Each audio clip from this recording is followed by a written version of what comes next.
Chotan had lived a full century, and today marked the final chapter of his mortal life. Surrounded by his descendants, he lay on his deathbed, imparting his last words. Once he had spoken his final instructions, he closed his eyes, surrendering to the inevitable. However, before his spirit could fully dissipate, a mysterious force intervened. The system had awakened. A voice echoed in the void, declaring that the host had met the requirement, a sufficient number of descendants. Initiating the system's reward, it set Chotan on an unforeseen journey, one that defied mortality itself. From this moment forward, Chotan embarked on the path of immortal cultivation. Far away, atop a mountain wreathed in mist, the funeral procession commenced. White banners fluttered in the wind, paper money scattered like autumn leaves, and solemn chants filled the air. Old ancestor, rest in peace as you journey to the Golden Springs. The Tio family, generation after generation, had gathered to honor their patriarch. Kneeling before the coffin, they mourned his passing with reverence and sorrow. Chotan had never been born with talent for cultivation. As a mere mortal, he had no innate gifts, no extraordinary aptitude. Yet through a lifetime of wisdom and foresight, he had established a mighty family. He had taken many wives, fathered many children, and in doing so, built an unshakable foundation. As he lay there, gazing at his gathered kin, a thought surfaced in his mind. Leaves returned to their roots. Even if I could not change the world, at least the world could not change me. An old servant, eyes filled with devotion, approached his bedside. Master, your daughter-in-law in the third chamber is about to give birth. She could not be here, but the rest of the family has come to hear your final words. If you have any last instructions, please share them, and I shall carry them out without fail. Chotan's gaze softened. He took a slow breath and murmured, "Spring comes and goes. People arrive and depart." His weary eyes swept over the room, settling on the expectant faces of his descendants. "All is well," he finally said. Then, after a moment's pause, he turned to the housekeeper. The child yet to be born. Has he been named? The housekeeper shook his head. Chotan, with a final breath of authority, proclaimed, "Our Tio family flourishes. The boy shall be called Tio Hoaha." As soon as the name was spoken, Chotan's eyes closed for what should have been the last time. The room fell silent, only to be filled moments later with the unified chant, "Master, rest in eternal peace." But just as his spirit teetered on the edge of oblivion, a voice resonated within him, detected, descendant with spiritual roots. Tio Hoaha is born. Chotan's consciousness flared back to life as the system's interface materialized before him. System of 10,000 prosperous affairs officially activated. His eyes snapped open, and a flood of visions rushed through his mind. The system laid out its terms. For each grandchild born, he would receive cultivation techniques, divine pills, supreme weapons, and an array of unparalleled rewards. The surge of knowledge jolted him upright, startling the housekeeper. "Master!" the old servant gasped. His cry rippled through the household, sending waves of disbelief through the mourners. Gasps and shouts followed, as family members, their faces streaked with tears, rushed forward. "Old ancestor! Old ancestor!" The housekeeper, in awe, yanked down the funeral banners. "This funeral is over," he declared. Outside, whispers of speculation spread. "Is the old ancestor truly alive?" one young man murmured. "Perhaps it's just his final burst of energy before departing," another suggested skeptically. Meanwhile, Chotan sat on his bed, staring at his aged hands in disbelief. "What is this 10,000 prosperous affairs system?" he thought, frustration bubbling within him. "What kind of absurd system only activates when you're 100 years old?" He grumbled aloud. Before he could complain further, a notification appeared. "New player gift pack unlocked. Congratulations. 650 days of longevity added. Supreme Chaos Spiritual Root obtained. Supreme Immortal Cultivation Manual, The Great Dream. Purple Chess Scripture received. Cultivation levels granted. Begin consolidation immediately." A luminous book materialized before him, along with a brilliant red orb of spiritual energy that coalesced at his forehead. As the energy surged through him, his body underwent a stunning transformation. The wrinkles smoothed, his brittle frame strengthened, and his silvered hair darkened to jet black. He had become youthful once more. The sight left his housekeeper speechless. This is the supreme Tao meteor," the old man exclaimed. "I once encountered this phenomenon during my travels. It's an omen of heaven's favor. The old ancestor has truly stepped onto the path of cultivation. The heavens have blessed the Tio family." The system notifications continued to flood in. "Congratulations. Qi refining, first layer achieved. Congratulations. Qi refining, second layer achieved. Congratulations. Qi refining, third layer achieved." Within mere moments, he had ascended to the 9th layer. His body glowed with divine energy, and his very essence seemed reborn. Finally, the system delivered its final proclamation. "Congratulations! Host has broken through to Foundation Establishment." Teuton opened his eyes, now gleaming like polished jade, and flexed his rejuvenated fingers in amazement. "Foundation Establishment. So this is the power of true cultivation."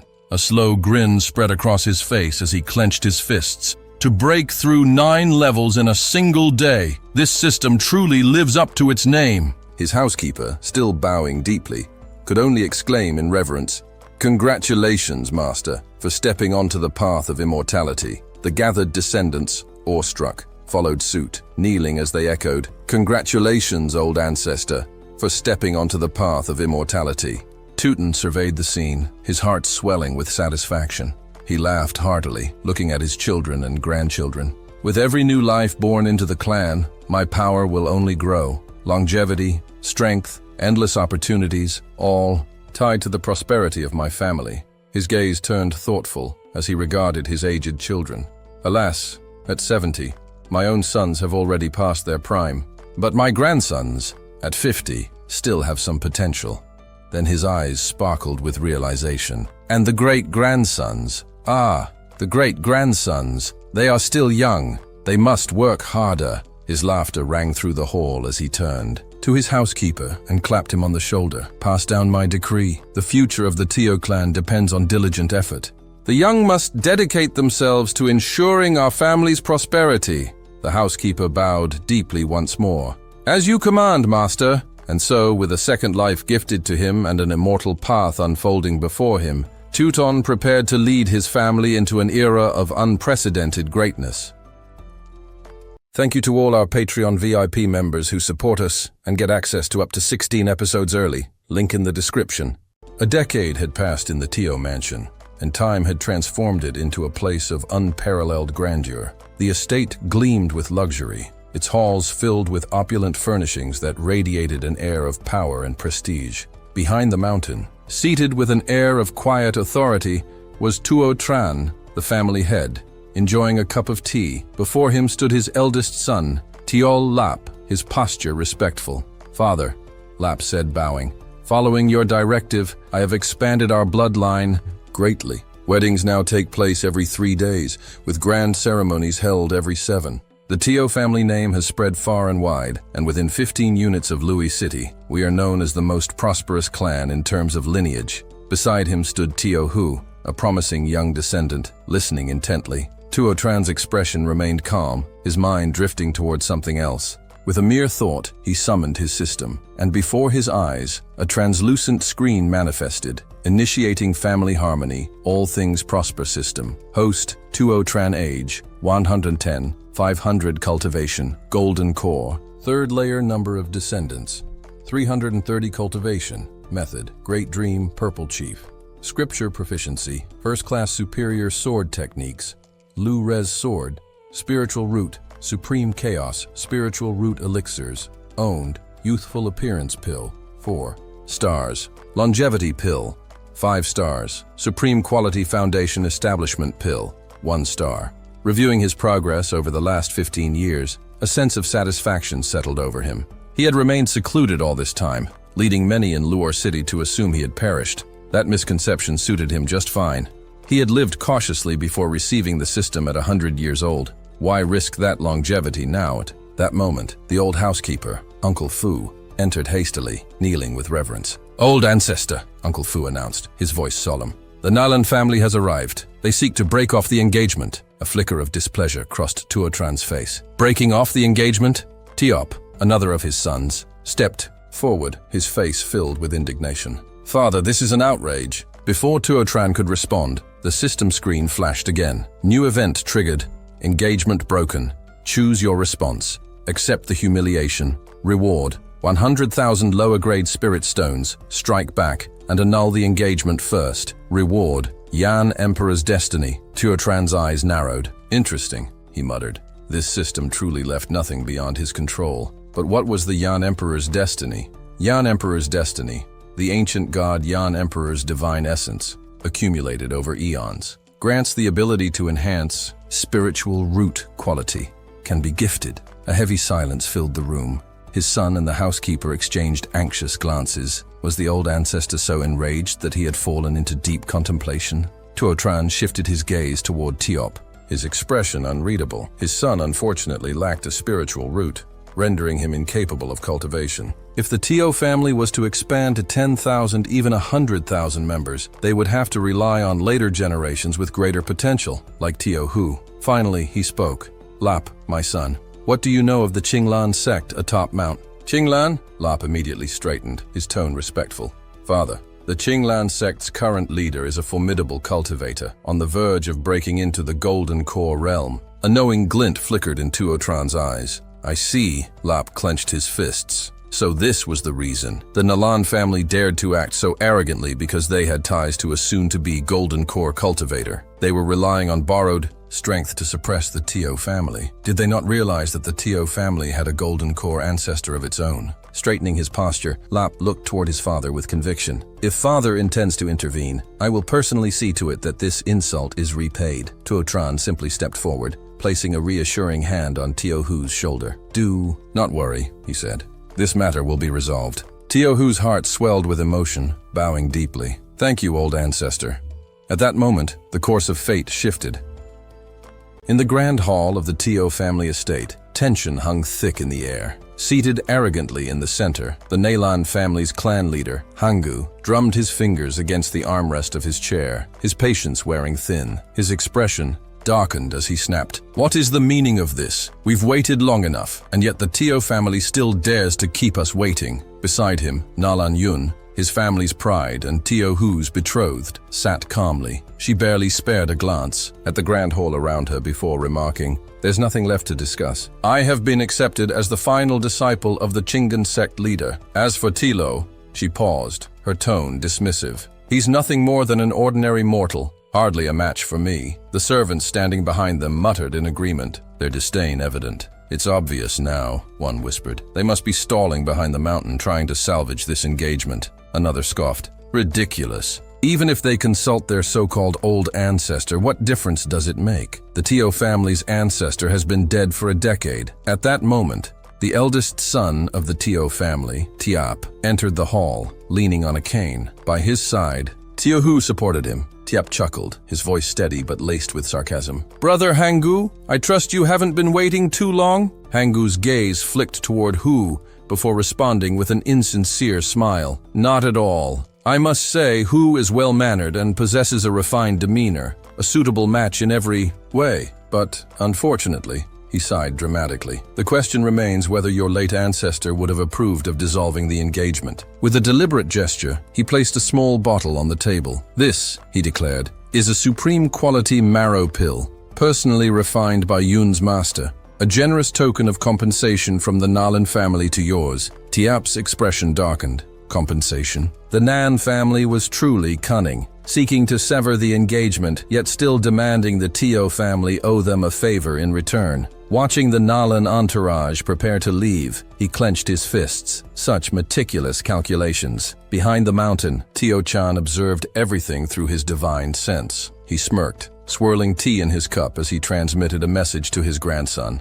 "Hu, it's time for you to act." Receiving the silent command, Hu stepped forward, his voice clear and resolute. "Clan leader Nalan, take this bottle back. Your daughter may need it more than we do. As for the engagement, our family does not consent to breaking it." The room fell silent. The Nalan clan leader's face twisted with anger. Gripping his cane tightly, he slammed it against the floor. "You insolent brat, how dare you speak out? Of turn? Know your place?" Yet Hu remained unfazed. He took another step forward, standing tall. "Miss Nalan Yun, tell me, was this decision yours, or merely your clan leader's will?" She met his gaze coldly. Of course it was my choice. My master has no desire for me to marry a commoner. It would only hinder my cultivation. A trace of disdain flickered across her face. Surely, even you can understand the difference between us. Behind the mountain, Tio-chan scoffed. Who, undeterred, placed a hand on his chest. Miss Nalan Yun, as a daughter of a noble family, you should understand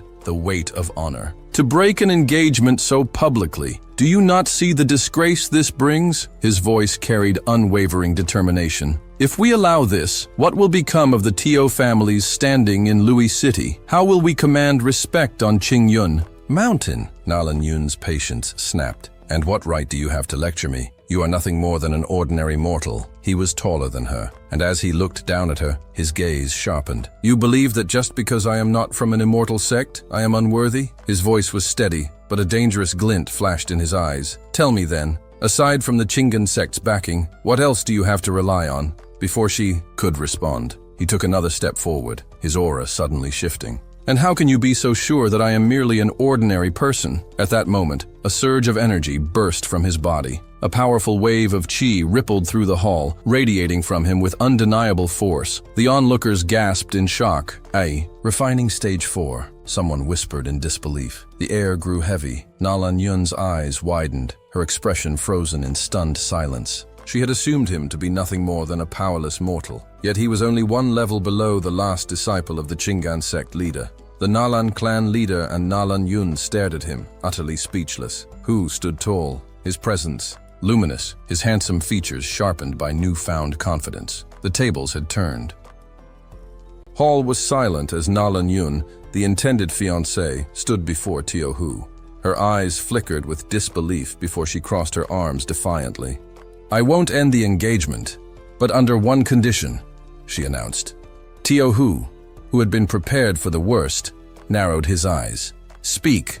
Postpone the engagement for 10 years. If you can come to Qinglan sect and defeat me in combat, by then, I will honor the marriage.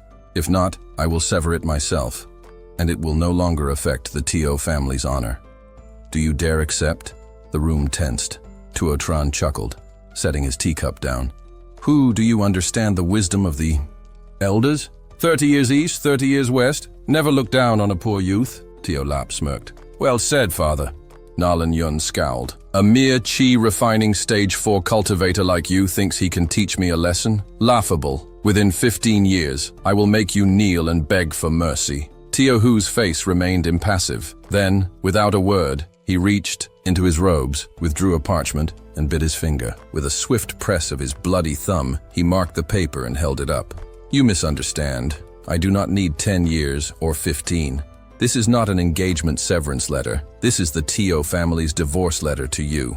From this moment forth, there is no connection between Nalan Yun and myself. Gasps filled the hall. The gathered clansmen from both sides fell silent as the gravity of the moment settled in. Nalan Yun trembled. You dare divorce me? Across the hall, Tuo Tran lifted his cup once more, his expression unreadable. A system notification chimed. Second choice. Successful. Reward acquired. Yan Emperor's destiny. A radiant spirit stone materialized in his palm, pulsing with fiery energy. He examined it, nodding approvingly. Not bad. Tuo Tran waved a hand. Escort our guests out, and be sure to return their so-called priceless marrow cleansing pills. The Nalan family head scoffed, but turned on his heel, leading his humiliated daughter away. That evening, atop Wind Mountain, the cold wind howled as Tuo Tran stood beneath the stars, holding the glowing spirit stone. Hu, come forward. His grandson obeyed, bowing. Ancestor. This is a gift, Tuo Tran said, pressing the stone against Tio Hu's abdomen. System scan. Recipient, Tio Hu. Cultivation, Qi refining stage. For spiritual root, 2nd grade special condition. Yan Emperor's destiny, not yet activated. Tuo Tran frowned. Not activated yet? His gaze softened as he patted Tio Hu's shoulder. This power is now within you, but you must cultivate diligently. Without effort, incidents like today will only continue. Do you understand? Tio Hu clenched his fists, determination burning in his eyes. I do, ancestor. Tuo Tran nodded in approval. Then go. Train hard. A year passed in the blink of an eye. Behind the mountain, Tuo Tran meditated in seclusion when a sudden tremor shook Qinglan Mountain. His eyes snapped open, and in an instant, he leapt to his feet. The system chimed once more. System alert. A rare treasure has been discovered. Please make a choice." His lips curled into a knowing smile. "It seems the heavens favor the Tio family yet again." Riding his sword through the sky, he frowned at the system notification that had just appeared before him. Stroking his chin, he considered his options. Option 1. Use his Golden Core Stage 3 cultivation to seal off all of Qingyun Mountain and claim the treasure for himself. Reward: a top-grade level 5 magical treasure. Option 2. Stay out of the conflict, observe from the shadows, and avoid drawing attention. Reward: a top-grade level 3 magical treasure. Without hesitation, he chose the second option. The system's logic was clear. Keeping a low profile was always the safest move. As soon as he made his selection, the system responded, "Congratulations! You have chosen option 2. You have received the top-grade level 3 magical treasure. Flowing Cloud Armor." A golden glow wrapped around his hand before spreading across his entire body. The armor shimmered, appearing almost weightless, before fading into an invisible layer against his skin. He raised his arm, examining it with satisfaction. The flowing cloud armor would remain unseen under his robes, only activating in times of danger. Activating his sword flight, he turned toward home. The system clearly wanted to lure him into unnecessary risk, but he wasn't that foolish. Sealing off the entire mountain, that would be no different from inviting disaster. His plan was simple: cultivate in seclusion and let time work in his favor. With patience, power, and a long lineage, the future would be his. The next morning, a street in Louis City. "Did anyone see that blinding purple light last night?" a scholar asked excitedly. "Of course," another man chimed in. "I had an argument with my wife and stepped outside for some air. Then I saw it. That kind of light could only come from a treasure." A third voice added, "They say it descended on Qingyun Mountain. We should go treasure hunting. Who's with me?" "Count me in," another man exclaimed. "If we find it, our lives will change overnight." Similar discussions erupted all over the city. Families and factions were rallying their people, eager to stake their claim. "The Wang family is already on the move. We can't let them get ahead. The Han family must have this treasure. If we seize it first, our power in Louis City will be unmatched." Within moments, the city was buzzing with preparations as groups formed, each determined to reach Qingyun Mountain first. Xiao family estate, backyard cultivation grounds. A horse-drawn carriage sped toward the estate, carrying Xiao Lian, the eldest son and current head of the Xiao family. As soon as they arrived, he urged the driver, "Faster!" Moments later, he stepped out, leaning on his cane, and made his way inside. Upon entering the cultivation grounds, he bowed deeply. "Father," he called out respectfully. His father, Xiao Chen, was seated at a wooden desk, writing calmly. Without looking up, he gestured toward a seat. "Lian, what brings you here in such a rush? Sit and speak." Xiao Lian hesitated. He was already past 80, yet his father, despite appearing far younger and stronger, still used spiritual energy to support him. Sitting down, he took a deep breath. "Father, last night, a mysterious purple light was seen over Mount Qingyun. The entire city is talking about it. Everyone believes a powerful treasure has appeared. All the major families have sent people to search for it. If we don't act, the Xiao family will be left behind." Xiao Chen calmly lifted his tea, taking a slow sip before responding. "And what did I teach you when you were young?" Xiao Lian straightened, immediately recalling his father's lessons. "You always told us to think before we act, to plan first, then move." His father nodded. "Exactly, which is why the Xiao family will not participate in this hunt." Xiao Lian's brows furrowed. "Father, with all due respect, this is a rare opportunity. If we don't act now, the other families will grow stronger while we remain in the shadows." His father placed his cup down gently. "And if we do act, what then? Do you believe we can truly hold on to such a treasure? Even if we obtain it, we will only invite disaster.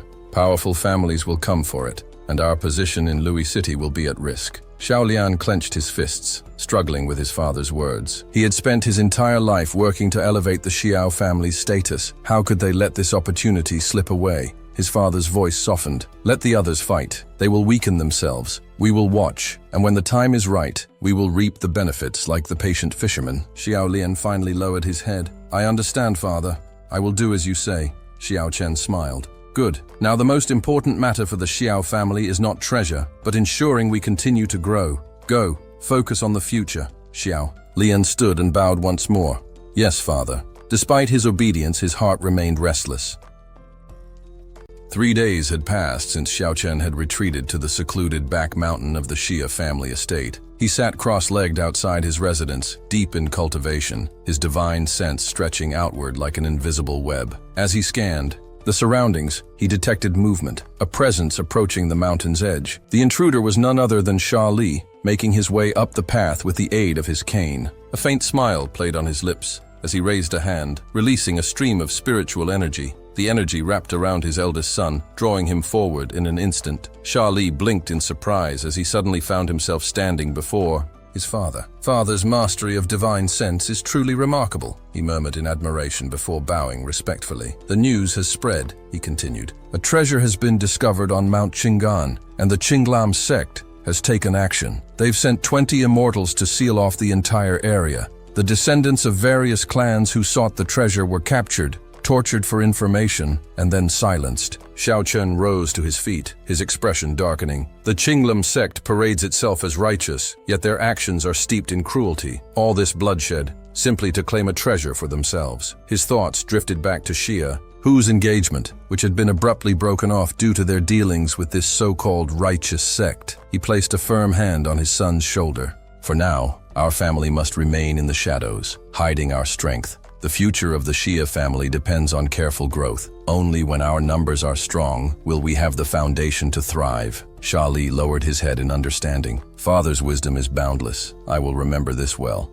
After a respectful bow, he excused himself and departed. Half a year later, time flowed swiftly, and 6 months passed in the blink of an eye. A system notification abruptly appeared before Xiaochen. "Congratulations, the number of your descendants has reached 400. Choice activated. Option 1. Defy the heavens. Sneak into Mount Qinggan in search of the treasure. Reward: 1 medium-grade spirit stone. Option 2. Stay the course. Continue building the Xia family's strength without unnecessary risks. Reward: 1 low-grade spirit vein." Xiaochen rubbed his chin, considering the options. Mount Qinggan was still heavily guarded by the Qinglam sect. Though they had yet to find the treasure, challenging them now would be reckless. He had no desire to risk everything for a single spirit stone. Without hesitation, he chose the second option: steady development. Ensuring the Xia family's long-term prosperity was his true goal. The system chimed again. Choice confirmed. The low-grade spirit vein will now be placed beneath an ordinary mountain range, transforming it over time. Xiaochen pressed his palm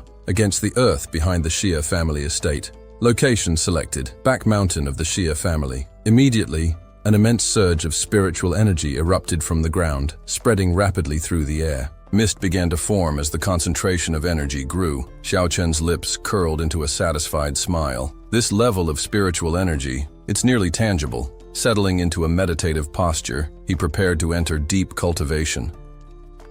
Meanwhile, on Mount Qinggan, a chilling scream pierced the air. Blood splattered across the ground as a man collapsed, a sword wound gaping across his chest. The one who had delivered the fatal strike stood unmoved, Elder Lun Fang of the Qinglam sect. He held his sword aloft, its edge glistening with crimson. His gaze swept over the trembling figures before him. "Let this be a lesson," he announced coldly. "Laziness and failure will be punished without mercy." The captives cowered, pressing themselves into the dirt. Satisfied, Lun Fang sheathed his blade. But just as he turned away, his expression shifted. An intense wave of spiritual energy pulsed through the air, unmistakable even from this distance. He leaped onto a nearby tree branch, his sharp eyes scanning the horizon. One of the men below dared to ask, "Elder Lun, what is it?" His eyes narrowed. "This surge of spiritual energy, it's coming from behind the Xia family's mountain." Turning sharply, he issued his orders. "Keep watch over the prisoners. I will investigate this disturbance myself."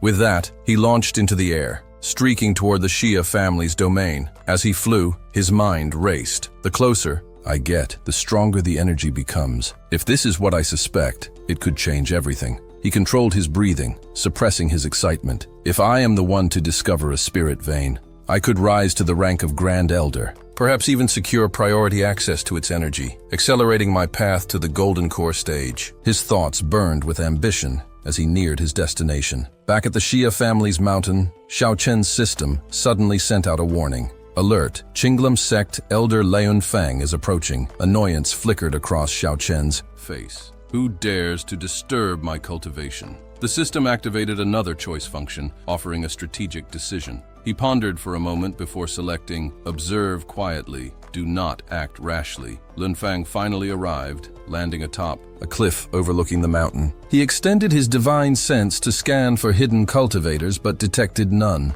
Then his gaze fell upon the source of the disturbance. A low-grade spirit vein? His breath caught. If the sect leader learns of this, my path to power will be set in stone. Determined to secure his fortune, he prepared to return and report his findings, only to hear an unfamiliar voice echo through the mist. "Fellow Taoist, from where do you hail?" Lunfang froze, his senses sharpening. Someone had managed to approach him undetected. Wariness crept into his heart. With forced calm, he clasped his hands in greeting. "I had no idea this land had an owner. My apologies for the intrusion. I am Lunfang, an elder of the Qinglam sect. It appears we have met by chance." From within the swirling spiritual mist, a figure stepped forward. Xiaochen had deliberately altered his aura, adopting a new identity. "So it is Elder Lun. I am known as Xia Ha," he introduced himself smoothly. Inwardly, he smirked. Making up a name on the spot was nothing if it meant buying time. Lun Fang narrowed his eyes. Xia Ha. I have never heard of such a cultivator. His thoughts churned. If he truly possessed overwhelming strength, I would be dead already. His ability to avoid my detection proves he's powerful, but likely not invincible. And if he's an independent cultivator, then a calculating gleam entered his gaze as he contemplated his next move.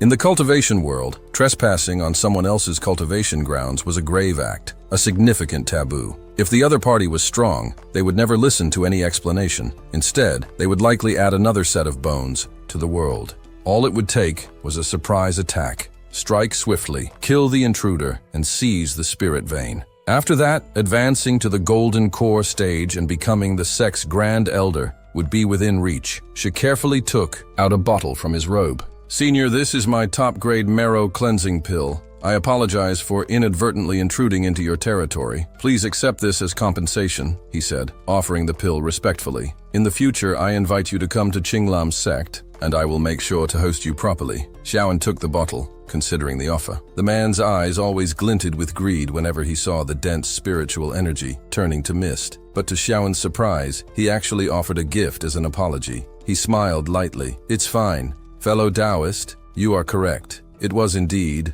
a misunderstanding. Another time, I will certainly visit the Qinglam sect," he replied. He probed the man's aura. Shuri's cultivation level was not particularly impressive, though he had reached the foundation establishment stage. Xiaoan quickly assessed the situation. With Shi off guard, it would be easy to strike. Severely wounding him and killing him would not be a difficult task. "I won't disturb you further," Xiaoan said, clasping his hands. "There are still matters to attend to at the sect. I will come to invite you to Qinglam sect in 3 days." As Shur turned to leave, Xiaoan's face grew cold. "I must obtain this spirit vein," he thought. As the man walked away, Xiaoan sighed in relief. "Finally, I can send him on his way." His expression hardened as he began to calculate how he would seize the spirit vein for himself. With it in his grasp, breaking through to the golden core stage and attaining the title of Grand Elder would be well within his reach. Just then, the system displayed a notification. "Killing intent from Lunfang has increased by 1." Xiaoan frowned at the message. "Damn, a wolf in sheep's clothing," he thought. "I thought everything was fine. This Qinglam sect has no good people at all." Without hesitation, Xiaoan used his strike first for the advantage technique, swiftly activating the entering Yang sword technique. He charged towards Shi. The moment Shi sensed the attack, an overwhelming force filled the air, and a deep, unnamed fear gripped his heart. He tried to react but suddenly spit up a large mouthful of blood. His chest wound, pulsed with searing pain as the terrifying sword Qi pierced his internal organs. She was horrified. "He ambushed me?" He hadn't expected such a direct attack. Although he wasn't immediately dead, his situation was grim. From above, Xiaoan looked down at him with cold eyes. "You wanted to kill me and seize my spirit vein, right? If you wanted to kill me, I had no choice but to kill you. Your death is not unjust," he said, his voice firm. Shears stumbled backward, stammering in disbelief. "How did you know? I hid my intentions so well. How did you see through them?" He began to panic. "Please, Senior, spare my life. I was blinded by greed. I'm a disciple of Qinglam sect. You can't kill me. If you kill me, Qinglam will never let you off." The system chimed again. "Killing intent from Lunfang has increased by 1." Xiaoan didn't hesitate. He raised his sword, and the words, "Sunsets over western mountains," flashed through his mind. In a blur of motion, he swung his sword down with immense force. Lunfang's eyes widened in terror as the sword moved toward him, and before he could react, the strike was upon him. His head fell to the ground with a sickening thud. Still wide-eyed in disbelief, his body slumped to the ground, lifeless. Xiaoan sheathed his sword and looked at the severed head. "Even in death, you still look surprised," he thought. The system pinged again. "Congratulations. You have successfully chosen the first option. Reward received. Superior grade magical treasure, Zhongchangkun, level 3. Xiaoan glanced at the golden bell in his hand. He shook it gently, and a smile spread across his face. The Zhongchangkun is indeed useful. It's essential equipment for killing. He threw the bell into the air using his spiritual power, watching it float away. The bell's resonance echoed in the air. He then turned to check Lunfang's storage bag. After rummaging through it, he found only 10 spirit stones and some basic pills. Xiaoan crossed his arms in disappointment. "He's really dirt poor," he thought with a sigh.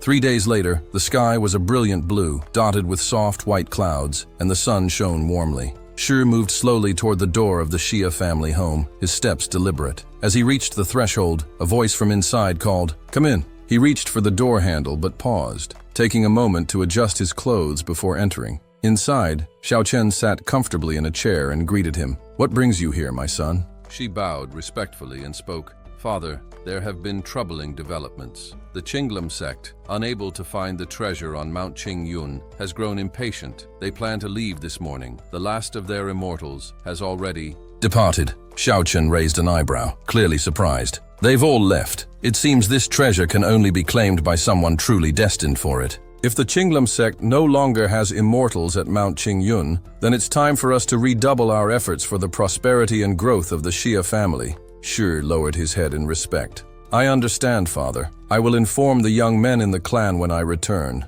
As Shai turned to leave, a notification from the system flashed before his eyes. "Host's descendants with spirit roots have reached 50. Special reward unlocked. Congratulations, host. You have received 65 cultivation points and 10,000 low-grade spirit stones, activating Heavenly Dao Field function." Curious, Shai opened the new Heavenly Dao Field function. The display showed the dense spiritual energy of the Xia family's Heavenly Dao Field behind the mountain. The energy concentration was 10 times higher than usual, and the cultivation speed was doubled. Additionally, he could monitor developments within the field at any time. He smiled. This is truly a blessed land. He had now reached the 6th level of the Golden Core stage, and the absorption of the 65 cultivation points had boosted his strength further. He pondered for a moment before the system announced, "1,000-year ginseng detected in the Heavenly Dao Field. Activation choices available. First choice, immediately capture the ginseng, which will increase cultivation by 500 years.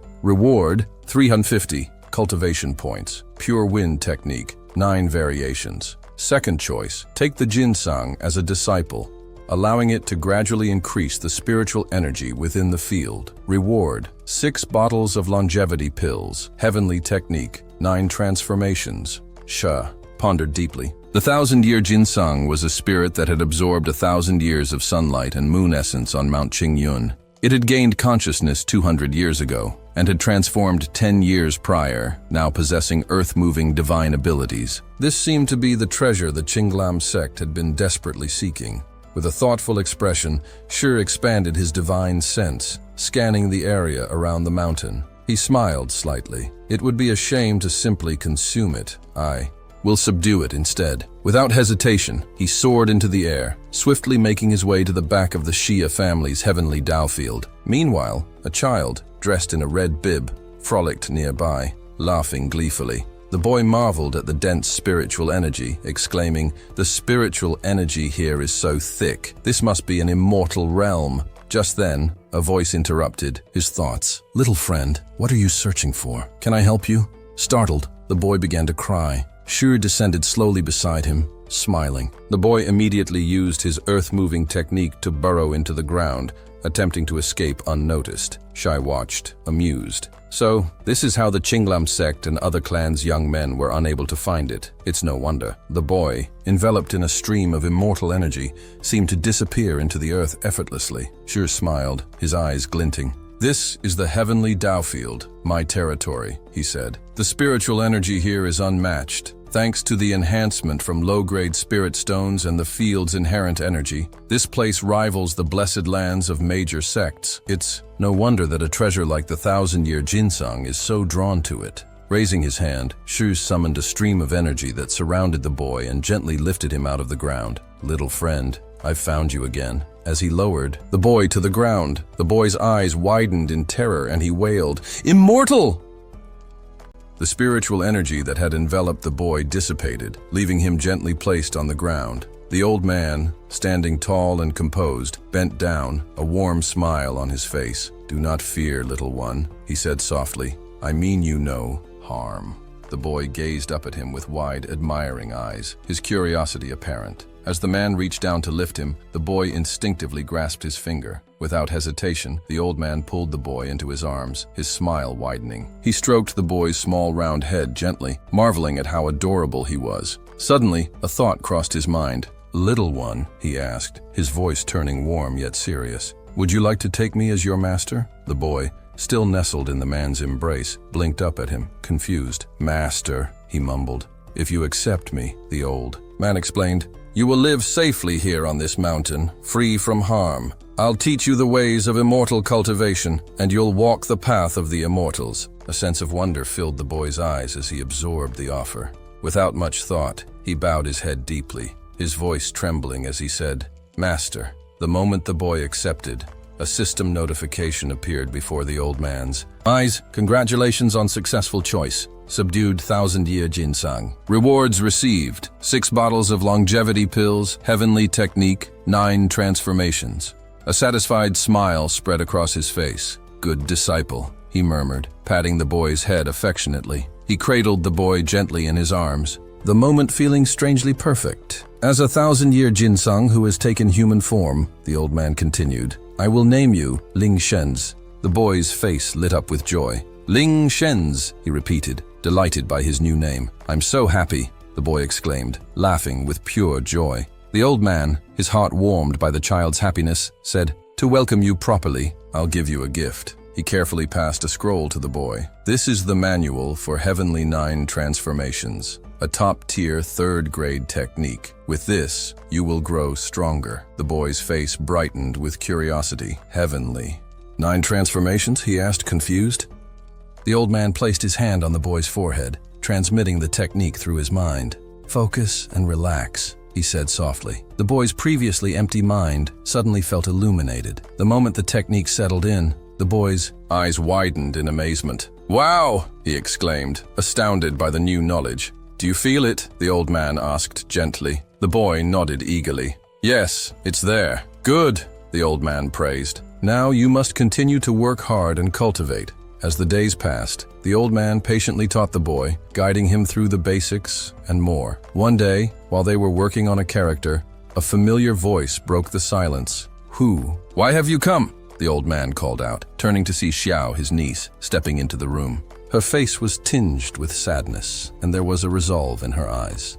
"Patriarch," Xiao said, bowing her head respectfully, "I've come to say goodbye. I want to go on a journey, to seek opportunities of my own.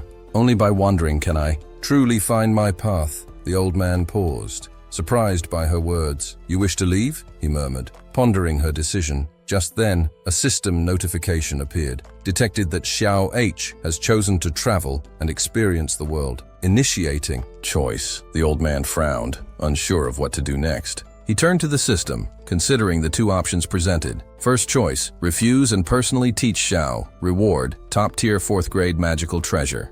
Second choice, agree to let Xiao go on her journey. Reward, top-tier 3rd-grade magical treasure. After a brief moment of thought, the old man chose the second option. Xiao looked up, sensing her uncle's decision. "Patriarch," she said, her voice filled with determination, "I will find my own way." The old man smiled gently. "A jade cannot shine without being polished. Go, but remember, the Xia family will always be your greatest support." Tears welled in Xiao's eyes, touched by his words. "Thank you, Patriarch," she whispered, bowing deeply. The system chimed once more. "Congratulations, host. You have agreed to let Xiao go on her journey. Reward received: Azure Dragon Sword, top-tier 3rd-grade magical treasure." The old man's heart was heavy as he handed Xiao a sword. This is the Azure Dragon Sword, a treasure for self-defense. Take it with you on your journey. Xiao accepted the sword, her hands trembling slightly. Thank you, Patriarch. Go, but be careful. Think before you act, the old man urged, watching as his niece left.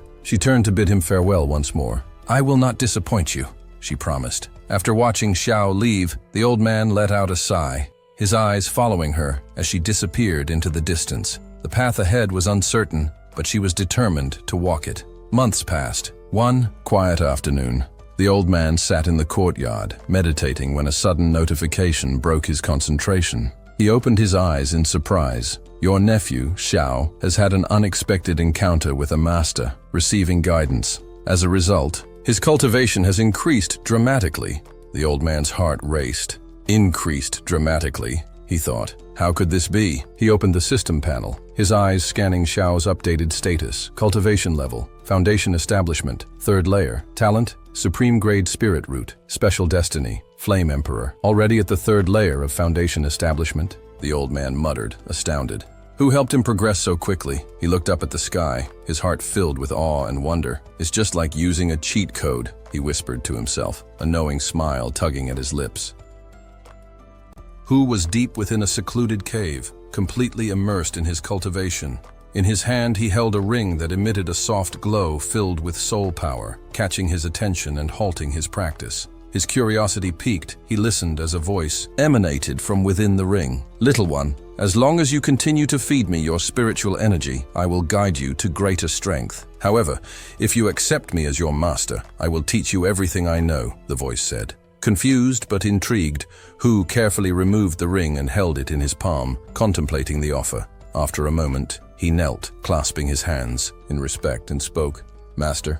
A hearty laugh resonated from the ring. Good, my obedient disciple, the voice responded. With the discipleship ceremony complete, Hu placed the ring back on his finger, and soon the memories of his master's cultivation techniques flooded his mind. Settling into a meditative stance, he resumed his cultivation, fully focused. The years passed swiftly, and in the blink of an eye, 5 years had gone by. Hu finally emerged from his seclusion, ready to continue his training. Meanwhile, on the other side, Xiaowen's cultivation was advancing steadily, the system notifying him of his increasing strength. 5 years passed, and at the Qingan sect on Mount Qingan, a mysterious figure fully cloaked in robes was engaged in deep cultivation on a stone platform. This person was none other than Li Qingshan, the sect leader. His face twisted in concentration as powerful streams of spiritual energy began to swirl around the peak of the mountain. The energy converged and flowed directly into him, creating a surge that sent shockwaves throughout the sect. His disciples watched in awe as jade-green clouds began to gather, enveloping the entire mountain, signaling the arrival of a cloud tribulation. Li Qingshan was about to break through to the golden core stage. The disciples, filled with excitement and anticipation, quickly notified everyone to evacuate the area. As the tribulation continued, Li Qingshan hovered in the air, an expression of smug satisfaction on his face. He was about to ascend to a higher level of power.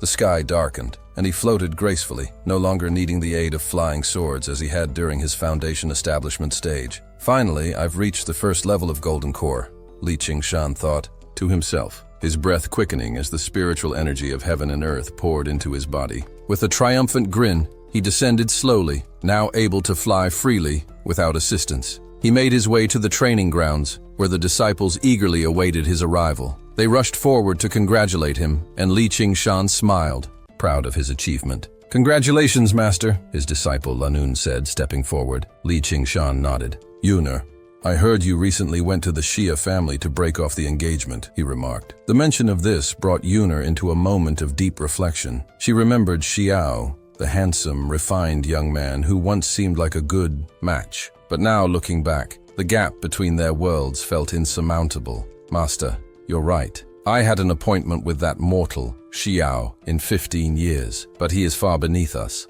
I'll make him realize that a humble bird can never soar as high as the sky, Yuna responded, her tone firm with conviction. The sect leader nodded approvingly. Your character is admirable. Meanwhile, behind the Xia family mountain, Xia Chen was deep in meditation. The system alerted him of a new development. His descendants had reached a milestone of 1,000 people. A notification appeared, informing him that he had earned a reward, a Jinung seedling. Excited, Xia Chen called out to his disciple, Ling Shenzi. "Come here quickly." Ling Shenzi appeared in an instant, eagerly entering the room. Xia Chen handed him the Jinang seedling and instructed, "Plant it in the courtyard." Ling Shenzi nodded, accepting the task. As he planted the seedling, Xiaoan observed his disciple's progress. "You've done well," Xiaoan thought, watching the young cultivator with pride. Afterward, Xiaoan sat down to meditate, lost in thought. He checked the status of the Xia family using the system interface, pleased by the prosperity of his lineage. However, a sudden realization struck him. He hadn't grown a beard in quite some time. Looking over, he saw that Ling Shenzi was finishing up with the seedling. Xiaoan smiled to himself, deciding it was time to return to his room and resume his own cultivation. As he settled into his room, the system chimed once again, informing him that the long-awaited 15-year appointment with Xiao had arrived. A selection prompt appeared, requiring him to make a decision. Xiaoan sat in silence for a moment, contemplating his options. The notification flashed before him, and Xiaoan paused, reflecting inwardly. Time had indeed flown by. 15 years had passed in the blink of an eye. Without the support of the system, he mused, he would probably be long gone. The vastness of the world and the mere gift of life, he couldn't help but appreciate it. With a deep sigh, the system presented him with two choices. The first option was to intervene decisively and assist Xia Huo in winning the battle, with the reward being the powerful 9 Transformations Fire Fist, a magical treasure of the highest caliber. The second was to trust in Xia Huo's growth, believing that his strength had surged enough to handle the situation on his own. By choosing the second option, Xiaoan would receive the sword summoning divine ability. After pondering for a moment, Xiaoan made his decision. He chose the second option. As the system confirmed his choice, he felt a sense of peace. Xia Huo had grown immensely, and now it was time to trust his progress. Meanwhile, in the vast training ground of the Qinggan sect, a crowd gathered to witness the duel. Xia Huo stood confidently to one side, while Nan Yun stood across from him on the elevated viewing platform. The atmosphere was tense as Nan Yun watched Xia Huo with disdain. With a sneer, Nan Yun finally spoke, her voice dripping with sarcasm. "Xia Huo, a weakling like you, with such a mediocre background, shouldn't even be standing here. How dare you dream of challenging us?" Drawing her sword with a swift motion, she assumed a battle stance. "Today, you will pay for your audacity with your life!" She lunged at him, her sword flashing with deadly intent. Xia Huo met her strike with ease, his sword raised in a calm and controlled manner. The force of her attack was easily deflected, and Nan Yun, sensing his growing power, stumbled back in shock. His cultivation had advanced to the 6th layer of foundation establishment. Xia Huo's calm voice cut through the tension. "So, the Qinggan sect harbors such weaklings, with so much mediocrity." He raised his sword, summoning a surge of spiritual energy. The blade pulsed with power, transforming into a colossal blue dragon that coiled in the air, radiating immense energy. Nan Yun's eyes widened in shock. Desperately, Nan Yun lifted her own sword, calling upon her wind-tearing sword technique. A blast of red spiritual energy shot toward the dragon, colliding with it in a violent explosion. Dust and debris filled the air. When the smoke cleared, Xia Huo stood, unscathed, while Nan Yun was on her knees, visibly defeated, with a cold look. Xia Huo held out the retirement letter in his hand. "You've lost," he said, his voice laced with superiority. Nan Yun trembled, hugging herself in fear. "Please don't kill me," she pleaded, her heart racing. This was the first time she had ever felt such terror. Nan Yun staggered to her feet, tears welling up in her eyes. Watching Xia Huo turn and walk away, she couldn't help but wonder what kind of trials he had endured. It was clear that his journey had been far more difficult than hers as a junior sect leader. Her tears fell, though she wasn't sure if they were born from regret or humiliation. The elders of the Qinggan sect approached Xia Huo, their expressions hardening. One of them, an elder with a hidden weapon, stepped forward, speaking in anger. "Boy, you've humiliated our junior sect leader. You can't just leave like this," another elder chimed in. "If word gets out, the Qinggan sect will lose all face. We won't be able to stand in this world any longer." Xia Huo's expression remained calm as he looked at them, a smirk tugging at the corner of his lips. "Is that so? I had no intention of killing anyone, but it seems you're forcing my hand." His sword was already in motion, and he drew it with a decisive movement. The elders surrounding him tensed, preparing for a confrontation. The highest-ranking elder, a towering figure at the 9th layer of foundation establishment, was the first to react. The others, all at the 6th layer or higher, closed in on Xia. Huo, but he was already exhausted from the earlier battle, and his spiritual energy was depleted. Despite this, he stood resolutely, ready to face them. Just as the situation became dire, the ring on his hand began to glow with a sudden surge of spiritual power. Xia Huo's cultivation began to rise rapidly, pushing him closer to the golden core stage. With newfound strength, he swung his sword, sending several of the elders flying back. One of the elders, shocked by the sudden surge in his power, stammered, "What's happening? His cultivation, how did it increase so quickly?" Another elder muttered, "Don't worry, this surge in power has side effects. He can't keep this up for long." They quickly realized that Xia Huo's newfound strength was not his own. It was a result of support from his mysterious master. His sword technique, now enhanced by his master's guidance, became even more formidable. The flying dragon's claws lashed out, striking down the surrounding elders with deadly precision.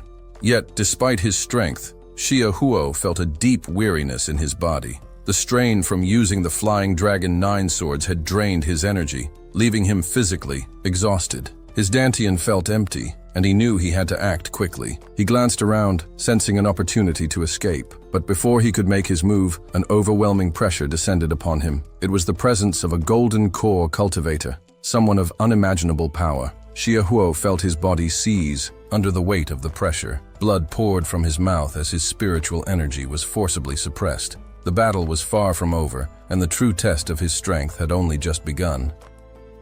Want to stay ahead of the story? Get up to 16 episodes early, only on Patreon. Support the channel, unlock exclusive content, and be the first to know what happens next. Click the link in the description, and we'll see you way ahead. In the story. Now, back to the video.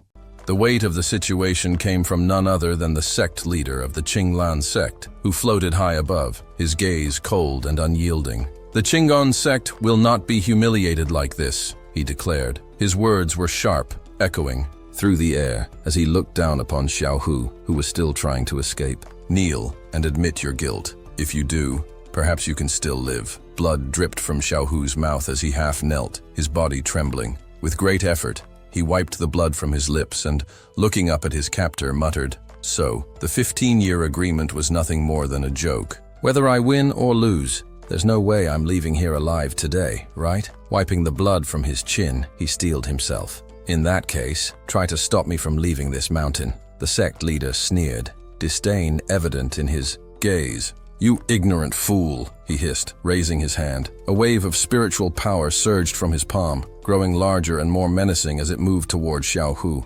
Xiaohu gritted his teeth, steeling himself for impact. Just as the blow was about to land, a voice rang out from the ring on his finger. "Trust your body to me," the voice said. "The Qinglan sect shall not humiliate my disciple. No one can stop you from leaving." A surge of energy filled Xiaowei away. Ho, and his body glowed with a mysterious aura. As the massive hand of the sect leader came down, an explosion of force erupted around Xiaohu, shrouding the area in a thick cloud of dust. The Qinglan sect leader stepped back, startled. "What's this? Does Xiaohu possess this kind of secret technique as well?" he muttered. His divine sense searched for Xiaohu, but he couldn't pinpoint his location. Frustrated, the sect leader barked orders to his disciples. "Prepare 2 elders. Head to the Xiao family on Qing'an Mountain. Exterminate every last one of them." The elders nodded and quickly set off toward the Xiao family, determined to carry out their sect leader's command. Meanwhile, in a small cave hidden away in the mountains, Xiaohu was tending to his wounds.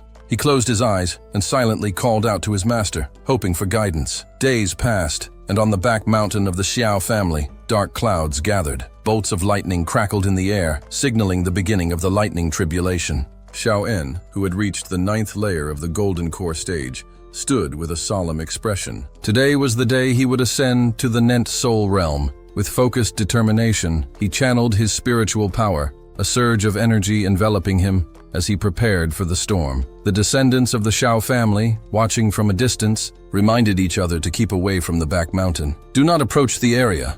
Stay clear," they urged. Xiao En stood firm as the lightning struck again and again, each bolt seeming more powerful than the last. His body shimmered with energy, and his resolve never wavered. After what seemed like an eternity, Xiao En smiled, unshaken by the storm. Then, with a final deafening crash, the storm cleared. The sky was bright again, and the clouds dispersed. An elder, his hair white with age, observed the scene and commented, "It was just a powerful thunderstorm. Everyone can return now." The patriarch, still watching the sky, remained silent. Xiaoen's body now glowed with a radiant light as he slowly descended, his feet touching the ground with grace. A small spirit floated before his chest, seated in meditation. Ling Enzi, his concerned disciple, approached cautiously. "Master, are you all right?" Xiaoen turned to him, a gentle smile playing on his lips. "It's fine. The nent soul tribulation isn't as terrifying as it seems." Ling Enzi stepped closer, his eyes filled with admiration. "Congratulations, Master. You've entered the nent soul stage. Your martial path is flourishing, and the lightning tribulation has no effect on you now." Xiaoen nodded, his heart swelling with pride at his disciple's words. His journey to the nent soul realm had just begun, but he was ready for whatever came next. Both master and disciple returned to their room, focusing on cultivation. Xiaoen, seated in front of the system display, glanced over the information presented to him. Host, Qiao Chan, age 125, total cultivation. Progress, soul nurturing, first. Leia, number of descendants 178. Cultivation method, Hongmen Z scripture. Divine ability, sword technique, first class, upper grade. Sword technique, falling sun, third class, upper grade. Spirit root, supreme chaos, spirit root. Elixirs, 4-star longevity pill, 5-star longevity pill. Personal title, Master of Heaven and Earth. Xiaoen took in the information thoughtfully. As a mortal, he had once struggled with the burdens of birth, aging, sickness, and death. Now, with a lifespan of 1,000 years, his perspective had changed drastically. Suddenly, the system's interface flickered, showing new information. Qinggan sect disciples have entered the Xia family's territory. A decision is required.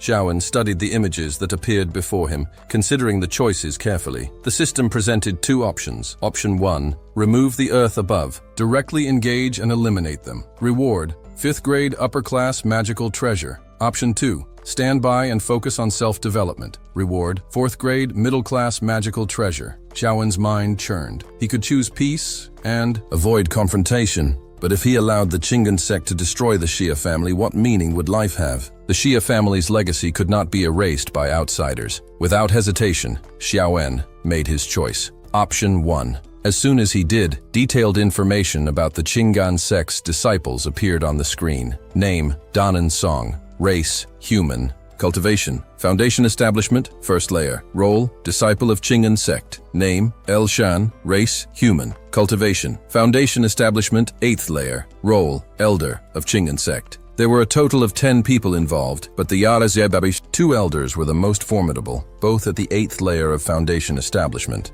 Xiaoen smiled lightly. These people were nothing more than pawns. With that, Xiaoen disappeared in an instant, leaving Ling Chenzi standing in the room, marveling at his master's swift progress. It was evening by now, and the moon had risen. Meanwhile, the Qinggan sect disciples stood near the Xia family grounds. One of them spoke up with pride. The sect leader has ordered the complete destruction of the Xia family, young and old. This is to prevent any future threats once Xia Huan returns. We strike immediately upon getting within 100 meters. Behind them, a disciple praised the strategy. The 2 elders are brilliant. Their plan is flawless. The elders, listening to the praise, couldn't help but smirk. But their satisfaction was short-lived.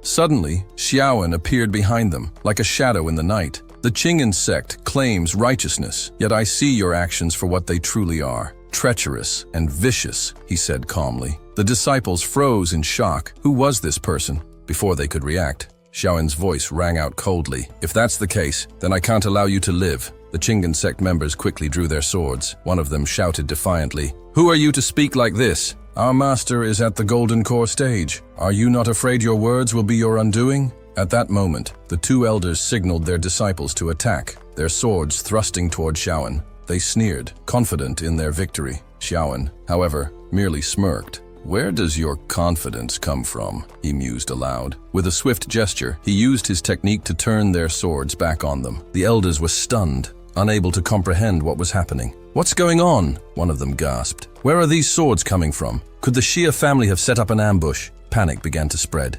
"Look above!" one of the disciples shouted. The elders looked up, and their faces drained of color. A circle of swords, glowing with spiritual energy, hung suspended in the air above them. Xiaoen remained composed. "The sword comes for you," he intoned. Realizing the danger, the two elders shouted in panic, "Run! We must report to the sect leader. Destroying the Shia family is impossible. This person is beyond our reach." As the disciples scattered in fear, Shaowen raised his hand, sending a surge of power into the air. One by one, the swords descended upon the Qinggan sect members, swiftly eliminating them. A notification from the system appeared. "Congratulations, host. You have received a reward. Superior grade magical treasure, 5-element Qinggan sword." A golden sword materialized before Xiaowen, who marveled at it. "Not bad," he murmured. "With this sword, I no longer need to rely on spirit swords." He then gathered his energy and, like a breeze, soared into the sky. Days passed, and on a dark night, the sect leader of the Qing'an sect, Li Qing'an, sat in the grand hall, fuming. "Who dares to kill the elders of our sect?" he roared, slamming his fist onto the chair. "The Xia family is no ordinary opponent. This person who wiped out my disciples, I must see them for myself." His voice rang out with anger, and the disciples around him remained silent, their faces pale with fear. Li Qing'an's eyes narrowed as he plotted his next move. This mysterious individual must be dealt with. I will go to the Xia family myself and uncover who they truly are. In the Xia family estate, a faint stream of smoke drifted from an ornate incense burner at the center of the room. Seated in silent meditation was Xiao Chen, his mind immersed in cultivation. Thanks to the powerful effect of his current practice, his progress had accelerated dramatically. Hovering above him was a miniature projection of himself, encircled by rippling spiritual energy. With a thought, he summoned his system interface to inspect his personal stats. Host, Xiao Chen age, 125 out of 1500. Cultivation level, nascent soul, first layer descendants, 1278 cultivation. Method, Hong Zuchi Sutra divine ability, rare language, superior grade. Level 1, sword techniques, falling sun, superior grade, 3rd level. Sword coming, superior grade, 3rd level. Magical tools, 3-cornered Chanun pouch, superior grade. 5-element Qing'an sword, superior grade. Spirit root, supreme chaos. Spirit root pills, Xian pill, 4 stars. Longevity pill, 5 stars. Supreme Judon, 1 star. Special ability, probing the personal information of all living things and heavenly bodies. Looking over the detailed report, Xiao Chen nodded, thoughtfully. With such an extensive lifespan and a flourishing bloodline, the Xia family would be able to thrive for generations. His mini projection floated out of the house, taking in scenes of daily life, weddings, newborns learning to walk, children growing up. He watched with quiet joy, content with the current prosperity of his family. But suddenly, an unfamiliar aura broke his peaceful thoughts. "A golden core cultivator has entered the area," he muttered. At once, the system scanned the surroundings and produced a detailed profile of the intruder. Name, Li Qing Shan race. Human cultivation, golden core, 1st layer spirit root. Talent, 4th grade. Special status, sect leader of the Qing'an sect. Xiao Chen narrowed his eyes. So it's Li Qing Shan himself, a golden core cultivator appearing. Here uninvited is a serious threat. If he goes on a rampage, the Xia family could be devastated. His gaze sharpened. But I've already surpassed the golden core realm. I've stepped into nascent soul. A threat like him must be eliminated. Only the dead pose no danger. Elsewhere, along a dimly lit road where the lamps had just begun to glow, Li Qingshan was surveying his surroundings. This Xia family estate feels more like a fortified city than a clan house, he mused, impressed. Definitely not simple. Smiling faintly, he added, "I'll need to dig a little deeper." The moon now hung high in the sky, stars scattered across its canvas. A voice, carried by spiritual energy, suddenly called out, "Fellow cultivator, how do you find the scenery here in the Xia family estate?" Startled, Li Qingshan halted mid-step. So they've already detected me. Impressive.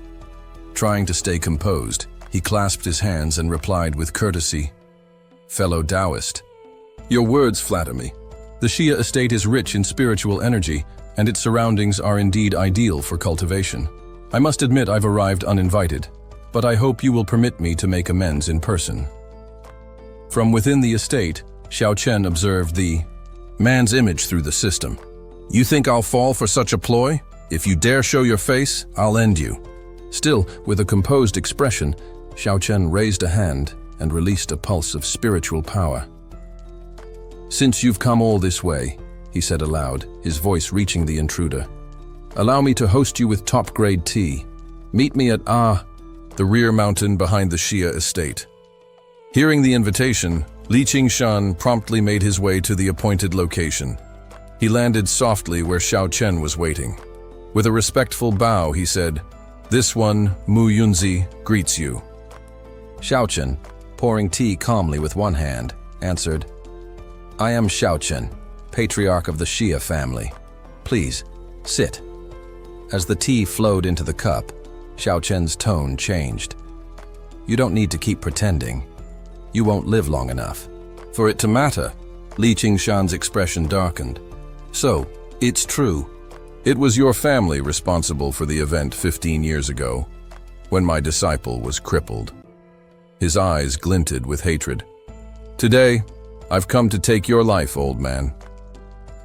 The system immediately detected a spike in killing intent from Li Qingshan, but Xiao Chen remained unfazed. Suddenly, Li Qingshan changed his tone and posture, smiling disarmingly. "Brother Xiao, your achievements are truly remarkable. You've built a powerful legacy, a true hero of our time." Behind the facade, though, his unease grew. "I wonder," he continued, "where is your successor now?" As he spoke, the EE system recorded a surge in hostility from Li Qingshan. Xiao Chen chuckled lightly, raising his eyes. "You snake. When I kill you, I'll make sure they give you a performance award in the afterlife." With those words, Xiao Chen crushed the teacup in his hand. Ling Shan stepped forward and spoke with a respectful tone. "Brother Xia, your residence is truly magnificent. If it's not too much, may this junior request a tour?" Xiaowen nodded, unfazed. With a calm air, he led Ling Zhan through the estate. As they approached a large painting, Xiaowen gestured toward it. "This is the work of Master Mingjia from the northern region," he explained. "And that sword over there? That's the 5th grade Qingyun sword. It can cut through iron as if it were paper. A rare treasure indeed. Over there, that ox-shaped flower only grows on the left bank of the river. Consuming it can significantly enhance one's cultivation." Laying. Zan's thoughts churned. The Xia family's influence stretches across countless regions. Yet I still can't sense the presence of his disciple. This man is as enigmatic as an abyss. Then Xiaowen glanced at him and said plainly, "I'm just a simple mountain cultivator. I belong to no sect. My strength is nothing impressive, only at the 2nd stage of the Golden Core realm." Laying. Zan's mind raced. "Even if I have to dig up all his ancestors' graves, I'll find out who he really is. And when I do, I'll kill him." Despite Xiaowen's unassuming words, Ling Zan couldn't decide whether to believe him. Still, from what he observed, there was only one cultivator present, Xiaowen. The spirit-devouring worm had vanished, its aura sealed away. All that remained in front of him now resembled a simple white radish. He cast a dark look at Xiaowen. "An old man at Golden Core Stage 2? He dares pretend before me?" He forced a smile, clasped his hands, and said, "It's been an honor to meet the Xia Patriarch today, but I still have other matters to attend to. I won't trouble you further." As he turned to leave, Xiaowen raised a teacup and muttered under his breath, "The Qinglan sect really is all the same." That comment stopped Ling Shan cold. He froze mid-step. Xiaowen's voice rang out clearly.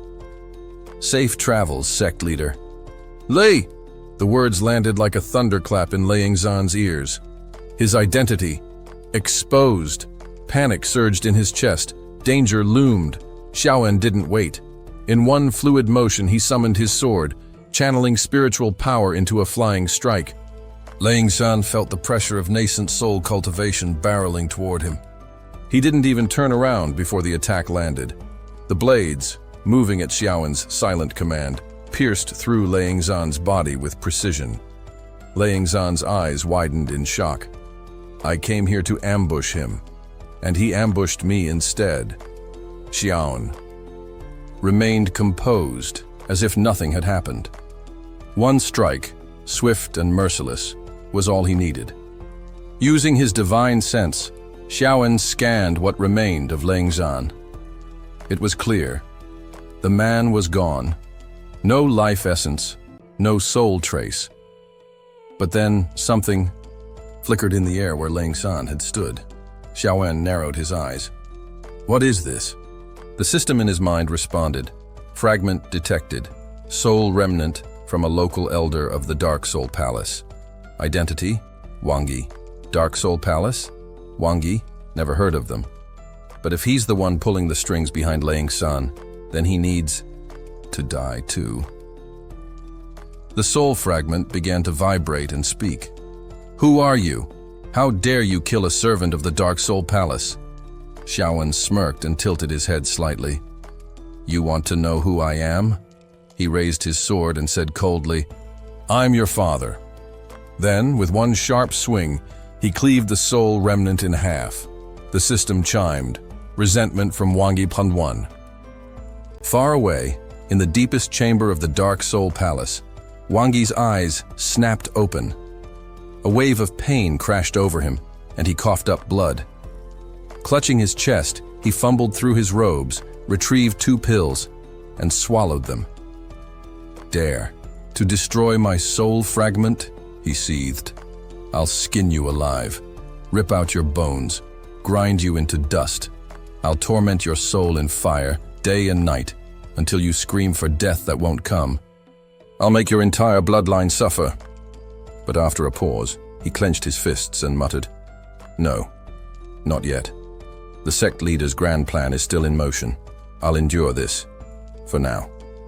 Days later, whispers filled the halls of the Qinglan sect. Have you heard? Sect leader Le Qingzhan has vanished. No trace at all. All the elders, gone too. It's like their entire leadership was wiped out overnight. The remaining disciples were gripped by fear and confusion. Only, Nalan Yun sat quietly, sorrowful.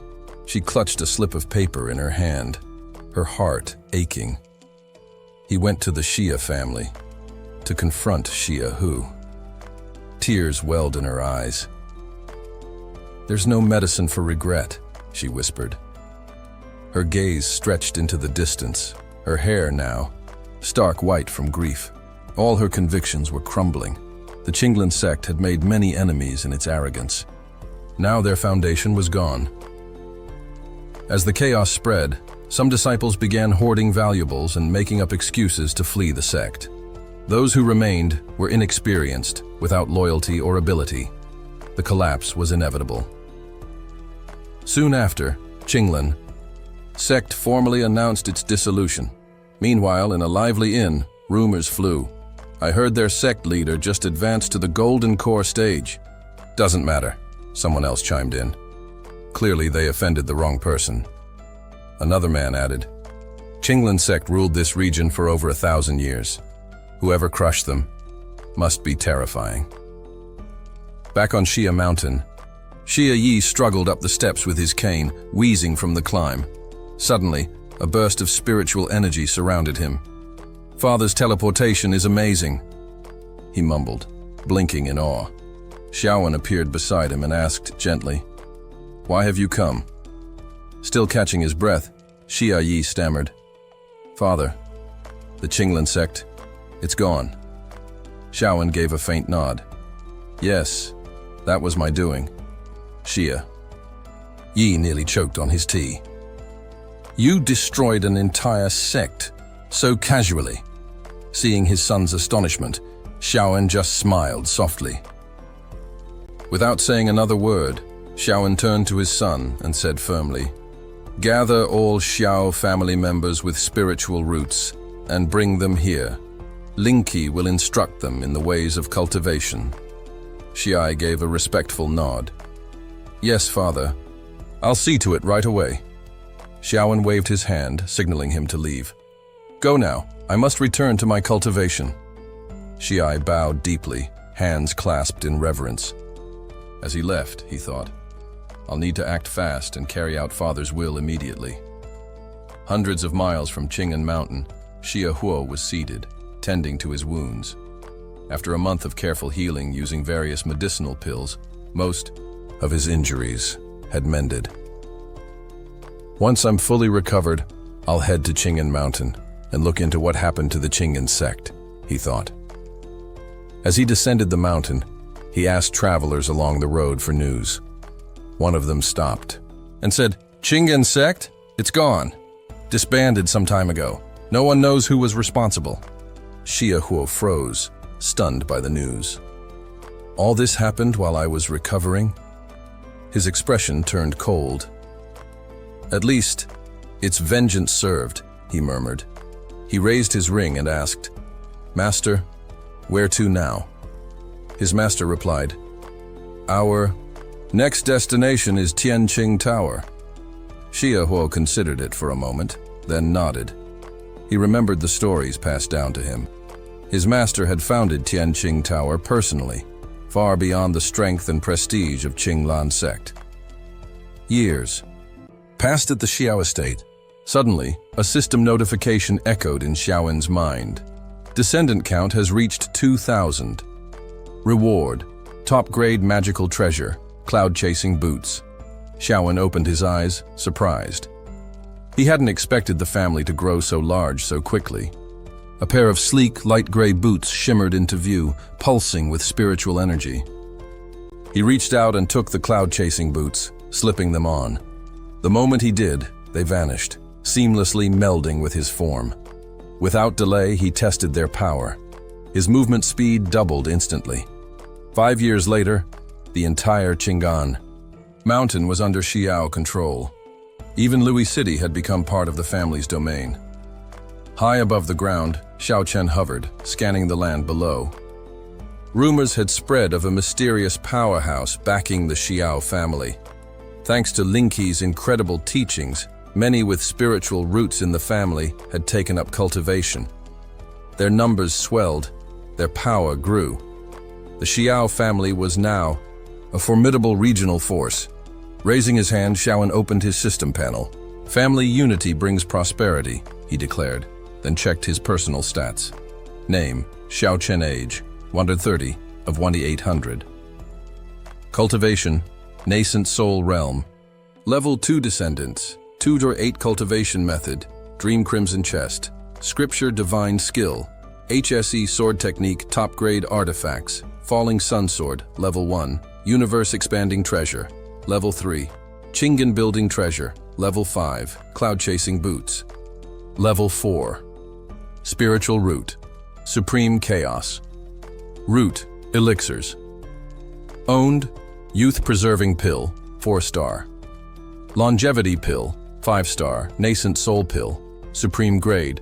1-star Special Ability, Personal Info Probe, Downfield Heaven and Earth. He rubbed his chin and smiled. Living this long, truly a blessing. Curious, he decided to check on Xia Huo as well.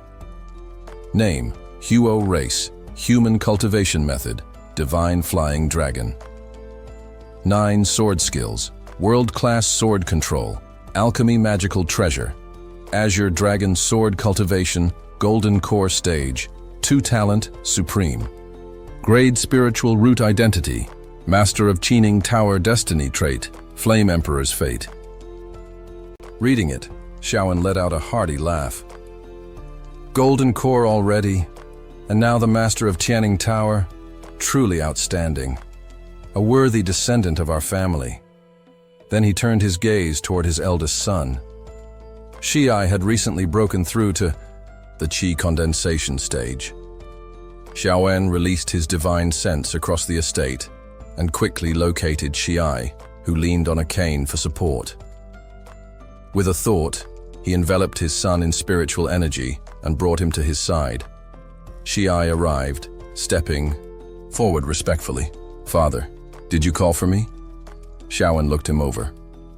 "Name, Ji Li race, human cultivation, Qi condensation stage, 1 talent, 1st grade spirit root." He smiled. "So, you've taken your first step on the path, and your health has improved as well." He placed a firm hand on his son's shoulder. "Now that you're a cultivator, come back later. I'll have someone give you a proper manual. Practice diligently."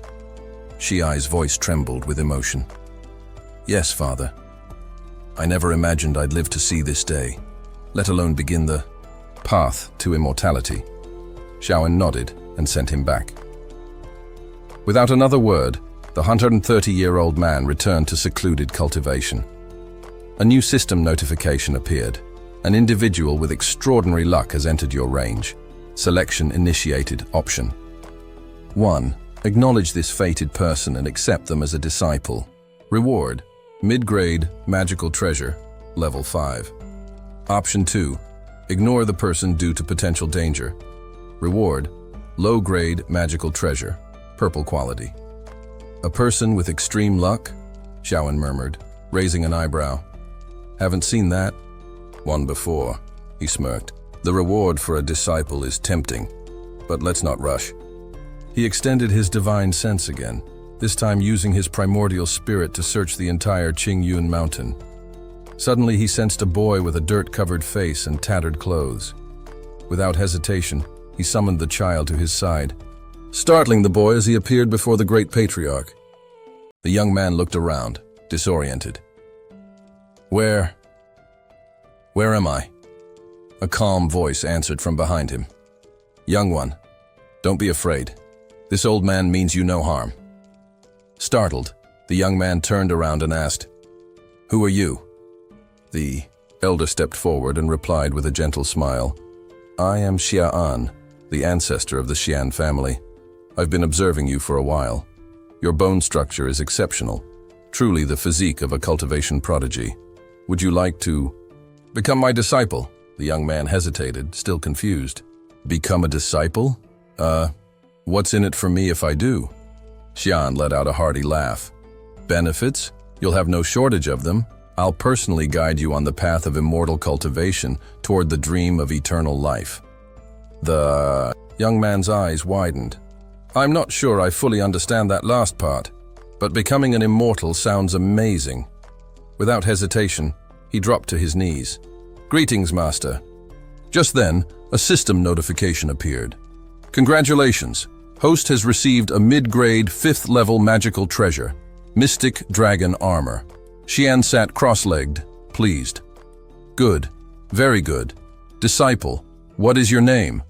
The young man lowered his head. "I don't have one." "Then from now on I'll call you Sui. How does that sound?" "Thank you, Master," Sui said gratefully. Another system notification flashed. Name: Shuqi. Race: human. Cultivation: none. Identity: great fortune bearer. Spirit. Root: 8th grade. Xian smiled with satisfaction.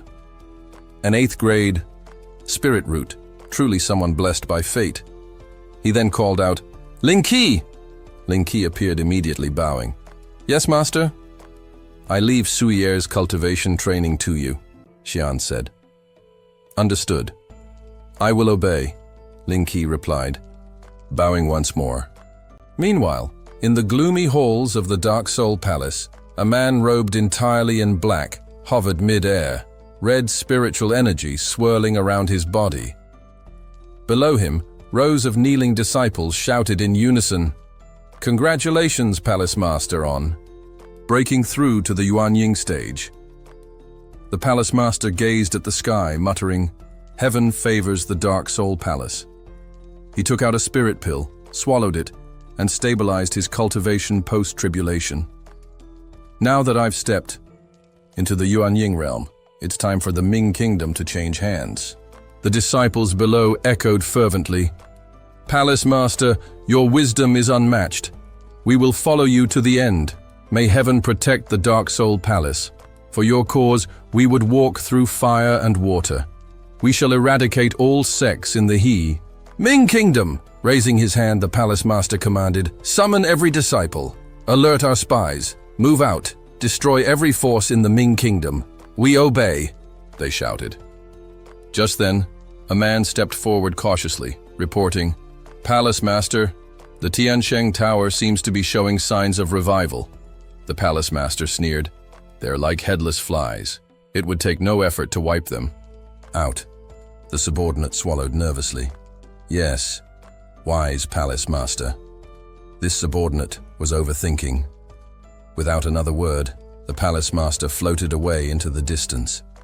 5 days later, Xian stood in the Xian family courtyard, gazing at the sky. It had been 5 days since the Dark Soul Palace began their campaign of destruction across the Ming Kingdom.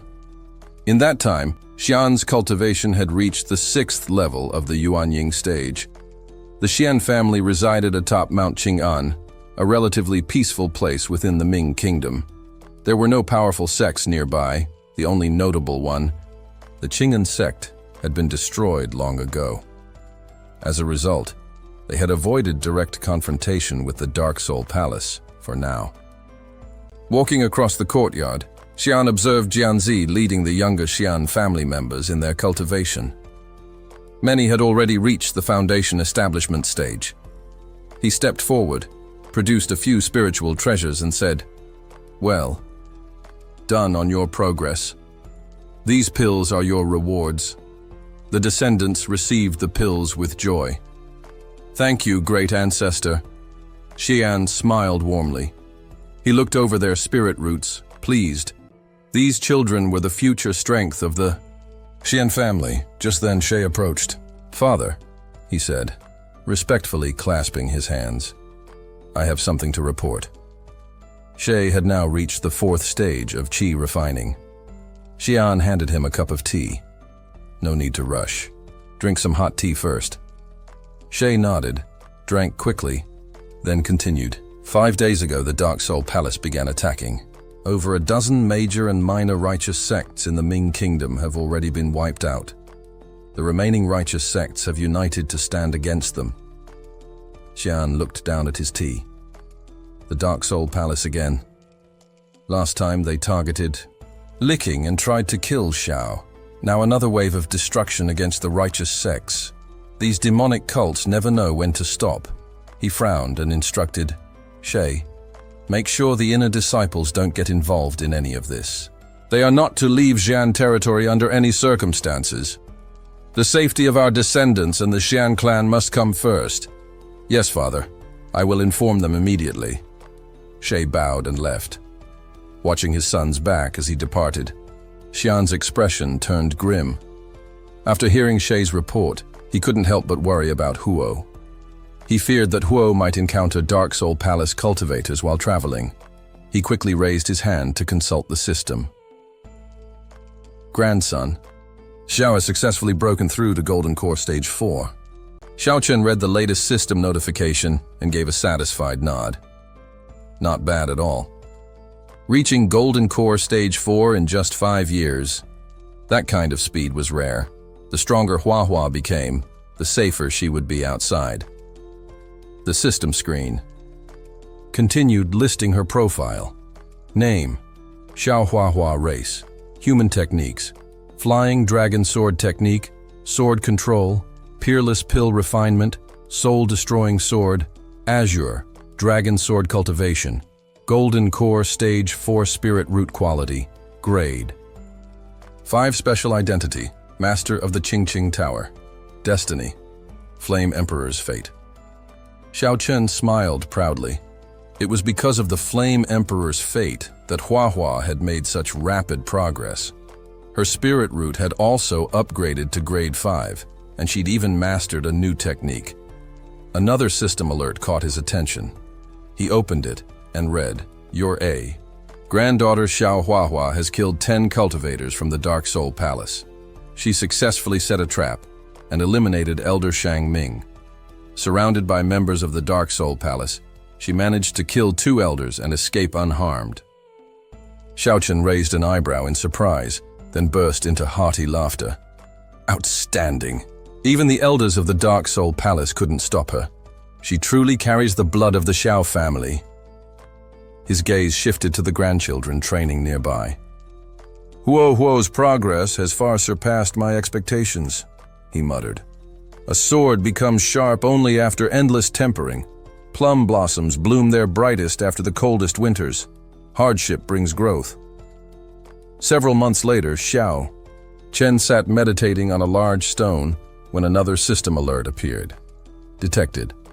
One of your grandchildren is an omnipotent reincarnation. Reward issued, Enlightenment Tea Tree. He stared at the message in awe.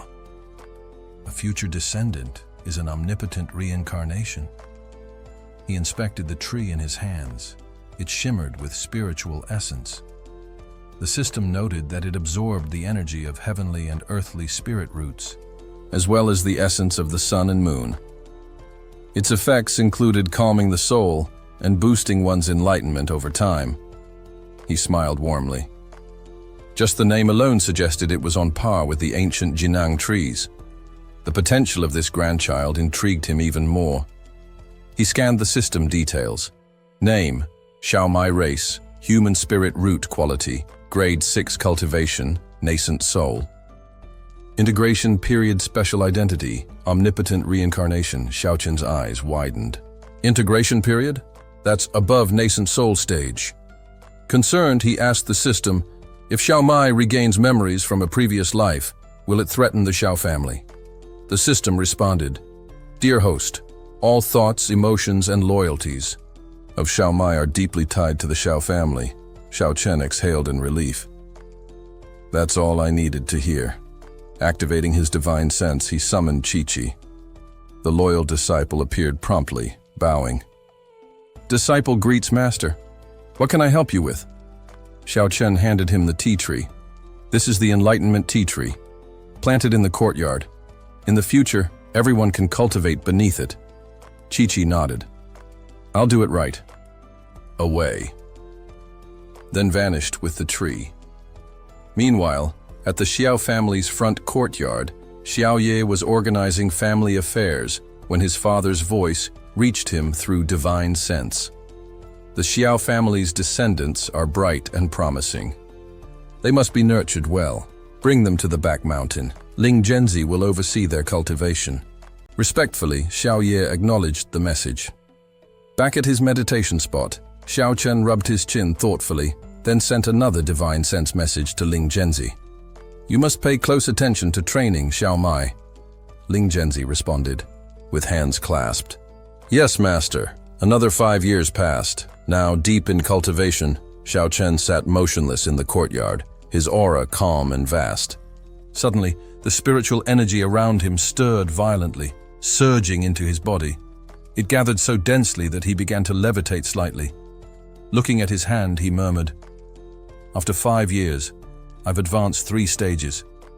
Now at Yuan Ying. Stage 9. Faster than I anticipated, but acceptable. Under the Enlightenment tea tree nearby, his descendants sat cross-legged in deep meditation. Behind them, in the inner courtyard, the ancient Jinang tree stood tall, now bearing fruit, shaped like tiny children. Xiao Chen stepped into the outer courtyard. The moment the descendants noticed him, they stood and bowed. Greetings, ancestor. Holding a jade bottle, Xiao Chen smiled. Very good. You've all worked hard. These pills are your reward. He handed the bottle over. These are gifts from the system, and their quality is excellent. For someone like me, at the Yuan Ying stage, they no longer have much effect. But for you, they'll be valuable. The grandchildren received the pills with bright eyes and shouted together, Thank you, ancestor. Just then, Xiao Li ran over hurriedly. Father, urgent news! Xiao Chen raised an eyebrow. What's got you so worked up? Shi-ai hesitated, looking flustered. The Dark Soul Palace. Before he could finish his sentence, Xiaoan had already teleported them both. Everything around Shi-ai went dark for a moment, and the next thing he knew, he was sitting in his father's study. Xiaoan sat calmly nearby and motioned for him to continue. Speak. What's the situation? Shi clasped his hands in front of him respectfully. Father, the Dark Soul Palace has become terrifyingly powerful. Not even the combined might of all the righteous sects can rival them anymore. Xiaowan, who had been holding a teacup, gave him a sidelong glance but said nothing. Shi continued. Over half of the Ming kingdom has already fallen into their control. They rule with cruelty and violence. Dead bodies line the streets. It's like hell on earth out there. Worst of all, their wave of destruction is heading toward our Qingyun mountain. He stood up, pacing anxiously. Thankfully, a new force, called the Celestial Star Tower, has emerged, opposing the Dark Soul Palace. Their resistance has at least slowed the enemy's advance. Xiaowan held his teacup in thought, worry flickering in his eyes. If Qingyun Mountain is next, we must prepare to relocate. I understand the old saying, as long as the green hills remain, there will always be firewood to burn. The enemy's forces are overwhelming, and we still don't know how strong their leader is. For all the righteous sects to have failed, it's troubling. He turned to Shi. Do we have any estimate of the Dark Soul Palace leader's cultivation?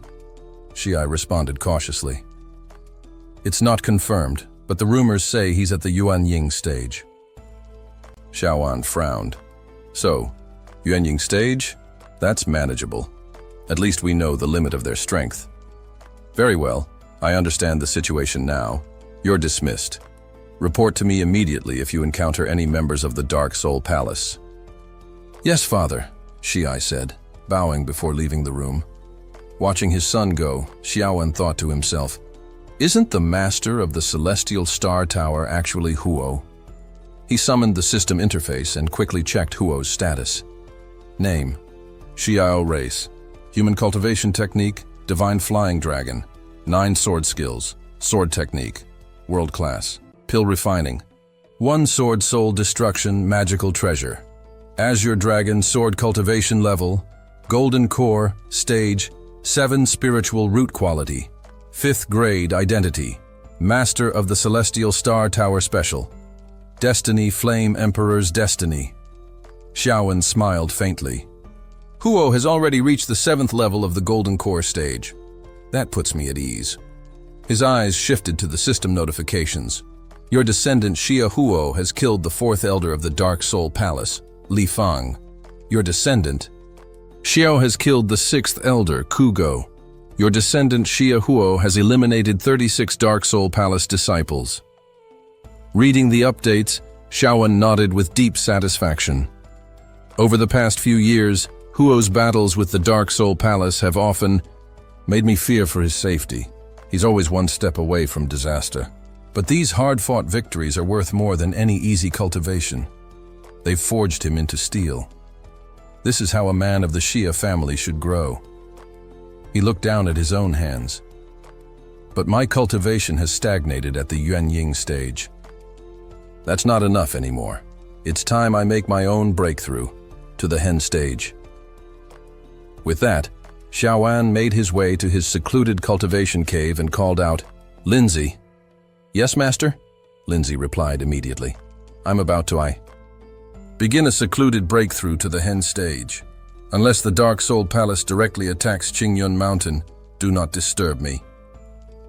He took his place at the center of the array and began his cultivation, focusing on the Hongmang purple essence scripture. A violet light surrounded him, flowing into his body as spiritual energy surged inward. Eyes closed, he drew in deep breaths, gathering energy into a pale golden aura that swirled around him. He raised his hand and condensed the energy into a powerful sphere. Time passed quickly. Over a year went by. Then one day, dark clouds began to gather above Qingyun Mountain. Behind the peak, thunderclouds rolled in. Lindsay noticed and smiled. Brightly, Master is finally going to break through. He rushed to the disciples in cultivation. Activate the teleportation array. Move everyone at least 100 miles away. We can't risk anyone being hurt by the lightning. In the sky above, Xiaowan floated among the gathering storm clouds. Rain poured down as he looked up calmly. So this is the Hen lightning tribulation. Massive bolt of lightning shot toward him. Xiaoan didn't flinch. With a serious expression, he formed a giant hand of spiritual energy and met the strike head-on. Far off in the distance, his disciples and descendants watched the sky nervously. Lindsay murmured in awe, "Master is truly fearless, standing tall, before the power of a tribulation without even blinking." As the lightning cleared, Xiaoan looked to the sky once more.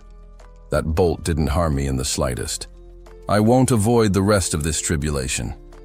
He stretched out his arms wide. "From now on, I'll face the lightning directly. Let it temper my flesh and forge me stronger." Then, with a satisfied smile, he welcomed the next strike, his body ready for the storm. Far in the distance, Xia Sha and the others kept their eyes fixed on the lightning striking Xiaoan. He stood tall and unmoved, arms outstretched as if embracing the storm. A serene calm painted his face, strangely at odds with the chaos surrounding him. From above, he cast his gaze downward across the vast expanse of his territory. Lifting a hand, he channeled a stream of spiritual energy into the heavens. "Let's examine the scope of my divine sense," he thought. At the Yuanying stage, one's divine sense could sweep across all of Qingyun Mountain. Now, with the power of the Hen stage, his perception extended more than 10,000 miles, clear, sharp, all-encompassing. The air around him responded to his will. Wind and rain answered his silent commands, the very elements bending to his presence. Xiaoan glanced at the system panel. So this is Hen stage. With mastery over Yuanying, he could now manipulate ambient spiritual energy, summon weather, and tap into the elemental forces of nature. Those who stepped into this stage could wield 1/3 of the Earth's spiritual power. A mischievous smirk curled at the corner of his lips. "This is incredible. I can feel it. True mastery." Just then, a notification chimed in his mind. "Congratulations. Host on advancing to Hen stage. Reward unlocked. Supreme one-finger divine skill." Startled by the system's sudden announcement, Xiaoan blinked. A new ability? He made a mental note to examine it in detail later. In a flash, he vanished from the mountaintop and reappeared within his secluded cultivation chamber deep in the back mountain. He sat cross-legged, back upright, eyes gleaming with anticipation. "Supreme one finger," he murmured, reaching out to touch the projection. The image shimmered oddly, but its description was clear. This divine skill channels the forces of heaven and earth into a single strike. When used, both the body and soul of the target may be destroyed, regardless of distance. Furthermore, it can track and connect with the user's bloodline across space. Xiaoan's eyes widened, and he chuckled. So powerful. It can even locate descendants and function remotely. That means my descendants can also harness Hen stage techniques. Amazing. Meanwhile, back in the back mountain, 100 miles away, Lingyi called out to the others. "The clouds are clearing. Let's head back to the mountain." Back in his quiet chamber, Xiaoan opened his personal system interface. It displayed his status. System: Family Prosperity. Panel host: Xiaoan age: 135 lifespan: 5,000 years. Cultivation stage: Hen stage. Level: 1 descendants. 278 cultivation method. Hongmang purple cheese. Scripture combat. Techniques: 1st grade, sunset sword technique. 3rd grade, superior, sword come. 3rd grade superior, supreme one. Finger magical treasures. 3rd grade superior, Chanun, bell 5th grade. Superior, Qingyu sword 4th grade. Superior, cloud chasing shoes 5th grade. Superior, Xuanlong armor spirit root, chaos, ancestor. Elixirs, 99, stored special abilities. Conceal personal information, create heaven and earth, domain Xiaoan's expression. Lit up as he absorbed the data. A lifespan of 5,000 years. Hen stage really changes everything. I feel completely at ease now. He stood and turned toward the back of the cave. Time to resume closed-door cultivation. I need to solidify this realm. 3. Months passed. Deep in the same cave, Xiaoan sat silently, his brow slightly furrowed, a rare trace of worry in his features. With a long sigh, he cast his divine sense across Qingyun Mountain. The images flowed into his mind, descendants training diligently, mothers holding newborns gifted with spirit roots. A faint smile appeared on his lips. Excellent. More spirit root-bearing descendants have come into the world. But suddenly, his smile faded, his brow knit tightly. Something strange had caught his attention. In Xia City, something was amiss. Dark energy stirred the atmosphere as unfamiliar figures emerged, each cloaked in a sinister, demonic aura. Sensing the disturbance, Xiaoan's eyes narrowed sharply. He immediately accessed their details through his spiritual interface. The first intruder was identified. Name, Liui race, Demon Clan cultivation level, Foundation establishment, Stage 6 talent grade, 2nd tier spirit root affiliation, disciple of the Dark Soul Palace. Next came another with a sly, conniving face, MMO, also of demon lineage, Demon Clan cultivation level, Foundation establishment, Stage 4 talent grade, 1st tier spirit route affiliation, Dark Soul Palace. And then a third, his skin deathly pale, his presence cold. Name, Shui race, Demon Clan. Cultivation level, Foundation establishment, Stage 7 talent. Grade, 2nd tier spirit root affiliation, Dark Soul Palace. In total, over 20 disciples from the Dark Soul Palace had infiltrated. Xiaoan clenched his jaw, rage boiling in his veins. The Dark Soul Palace again, he growled. The moment his fury flared, a murderous aura exploded from him, shaking the entire back mountain. Far in the cultivation grounds, Lindsay trembled. Master's anger is terrifying. We could feel the killing intent from here, he said anxiously to the others, his voice barely steady. Now that Master has reached the hen stage, even a breath from him could shatter bones. Meanwhile, deep within a cave on the Xiao family's back mountain, Xiao Chen's eyes burned with fury. To think the Dark Soul Palace dares target our family, he muttered. The thought alone fueled a storm within him. His killing intent surged uncontrollably. With a swift gesture, he summoned vast spiritual power. Using the formidable divine sense of someone at the hen stage, he pinpointed every Dark Soul Palace disciple hiding in their city.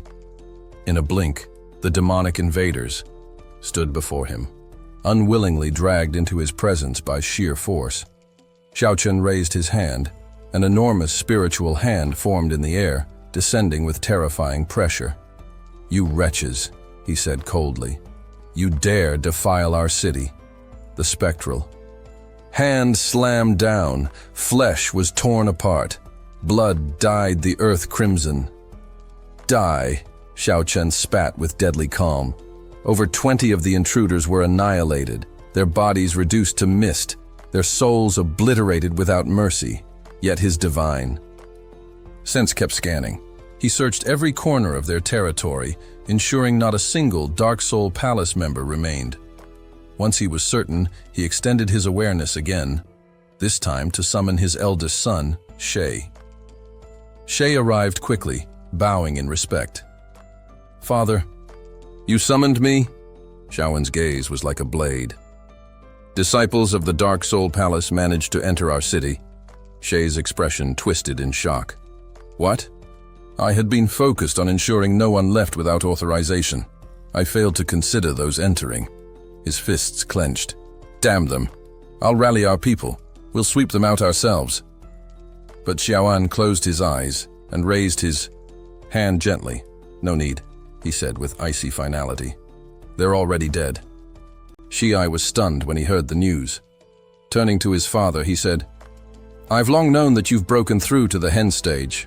Your cultivation and strength far surpass that of the Dark Soul Palace Master. With you as our pillar, the Xia family is truly blessed. Our foundation is now as solid as bronze. Even if the palace master of the Dark Soul Palace came here himself, you could cut him down with a single stroke of your sword. Xiaowen cast a sidelong glance at him, his tone calm but stern. The guiding principle of our family has always been humility, not arrogance. You must learn to temper your emotions. Starting now, increase vigilance over who enters the city. Our core members must heighten their security measures as well. Sha Li respectfully cupped his hands and replied, I understand, Father. Xiaowen gave one final reminder, his voice edged with concern. Make sure this is all done discreetly. Xi nodded deeply. I accept your orders. I request permission to take my leave. Without waiting for a response, he vanished from the room. Back behind the mountain, in the cultivation chamber, Xiaowen resumed his meditation. I must return to cultivation. If anything urgent arises, come directly to me. From now on, I will scan the entire Qing Mountain region with my divine sense every 3 months. Report to me here at the back mountain once a month. Yes, Father, Xi responded solemnly. Time passed swiftly, and a year went by. Inside the cultivation chamber, Xiaowen sat cross-legged, deep in concentration. Suddenly, a notification echoed in his mind. System alert. Your descendant Xia Hu is being hunted by the Dark Soul Palace Master. Choice event triggered. Please make your selection. Xiaowen's eyes narrowed as he reviewed the options. Choice 1. The Dark Soul Palace has committed countless atrocities across Ming country. You choose to strike down the Palace Master in the name of justice. Reward. 4th rank, high-grade magical treasure, demon-slaying blade. Choice 2. Despite the Dark Soul Palace's many crimes, you fear retaliation could endanger your family. You choose to do nothing. Reward. 3rd rank, high-grade magical treasure. Xiaowen scowled. The old demon again. Just last year, his disciples infiltrated our city. He's already crossed the line. And now Hu is being hunted down by that madman. He slowly raised his hand, a faint smile playing on his lips. A perfect opportunity to test the heaven-piercing strike. Without hesitation, he chose the first option. System alert. Congratulations. Host has received a 4th rank high-grade magical treasure, demon-slaying blade. Far away in the capital of Ming country, a golden dragon-shaped spiritual force clashed in mid-air against a dark purple energy. The sky trembled as the two energies collided, shaking the heavens. The golden energy, fierce and radiant, belonged to Xia Hu. Injured and bloodied, Xia Hu fell from the sky. Master, is there any way to remove this pursuit talisman? He asked, his voice strained, teeth clenched against the pain. He recalled the rise of his celestial star tower, once the pinnacle of righteous sects in all of Ming country. He had planned to rally them all for a decisive strike against the Dark Soul Palace. But just as he was preparing to infiltrate their headquarters, an ominous force locked onto him, a terrifying divine presence. In that dreadful moment inside the palace, a sinister voice echoed. Xia Hu, heaven has a door, yet you do not enter. Hell has no door, yet you insist on forcing your way in. A chilling wave of murderous intent surged through the air. Divine sense from the old demon palace master. His voice echoed in Xiao's mind like a curse. I've placed a pursuit talisman on you. Even if you sprout wings, you won't escape me. Xiao's expression tightened as the ominous words struck him. This is bad, really bad. Without hesitation, he leapt into the sky, riding his sword's flight path to flee the looming threat. But from the ground below, tendrils of dark violet spiritual energy twisted upward, clawing at him with relentless force. They closed in, forcing him to weave through the air in a panic. I've been keeping a safe distance so far, Xiao thought. But this old demon's mastery over long-range techniques is monstrous. He's forcing me into a corner, again. Then, as if summoned by fate, the ring on Xiao's hand glowed faintly, and a calm voice sounded from within. Disciple, the pursuit talisman isn't permanent. It should dissipate in about an hour. Gritting his teeth, Xiao pressed forward, pushing his limits. All right, he told himself. Just survive. I just need to last an hour. No mistakes, no slips. The one chasing me is no ordinary foe. He's the Palace Master of the Dark Soul Palace. A single moment of carelessness, and I'll be dragged straight to the underworld. Behind him, that swirling purple energy grew heavier. It wasn't just spiritual pressure. It was a voice, calling his name, haunting and cold. Wang Qi, Xiao guessed, his mind flashing to the ruthless elder of the Dark Soul Palace. From the mist of purple energy, a figure in a crimson mask emerged. His voice cut through the air with icy malice. I once sent several of my disciples to Xiao City. They vanished without a trace. That alone proves someone powerful is hiding there. He stepped closer, spiritual power roiling around him like a storm. I've been watching, waiting for the right time. Today I'll seize you and settle every grudge, new and old. If there's one regret, it's that I won't get to feast on your flesh and drink your blood myself. Sorry for the interruption, but if you're loving this series, you don't have to wait. Get up to 16 episodes ahead right now on Patreon. Support the channel, unlock exclusive content, and stay ahead of the story. Links in the description. Now back to the video. With a feral scream, the red-masked figure lunged toward Xiao. Far away, within a dark and ornate hall, the Palace Master of the Dark Soul Palace gazed into a crystal ball. He watched the chase unfold, calm and calculating. Wang Qi has made his move, he muttered. Then there's no need for me to act, yet. The life-tracking talisman I placed on Xiao has already locked onto him. He won't escape. A mere golden core cultivator making me fail twice? That would be disgraceful. For someone at the Yuanying level. In the skies, Xiao realized, with sudden clarity, the old demon had pulled back. But Wang Qi remained, pursuing him relentlessly. Xiao! Wang Qi's voice howled behind him. Once I catch you, I'll rip your tendons out, crush your bones, and burn your soul in spirit fire until you're dust. Behind that terrifying mask, his eyes gleamed with twisted pleasure. Your flesh will be refined into a corpse puppet, my loyal hound for eternity. Xiao, already drained from the earlier pursuit, felt his strength falter. His spirit dimmed. Wang Qi's presence grew stronger, his voice louder. You can't fight us. The Dark Soul Palace is beyond you. Right now, over 100 of our disciples are hidden within the Xiao family.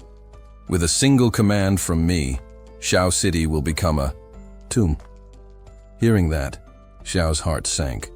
A trace of worry flickered in his eyes. Upon hearing Wang Yi's words, Xiao abruptly stopped in his tracks. He spun around, eyes blazing. What did you just say? He growled, his voice sharp with fury. You dare bring your filthy hands to Xia City, even if it means destroying my golden core. I'll erase this threat from existence. Without hesitation, Xiao unsheathed his sword and launched himself at Wang Yi. Wang Yi, unfazed, gave a cold order to his men. Everyone, move in, capture Xiao alive, and I'll reward you handsomely. Behind his mask, Wang Yi's thoughts churned. Truthfully, I'm afraid he'll really destroy his core. If that happens, his body will be ruined, unusable for puppet refinement, a total waste. That's why he insisted on capturing Xiao alive. Besides, he had backup. The Palace Master is just behind me. At the Yuanying stage, he could crush a mere golden core cultivator like Xiao with ease. Rage surged through Xiao as he learned that the Dark Soul Palace had already made a move on his home city. Without hesitation, he began slaughtering Wang Yi's men. He cut down foe after foe, but the numbers were overwhelming. No matter how many he killed, more kept coming, and soon he was encircled. Raising his sword high, Xiao roared, "Old thief! Hand over your dog life!" A fierce spiritual energy burst from his body as his expression turned cold and resolute. Concentrating his spiritual force, Xiao summoned a blue dragon that coiled around his sword before he slashed toward the oncoming horde. Wang Yi smirked, gripping his own blade. "Perfect timing," he sneered. He responded with his own spiritual force, a grotesquely shaped purple dragon forming from his aura. The two dragons collided mid-air in a violent clash, tearing into one another. The energy surged through the field, sending shockwaves in every direction. As the dust settled, both sides were forced into close combat. Though Xiao's talent was undeniable, he was no match for the overwhelming force. He was thrown back, coughing up blood from the impact. Not bad, Wang Yi thought, wiping sweat from his brow. I had to sacrifice a mid-grade defensive treasure, a third-grade one no less, to stay on my feet. Didn't expect this much power from him, despite not being visibly injured. Wang Yi could feel the weight of the battle. We're both golden core cultivators, but the difference between us feels like the distance between heaven and earth, he mused, glancing at Xiao as the latter struggled to take medicinal pills. Then, without a word, Wang Yi turned and bolted at top speed. Even with the protection of that old demon, he thought. I'm not risking my life by staying. I won't become just another name cut down by Xiao's blade. Spotting the retreat, Xiao's fury reignited. He grabbed his sword and gave chase. "Coward, you're not escaping me!" Wang Yi shouted to his men. "Block him, quickly!" His subordinates moved to intercept Xiao, buying their master precious time. From a distance, the Dark Soul Palace master watched with disgust. "Useless trash," he muttered. "Looks like I'll have to get involved myself." With a flick of his clawed hand, he summoned his spiritual energy and directed it toward Xiao's location. The air shifted violently as he activated a teleportation technique. Meanwhile, Xiao continued to fight off the remaining enemies when suddenly, a chilling spiritual pressure descended from above. The battlefield froze. Both sides instinctively looked to the sky.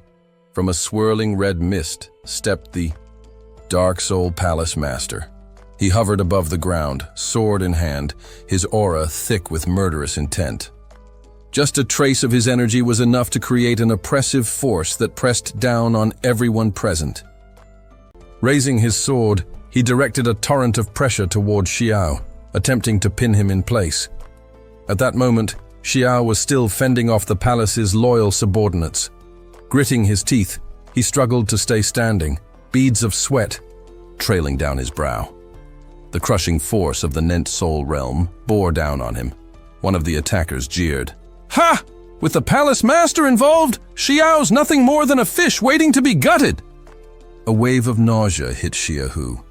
The sensation was like drowning in a sea of blood. The landscape around him littered with corpses piled high like mountains. The pressure grew unbearable. His breathing grew ragged. This is the strength of the Nent soul realm, he thought grimly. If I survive this, it'll be by the slimmest margin. The overwhelming force knocked the palace subordinates flat to the ground, but Xiaohu, though pushed to his limit, merely dropped to his knees. He stabbed his sword into the ground to steady himself, surrounded by the slain bodies of his enemies. Blood pooled at his feet. With a weak, bitter smile, he murmured, "Master, it seems the only way I can repay your kindness is in the next life. To restore your body and breathe life back into the celestial star tower."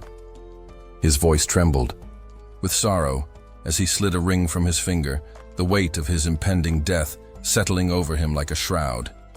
Tears welled in his eyes. "Forgive me, Master. I may not be able to keep my promise." In the shadow of the enemy's might, Hu's carefully laid plans crumbled. Just as despair threatened to consume him, the remnant soul of his master manifested before him. A soft glow surrounded the spectral figure. "My disciple," the soul spoke gently. "All that I have learned, I have already passed on to you. The spirit gave a faint, wistful smile. So today, let me settle this grudge, once and for all. He gazed down at Xiao without emotion, calm and resolute. Patriarch. Soul Palace Master's eyes narrowed in surprise. The medicine spirit master. An old demon stepped forward, eyes gleaming with malevolence. So, a piece of your soul escaped that day. No matter. Today, I'll send both master and disciple to the afterlife. You can walk that path together. His expression twisted into one of wicked satisfaction. That explains it, he thought. That's how Xiao became so well versed in the secrets of the Dark Soul Palace. The remnant soul of the medicine spirit master hovered in the air, his form flickering with faint light. He looked toward the enemy and declared, "Old demon, today I am willing to give up what remains of my soul. If it means saving my disciples' life." His voice trembled with restrained fury. "Otherwise, even if it means our destruction, we will drag you into seclusion for 100 years. Yahello clutched his chest, breathing heavily. "Master," he said, concern in his eyes. He turned to speak but stopped himself, seeing the determined expression on his teacher's face. Just then, a subordinate rushed in to report to the Dark Soul Palace Master. "We cannot, must not, let the tiger return to the forest. They remain the greatest threat to our palace." The palace master's expression darkened. With a flick of his brow, he infused his sword with spiritual energy, causing it to blaze like fire. He sneered, "Medicine spirit. You got lucky last time. But now, even if you had wings, you wouldn't escape." With that, he launched his attack. The oppressive force of a soul at the Nent realm descended like a storm. Yahello braced himself, trying to block the incoming strike, but the sheer power overwhelmed him. Blood spurted from his mouth, painting the ground red. His master turned sharply, concern etched in his face. "Disciple, I will use what remains of my soul to protect you. Run." But Xia fell to one knee, still resisting. "Master, I won't run. If we die today, we die together." Without hesitation, he summoned a surge of golden spiritual energy, which shimmered in his palm like a miniature sun. The Dark Soul Palace Master narrowed his eyes. "You still want to resist? Then I'll grant your wish." He hurled another attack at them. Xia stood firm behind his master. As the energy beam surged toward them, he planted his sword deep into the earth.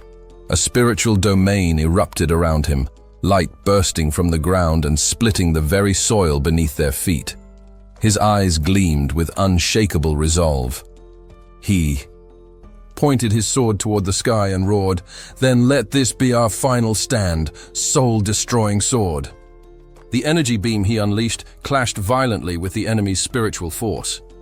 The Palace Master's attack was driven back, and even he let out a shocked gasp. A massive column of light exploded upward. As it struck, the swirling mists surrounding them began to thin. Xia staggered and coughed out a mouthful of blood. His master rushed to his side, catching him just before he collapsed. "Disciple!" he cried. Xia had fallen face first into the ground. The master lifted him into his arms, grief clouding his eyes. "Foolish boy," he whispered, forcing back tears. "If only your ancestor Huo could see you now. If only I could tell you what I've endured all these years." The Dark Soul Palace Master observed from a distance, sneering. A brat is still just a brat. Lying weakly in his master's arms, Xia murmured, "Master, ancestor, I'm so tired." "Disciple, no, you must not sleep." The master cried, panic rising. But Xia's eyes had already closed, peaceful and still. A long sigh escaped the master's lips. He gently stroked his disciple's head. "It's all right now. Your master will go with you." He raised his hands, and a brilliant orb of spiritual light formed between his palms. With a final shout, he roared, "Golden Core! Self-destruct!" The skies cracked open with thunder. The winds howled and the palace trembled violently. The Ida, Dark Soul Palace Master, stood frozen in the heart of a dark vortex. "Who dares to intrude here?" he bellowed. Even the master was taken aback by what unfolded next. Shia's eyes slowly fluttered open. Above them, a colossal hand descended from the heavens. As it appeared, every subordinate of the Dark Soul Palace immediately vomited blood, their bodies racked by invisible force. The master and disciple stared in shock.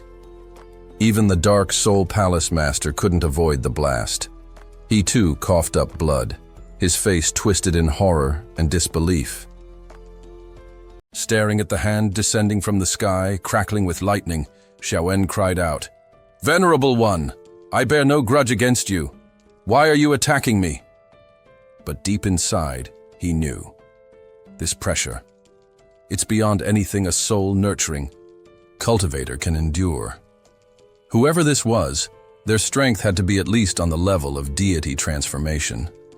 No ordinary opponent. This was a being of unfathomable power.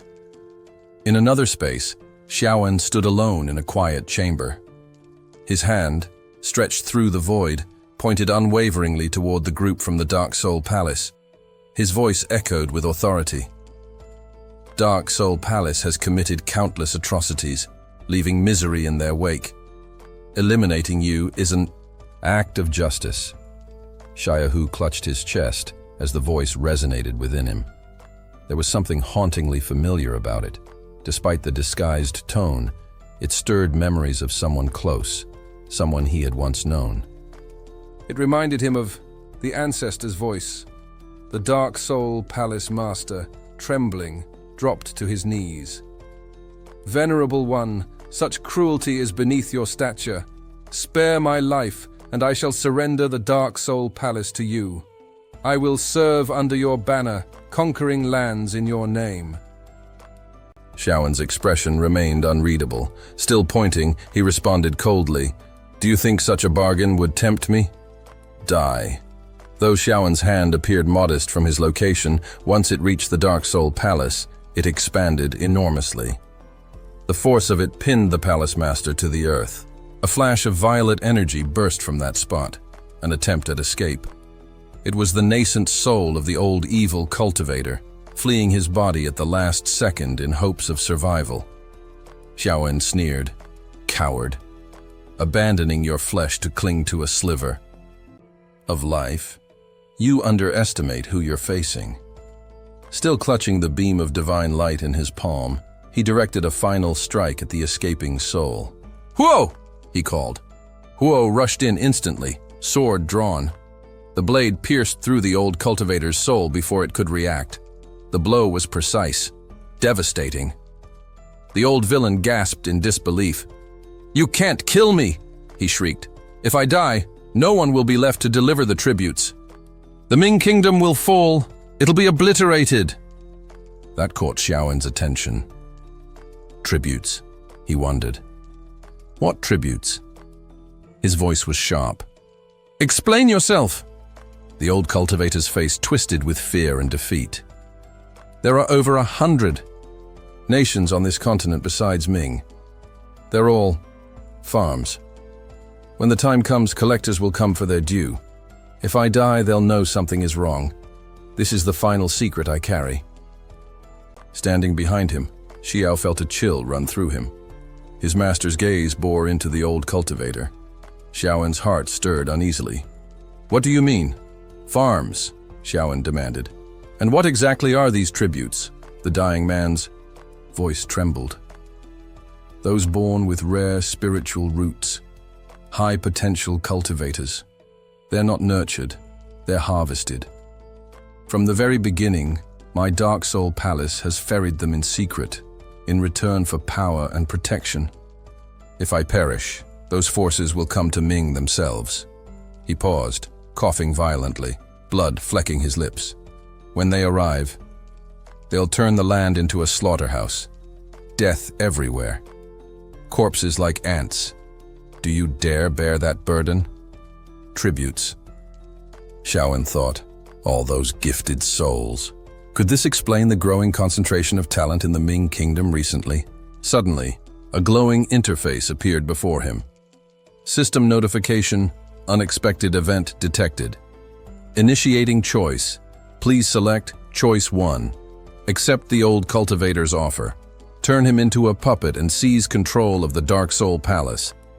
To dig deeper into the mystery. Reward. A top grade, level 3 magical treasure. Choice 2. Rejection. She chose to reject the proposal of the sinister old cultivator. It was a dangerous choice, but one that came with its own reward. A top grade level 2 magical treasure. Congratulations, the message rang in his mind. You've obtained the map of the nation's landscape. But treasures aside, Shah's resolve hardened. The old evil cultivator must die. There was no room for doubt. Sparing his life might only invite greater disaster. If the old man reached out to the tribute collectors, it would place Shah in even graver peril. Even if the Ming kingdom had already been marked, sparing or killing the old cultivator would change little. Danger would come either way. Shah crossed his legs, eyes closed in solemn thought. If destruction is inevitable, then let me face it without fear, he whispered. Let the people of the Ming kingdom rise together in resistance. Upon hearing this, the old cultivator fell into despair. In a flash, Shao leapt toward the old man. Moments ago, he'd still hesitated. Now there was no doubt. He would end him without mercy. Standing behind the fallen cultivator, Sha Wu bowed, deeply. Venerable One, thank you for your guidance. I don't yet know how to repay such a debt. Watching him, Xian An, Sha Wu's uncle, nodded approvingly. Then become stronger, he said. If you are truly one of the tributes, you'll need the strength to protect yourself and others. Sha Wu turned to his master. Master, was what the old cultivator said true? His master's expression grew serious. Yes, I had hoped. To tell you only once you were strong enough. But now that the truth is out, you must work even harder. Sha Wu's voice was steady. Who are these tribute collectors really? They are powerful beings, godlike, his master replied. Even I have never encountered them directly. The old cultivator had hoped to use them to bring you harm. Then, that venerable one who helped us just now. Will he assist us again? His master looked him in the eyes. Do not rely on others. No one can protect you better than yourself. Only by growing stronger can you shield what you care about. Sha Wu clenched his fists. Then I will. I must grow even stronger. His thoughts turned to his ancestors, to his father, to his brothers, his clan, his loved ones. They were the reason he must fight, the reason he could not fall. Right, he said. And I must also write to inform the grandmothers. They need to be warned. At that moment, Shaoan stood on a high cliff, his gaze sweeping across the horizon. The lands beyond the Ming kingdom were terrifying indeed. I once sealed my identity and eliminated that old evil cultivator to avoid exposure. Now it seems my descendants are about to be dragged into this mess, one by one. He paused, eyes narrowing with thought. Should I help them rise to strength, or let them live hidden, as I did? His answer came quickly. I became strong through cultivation. How can I let them be taken? The Xia family was never meant to cower. We rise, we fight. He raised his hand and summoned Uncle Fu. Announce this to the clan, Shaoan ordered. Any daughter-in-law of the Xia family who bears a son shall receive a top-grade elixir. If the child is born with spiritual roots, gift them a high-level cultivation manual. All men and youths must begin nightly cultivation. Those who slack off will face punishment according to family law. Uncle Fu bowed. This servant will deliver the message. But in his heart, he couldn't help wondering, what's really going on? That night, joy spread through the Xia family like wildfire. Hope bloomed, loud and bright. Far away, 100 miles from Xia Pass, travelers were speechless. Something tremendous had occurred.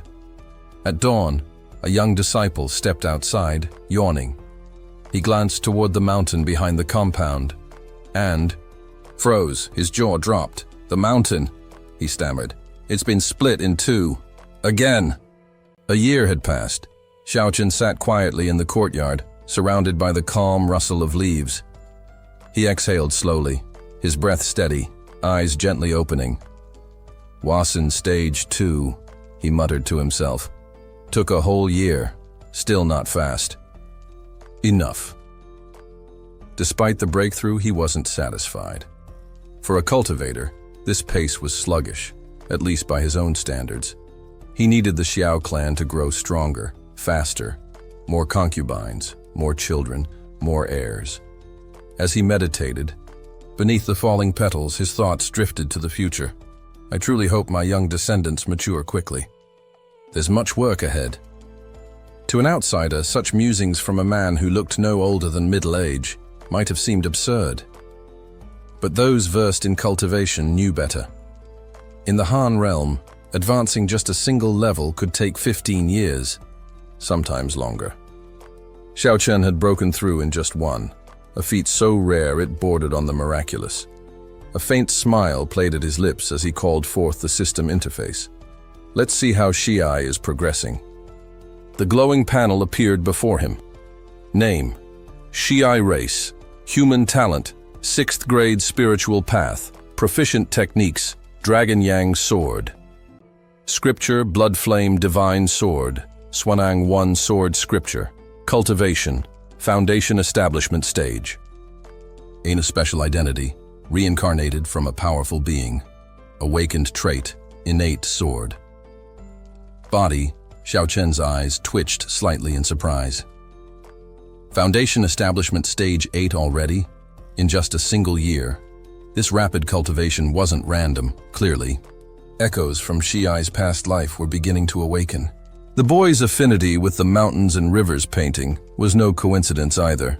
With steady growth, he would undoubtedly become the future pillar of the Xiao clan.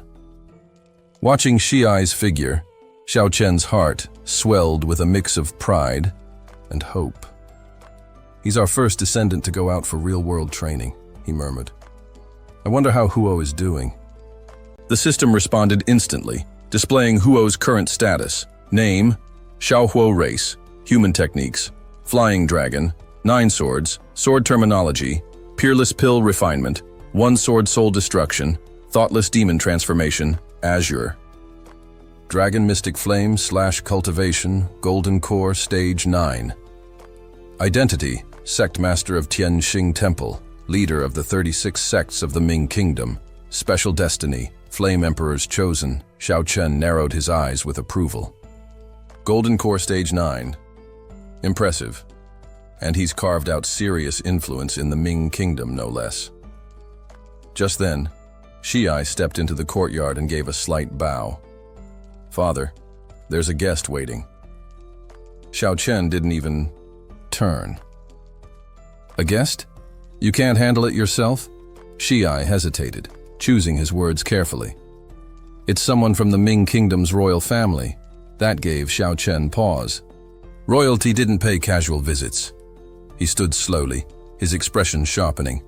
"A royal, you say? And what does this noble person want from the Xiao clan?" Xiai cleared his throat. "They've come to propose marriage." Xiaochen arched a brow. "Marriage? To whom? Has one of our girls been sneaking off with a prince?" Xiai shook his head. "It's Princess Weina. She's fallen for Huo and wishes to propose to him." At that moment, the system chimed in. New event detected. Xiao Huo's fated encounter. Choose an action. Option 1. Let things unfold naturally. Reward: superior grade magical treasure. 4th grade auspicious wood option. 2. Take the reins. Organize the wedding yourself. Reward: divine puppet with split body technique. Xiaochen chuckled as he made his decision. Option 2. The system flashed again. Congratulations. Divine puppet with split body technique acquired. Still amused, Xiaochen turned back to Xiai. Well, Looks like our Huo has caught the eye of royalty. Not bad. Not bad at all. Xiai smiled nervously. So, you approve? Xiao Chen raised his hand and nodded. The young men of our family are all busy increasing our numbers. Huo's off. Training, and this is a major event. It might be worth calling him back. Let's see where this leads. Meanwhile, in the guest hall, a young woman waited with graceful composure. Her beauty was subtle yet striking, an elegance that spoke of quiet strength. This was Princess Weiner, and her gaze was calm, unwavering. She had made her choice. And so the wheels of destiny began to turn once more. Xiao Chen and Xia Li finally arrived at the guest quarters. A young woman was already waiting there. As soon as she saw them, she stood and bowed with grace and respect. "Patriarch," she greeted warmly. Xiao Chen offered a smile, raising his hand to halt her formality.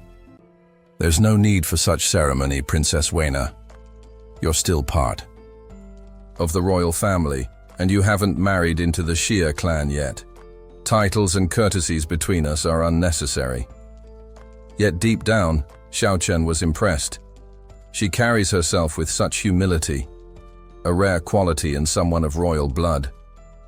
"I'm beginning to truly like this girl." Weiner's voice was filled with quiet determination as she stepped forward. "Patriarch, I speak from the heart. My affection for Xia Huo is true. If I cannot marry him, I will marry no one.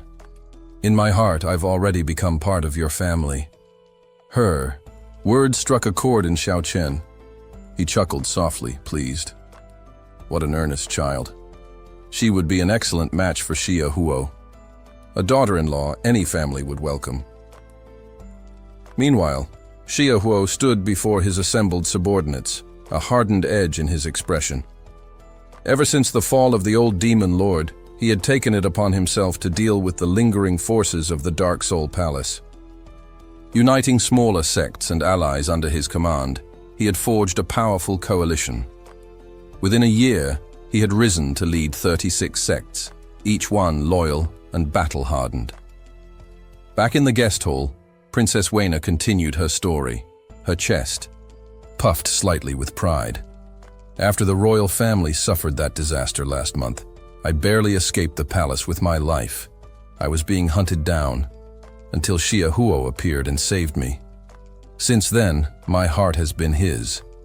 I've made my choice. If it's not him, it will be no one." Xiao Chen turned to Xia Li. "It seems the heavens themselves have woven this bond. This is no coincidence.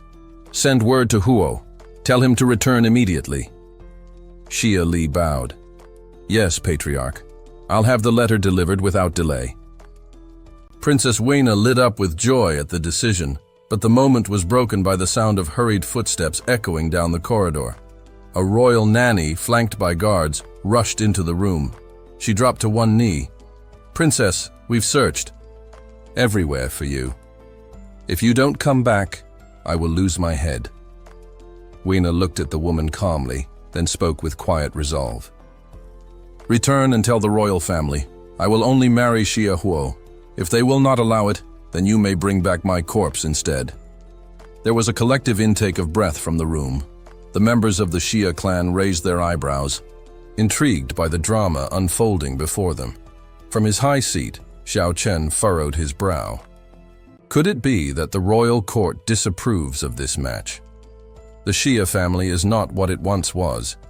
Xia Huo's name is known across the land now. Why would the Ming Dynasty royal family object? Before he could voice these thoughts, Weiner took a sudden step forward and fell to her knees. "Patriarch," she said solemnly, "whether in life or in death, I belong to the Xia family. No force in this world can change my heart. I, Weiner, humbly ask permission to enter the ancestral hall and pay respects to the Xia ancestors as a daughter-in-law." Just as the atmosphere became reverent and still, a thunderous voice rang out behind them. "If you dare marry into the Xia family, I will burn the entire Xia clan to the ground." Gasps echoed through the hall. Weiner froze, her body stiffening as she turned in shock toward the source of the voice. Xiao Chen's expression hardened, his usually composed demeanor shifting into something far more intense. A family as powerful as the Xiao clan. Who would dare speak against us so brazenly, he thought. Rising to his feet, he shouted with thunderous authority. How dare you? Who gave you the audacity to speak like that within the halls of the Xiao family? We are like the rising sun, brilliant, ever ascending. Our strength runs deeper than you can imagine, and we will not tolerate slander from anyone. The one who had just entered stepped into the light. It was none other than the princess's royal uncle. Princess Weina turned toward him, voice steady but full of resolve. Uncle, I see you've come to retrieve me in person, but no matter what you say, I will not change my mind. In this life, if I cannot marry Xiao Huo, then I will not marry anyone. Her gaze sharpened as she continued. Not long ago, when assassins infiltrated the palace, I fled for my life. I was cornered until Xiao Huo appeared and saved me. That moment, our meeting, it was fate, a bond destined by the heavens. Around them, members of the Xiao family narrowed their eyes, realizing the situation had become far more complicated. So these elaborately dressed intruders, they're part of the royal family, they thought. And that man at the front, he's no ordinary official. Indeed, the figure leading the group stood with a frigid, arrogant air. This was none other than Prince Gong, the emperor's younger brother. At his side, a bold official stepped forward and declared, "The Liang kingdom has already sent its betrothal gifts. The marriage between Princess Weina and their royal envoy is a diplomatic promise. You cannot defy the will of the two kingdoms." A nearby attendant added with a hint of disdain, "Princess, it's time to stop resisting. Accept your fate and proceed with the arranged marriage." Princess Weina's face darkened. "Uncle," she said sharply, "do you think I don't know who orchestrated this? It was you who led the Liang envoy here. You who pushed my father into accepting this political union. You who conspired behind my back." She stood tall, her voice unwavering. "But my fate is mine to decide. Who I marry will not be dictated by politics or power." Xiao Chen listened carefully, his thoughts racing. So, Prince Gong is the mastermind behind this farce. No matter. If fate has brought Weina and Huo together, then as the head of the Xiu clan, I must see it through. He stepped forward, locking eyes with Prince Gong. There will be no political marriage, not today, not ever. Even if the whole world stands against this union, I will officiate their wedding myself. Tonight, they will pay their respects in our ancestral hall, and tomorrow, we celebrate their union. The princess nodded firmly. Yes, let it be so. Prince Gong clenched his jaw, rage barely contained. You fools don't understand the gravity of your defiance. He watched the two walk away, his voice low with menace. The Xiao family dares defy imperial authority. Inside the ancestral hall, preparations were already underway. Incense burned as the family welcomed Princess Weina with full honors. Meanwhile, Xiaowen approached Prince Gong, expression cold. Leave of your own accord, or shall we escort you out? Prince Gong's fury erupted. So arrogant! Have you forgotten who rules the Ming kingdom? You're all courting death, Xiaowen fired back, calm and cutting. And you seem to have forgotten who the true emperor is. The door is that way.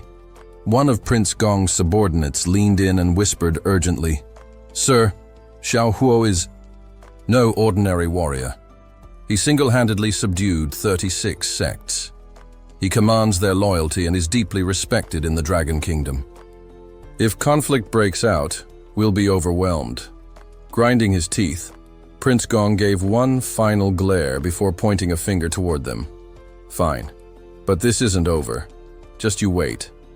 Later that night, in the shadows of Prince Gong's private study, the The sound of a brush against parchment was interrupted by the presence of a cloaked figure. A voice, cold and sharp, echoed through the room. "Where is Princess Weena? Why hasn't she returned?" Prince Gong stood and bowed slightly. "She refuses to cooperate. The Xiao family has taken her under their protection. But rest assured, messenger, I'll deliver her to the Liang Kingdom. The Crown Prince will get what was promised."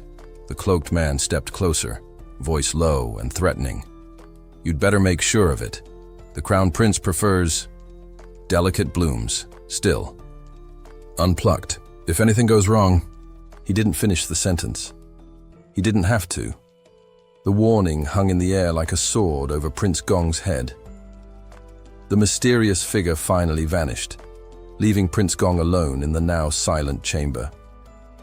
Sweat clung to his brow as he stood frozen in place, fists clenched in fury. With a sudden burst of rage, he slammed his fist down on the table. "The Xiao family." "Xiao," he snarled, "you won't escape justice." His thoughts churned with fury. First, they dared attempt an assassination on the royal family. Then, they kidnapped Princess Weena. It had taken immense effort to bring her back, and now, Xiao dared go even further. He wanted to marry her. Unforgivable. At the Xiao estate, a servant stepped forward with a polite bow.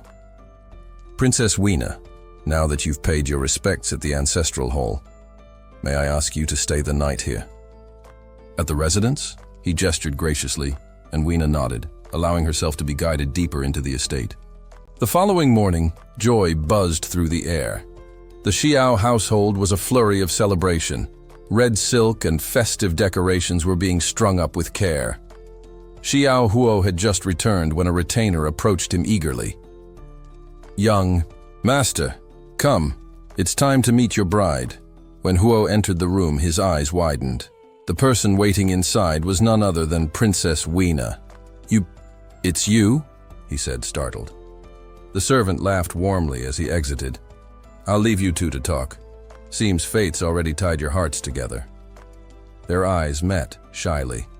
Neither spoke of it, but the spark between them from their earlier encounters was unmistakable. Meanwhile, on Mount Qingyun, Xiaoan sat cross-legged at the summit, deep in cultivation. With calm focus, he raised both hands and activated a secret technique. In a flash, a perfect double of himself appeared before him. Identical. In every way, a faint smile touched his lips. "Not bad. It even shares my consciousness," he murmured.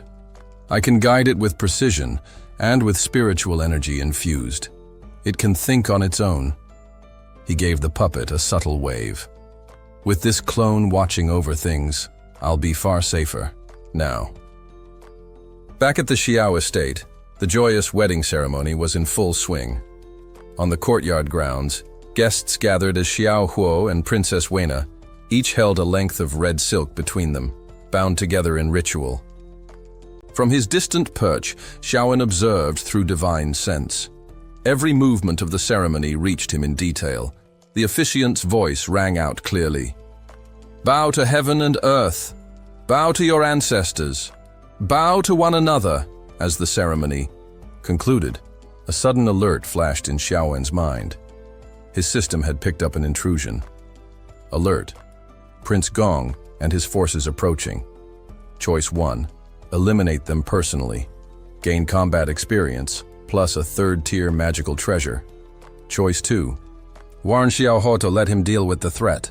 Gain a second-tier magical treasure. Xiaoan chuckled, amused. So Prince Gong dares cause trouble today of all days? The gall, to crash his own niece's wedding. He pondered for a moment. Before, I'd have let Huo and the 36 sects handle it. But now with my puppet clone, I can deal with them myself. And if something happens to Prince Gong, well, that's hardly my problem. Without hesitation, Xiaoan used his teleportation skill and vanished.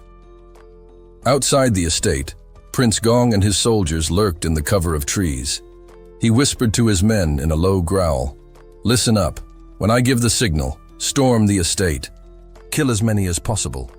I want chaos, so much that the entire 36 sect hears of it. Capture Princess Wena before they reach her. Fail, and none of you will live to see the next dawn." He took a step forward, raised his hand and roared, "Attack!" But before they could move, the earth ahead of them erupted in a thunderous blast. The ground cracked open, sending shards of stone flying in all directions. Dust swirled violently as a figure appeared amidst the destruction. Xiaoan stood tall, his eyes cold and sharp as blades. "You want to slaughter members of the Xiao family," he said calmly. "Then prepare to become compost for the mountain grass." As the sun dipped below the horizon, cloaking the world in darkness, Xiaoan stood alone with an air of quiet defiance before the assembled soldiers. His hands clasped behind his back, his expression unmoved. He cast a cold gaze toward them. "Prince." Gong's voice rang out, sharp with fury. "So it is you." Xiaoan stepped forward without hesitation. "Today marks the grand wedding of the Xia family. As long as I stand here, no one will dare stir up trouble." Prince Gong and his followers sneered in unison. "You think you alone can stop us?" he barked.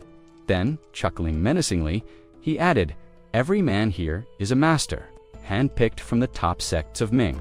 Each one is at least at Golden Core stage. Some have even touched the threshold of nascent soul, pointing toward the Xia estate." Prince Gong scoffed that Xiaohu, at best, has reached Golden Core stage 9. Even he wouldn't stand a chance. "And you what gives you the right to speak so boldly?" Though his voice was forceful, his heart was rattled. He had risked everything to seize Princess Wena. Failure now would mean he couldn't deliver her to the Prince of Lion Kingdom, and that meant death was certain. Xiaoan's mouth curled into a mocking smile. "So, the strongest among you is merely semi-nascent soul?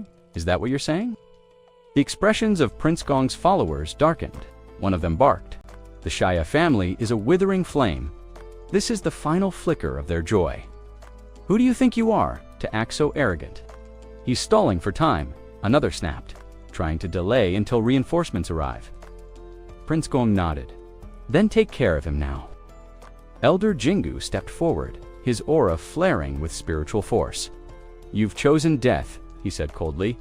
"The Xia family will soon join you in the afterlife." But Xiaoan looked utterly disinterested. He lifted one finger bare. In that instant, Jingu froze mid-step. Confusion plastered across his face. "What's wrong with him?" murmured someone from the back. Xiaoan walked up calmly, extended a single finger, and pressed it gently to Jingu's forehead. The elder collapsed, his eyes rolling back lifelessly. A wave of stunned silence swept through the ranks. Prince Gong's face twisted with disbelief. "How?" Xiaoan sighed, visibly irritated. "Enough! Stop wasting my time! Come at me all at once!" One of the soldiers murmured nervously. "He must be a high-level Golden Core, Cultivator. No, perhaps even beyond that. We'll need a nascent soul expert to face him." Prince Gong turned to the man behind him. "Master Zhang, it's your turn." Master Zhang Hu had reached the semi-nascent soul. Level stepped forward, his spiritual energy rising like a tide. "Your arrogance will be your downfall," he shouted. "The Xia family ends today." Xiaoan remained still. Then he softly whispered, "Collect." With that word, the massive energy wave Zhang had released was instantly sucked into Xiaoan's, palm-like dust into a vacuum. Zhang's face paled. Where's my power?" he gasped, spinning around in panic. "It's gone. My spiritual force is—" He locked eyes with Xiaoan, horror dawning on his face. "You're die," Xiaoan said simply. Xiaoan coughed blood and dropped to the ground without another word. The soldiers stared, frozen in place. Their courage dissolved. Prince Gong screamed, "What are you all waiting for? He can't possibly be stronger than all of us. It's some kind of Xia family trick. Kill him now!" Fearful but bound by duty, the soldiers gritted their teeth, unsheathed their blades, and charged, cut him down. Xiaoan raised his hand with dispassionate grace and a sweeping force crushed them. One after another, they crumpled to the ground, groaning in agony. Prince Gong's confidence cracked, his lips trembled. How can you be this strong?" Xiaoan, still toying with spiritual energy in his palm, answered calmly, "There is no can or cannot. You simply lack the power to stop me. And now it's your turn." Sweat poured down Prince Gong's face.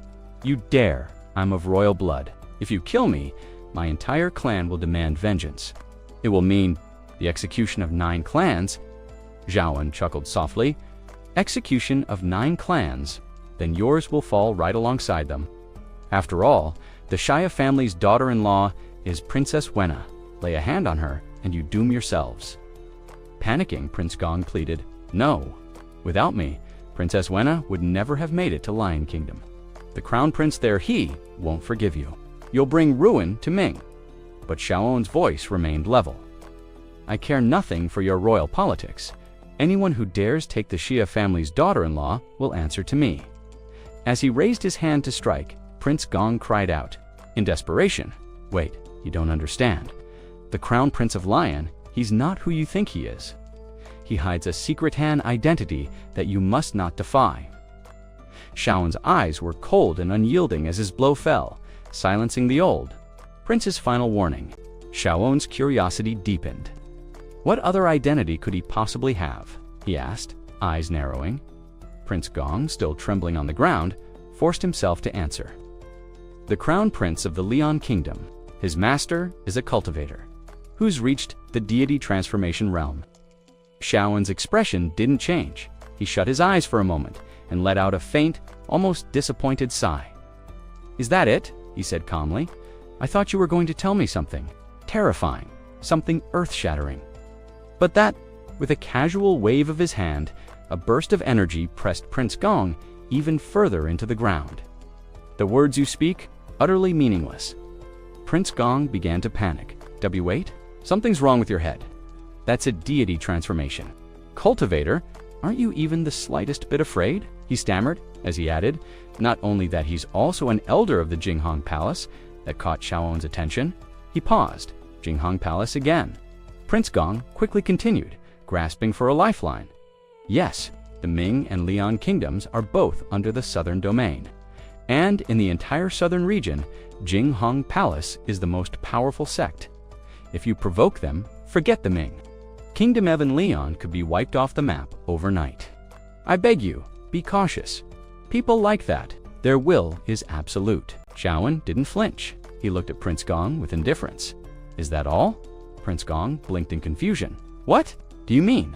"I'm asking," Xiaowen said flatly. "If you have anything else to say." By now, Prince Gong was drenched in sweat. There was more he could say, but Xiaowen had already lost interest. He raised his hand and brought it to the man's forehead. "Whether there is or isn't," Xiaowen said coldly, "I don't care to hear it anymore." A simple tap of his finger. Prince Gong's eyes rolled back. His body went limp, collapsing lifelessly to the ground. A system notification blinked before Xiaowen's eyes. "Loot acquired Chunin bag high-grade tier 3 treasure. Confirm usage." He nodded, planning to use the treasure to erase all evidence. No traces left behind, no trail for anyone, not even the Jinghong Palace, to follow. The task complete. Xiaowen activated his teleportation technique and vanished. He reappeared on a ledge overlooking Qing Mountain. Below him, the descendants of the Zhao family were in the middle of a grand wedding ceremony. His puppet stood at the altar, solemnly presiding over the event. It took the role of officiant declaring the vows. Xiaowen pressed his hands together. "Respectfully, Ancestor Huo," he said aloud, "I ask your blessing. I have more to take care of and must depart." The voice of Xiao Chen, the family's old ancestor, responded warmly. "A man's path spans the 4 corners of the world. Go, our family will always stand behind you." Encouraged, Xiaowen smiled and turned to his wife, gently taking her hand. "So, where do you want to go from here?" Princess Wei looked at him with affection. "Wherever you go, I'll follow." They embraced. The crowd looked on as the newlyweds took their leave, disappearing into the distance. Their future unwritten dot. Meanwhile, another system message appeared in Xiaowen's vision. Jinghong Palace. Agents detected in Ming Kingdom. Estimated location. Approaching Tianrun City. Activating choice function. Option 1. Eliminate 1 agent. Gain combat experience. Reward Tier 3 high-grade magical treasure. Option 2. Befriend them. Form foreign alliance. Reward Tier 2 high-grade magical treasure. Xiaowen smirked. So the dogs from Jinghong Palace have arrived after all. This is getting interesting. He stood tall on a balcony, overlooking the town with an unreadable expression. With a flick of his wrist, he sent his puppet to intercept the visitor. The puppet made its way down the mountainside, approaching the intruder with eerie calm. "You've come all this way, and so late at night," it said politely. "What business brings you here?" Inside, Shaowen watched and waited. He studied the man before him with sharp eyes, silently assessing his strength. So, he's already stepped into the Nent soul realm, but he's yet to touch the upper threshold of that stage, still lacking finesse. The visitor introduced himself with quiet authority, yet was Chang Tan-ren. Without delay, he asked, "Who are you?" Shaowen replied smoothly, his tone calm and unbothered. "No need for alarm. I'm just an old, insignificant member of the Z family. I see you're searching for something here. May I ask what you're looking for?" Chang Tan-ren's gaze didn't waver. "Has any corpse turned up in this area today?" Feigning ignorance, Shaowen gave a light chuckle. "Today is a day of celebration for the Z family. Why bring up such dark topics?" He cupped his hands respectfully and gestured toward the table. "Why don't we sit and share a drink? We can talk through whatever it is you're concerned about. This is, after all, our family's territory. Perhaps I can be of some assistance." Even as he spoke with composed hospitality, Shaowen's mind was turning. Last time, those two from Chang'an Mountain Li Sheng and Feng Snuken, I offered them the same civility. Could have profited more if Feng hadn't let his killing intent slip. That opportunity was wasted. But now, I've been given another chance. He sat down first and opened a flask of aged wine. Pouring generously into 2 cups, he offered one to his guest. Chang Tan-ren gave a curt nod and lifted the cup. "Very well, let's drink." "I'll take the first sip as guard," he thought, as the liquid touched his lips. Setting the cup down, he continued, "I'm searching for someone who disappeared in this area. He bore a tracking mark. The moment he died, our sect detected it. I came here to recover his body and uncover who was responsible." After finishing his drink, he raised the cup again, nodding in appreciation. "Fine wine, sweet, refreshing, and saturated with spiritual essence. Truly rare." Shaowen refilled both cups, replying evenly, "A tracking mark, you say? So then, your sect can identify the killer through the corpse." Chang Tan-ren offered a thin smile. "Jinghong Palace has its methods. Once we recover the body, the secrets it holds won't stay hidden for long." He raised his cup again, but before the wine touched his lips, Shaowen's expression briefly darkened. "Good thing I destroyed the corpse immediately," he thought. "Had I hesitated, things would have turned dire." Trying to maintain the casual air, he asked, "Jinghong Palace? I've heard of it. Isn't that a sect from the Lian Kingdom? What brings you this far into Ming Kingdom territory?" The man's face turned grim, as if amused by Shaowen's limited understanding. "You may be a cultivator, but your perspective is provincial. The world isn't bound by borders. Where you see kingdoms, we see sectors of influence. For control, the labels Lian, Ming, Southern Continent are tools to corral talent." Shaowen's interest seemed genuine now. "So all this, it's just a method of selection?" Chang Tan-ren narrowed his eyes at the persistent questioning, then finally responded, "When you plant a great tree, tell me, do you not hope for it to bloom, to bear fruit?" Shaowen offered a faint smile, his tone light but laced with irony. "Your explanation is intricate and philosophical. I confess, I don't quite grasp it." Chang Tan-ren's brow twitched in irritation. This man doesn't look like a simple villager. How can he not understand something so obvious? Still, the wine before him was exquisite, and his irritation quickly gave way to reluctant appreciation. "Well," Chang Tan-ren muttered as he rose to his feet, "if there are no leads, here I won't waste more time." He cast one last wistful glance at the wine. "What a pity I can't linger and enjoy this properly. If one drank this caliber of wine regularly, their cultivation would surely improve. But how on earth did a backwoods nobody like him acquire it?" A new thought struck him. Maybe the Shao family stumbled upon some hidden trove and decided to offer this bottle to me as a gesture of goodwill. He gestured toward the wine with casual entitlement. "Do you have more of this?" Shaowen raised the bottle with a pleasant smile. This was a fortunate find. Just the one bottle? Chen Anren didn't hesitate. Then give it to me. Still smiling, Xiaowen handed it over without protest. Of course, as the bottle passed between them, he added curiously, "May I ask something? What kind of mark lets you determine that someone was last seen here?" Chen Anren replied, a note of pride slipping into his voice. "It's a special mark, a tracking sigil used on prisoners to monitor them. Through it, we can trace movements and even events surrounding them, but if the body's missing, the mark is useless." Now holding the bottle, Chen Anren's satisfaction. It was evident. Xiaowen's voice interrupted his quiet moment of triumph. "One more question," he asked, eyes glinting. "Since you're from Jinghong Palace, do you wear such a mark?" Chen Anren scoffed, full of scorn. "Me? Nonsense! That mark is only used on outsiders, those who beg for protection, desperate to grow stronger. It's a leash for the weak." Xiaowen nodded thoughtfully and gave a lazy wave. "Ah, I see." Chen Anren popped the cork on the wine with visible excitement. This wine must have come from some great treasure hunt. Xiaowen rose to his feet, still composed. "You could say that. We're there." "Other treasures found during that hunt?" Chen Anren asked, his voice suddenly a little too eager. Xiaowen's smile faded slightly, his tone sharpening. "What exactly are you implying?" Chen Anren's hand tightened around the bottle. "I'm just saying, since I'm already here, how about you invite me in? I'm not picky, even a cup of tea would do." Xiaowen's face remained polite, but there was a finality to his tone. "It's late. I should be going. My place isn't really fit for visitors right now." He turned to leave. So obvious, he thought. You're not even trying to hide your greed. Behind him, Chen Anren's voice called out, tinged with menace. "You're not being very honest, friend. What are you hiding? The man from Jinghong Palace vanished here. It would be hard for you not to be involved." Xiaowen stopped, his brows drawing together. "I was trying to be civil," he said quietly, "but clearly, you don't understand the language of kindness." Chen Anren froze. "What did you just say?" Xiaowen turned slowly and smiled faintly. "Oh, nothing. But since you said you don't wear a mark, then if you die here, no one would ever know, right?" Chen Anren's sneer returned. "So you do want to kill me?"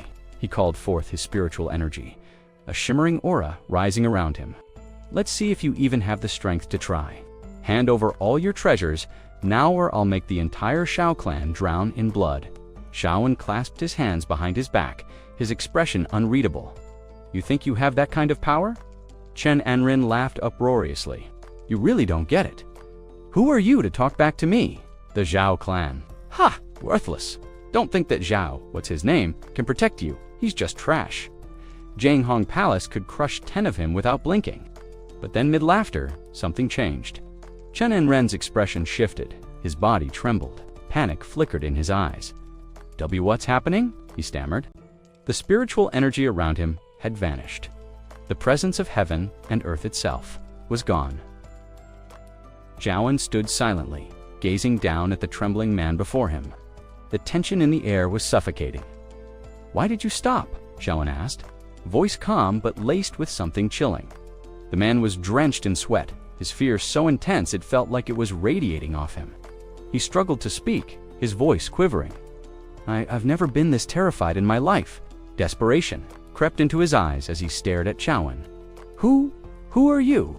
Instead, he lifted a hand, spiritual energy coiling around his fingers like a living flame. The pressure was immediate and overwhelming. The man dropped to his knees, his palms slamming against the dirt in a futile attempt to hold himself up. His bones felt as if they were splintering from the inside. The pain was beyond comprehension, but he still managed to choke out a question. "Why-you have you? Have you reached the deity transformation realm?" Only someone at that level could manipulate the raw spiritual force of heaven and earth so effortlessly. It was terrifying, absolutely terrifying. Xiaowen tilted his head slightly. "You're not wrong," he said calmly. "If you had just taken the wine and left, I might have let you live. But you tried to harm someone from the Shao clan." His eyes darkened. "For that, you don't deserve to live." Power surged forward like a tidal wave. The man could feel death closing in around him. He collapsed fully, groveling. Please, I was blind. I didn't see the mountain. Standing right in front of me. Don't kill me. I swear I won't speak of this to anyone." I'll leave and never come near the Shao clan again. I beg you, but Shaoan remained unmoved, his gaze as cold as stone. If you have nothing useful to offer me, he said softly, then you're already dead. The man's heart pounded in panic. Was there something he could say? Anything? He racked his brain, but couldn't understand what Zhaoan was waiting to hear. Still unwilling to give up, he screamed in desperation, "You can't kill me! If you do, the people from Jinghong Palace will come, they'll hunt you down. Wipe out the Shao clan." Zhaoan actually laughed at that, a rich, mocking sound. "Didn't you just claim no mark was placed on you? If you die here, no one will know, right?" Spiritual energy gathered again in his palm, more intense than before. Elsewhere, atop Mount Qinggan, the true form of Shao Chen remained seated in serene concentration, manipulating a puppet from afar. With a flicker of finality, he ended the life of Chang Tianyu. The system responded promptly. "Congratulations, you have obtained a top-grade third-tier magical treasure, the Shanyin flag." Surveying the aftermath, Shao Chen felt no remorse. Everything had been handled cleanly. No evidence remained. It was only a minor disappointment he hadn't been able to seize the coveted two-stage magical artifact. Still, what he did obtain was no small prize. As the Shanyin flag materialized in his grasp, his lips curled into a satisfied smile. "This," he whispered, "is a worthy weapon. It can suppress souls, even wound divine spirits. A fine addition to my arsenal." Then, unable to hold back, he burst into laughter, rich, full, and unrestrained. "Looks like I'll have to remind the younger generations," he chuckled to himself. "Keep reproducing. I'm going to need more talent. Like this." In the depths of the royal palace of the Lion Kingdom, behind a concealed wall and through a labyrinth of silent corridors, within it, Crown Prince Yan Zhengqing knelt in solemn reverence before a warped, arcane mirror. Its surface shimmered unnaturally live with otherworldly energy. A chilling voice echoed from within the mirror. "My followers across the lands have already paid their tributes. Where is yours?" Yan bowed deeper, cold sweat forming on his brow. "Master, I am working to fulfill your will. Within days, Princess Wenna of the Ming Kingdom will be in my hands," the voice hissed impatiently. "Make haste," said immediately, not daring to question. His eyes glinted with malicious resolve. "Wenna, just wait. I'll reduce Ming Kingdom to ashes if I must." Despite the opulent gifts he had sent, there had been no progress on the marriage. Irritation simmered within him. He commanded, "Find out what that useless Prince Gong of Ming is doing. I want answers now." A servant behind him bowed. "Yes, Your Highness." Yan clenched his fists. "Is it possible he doesn't fear me?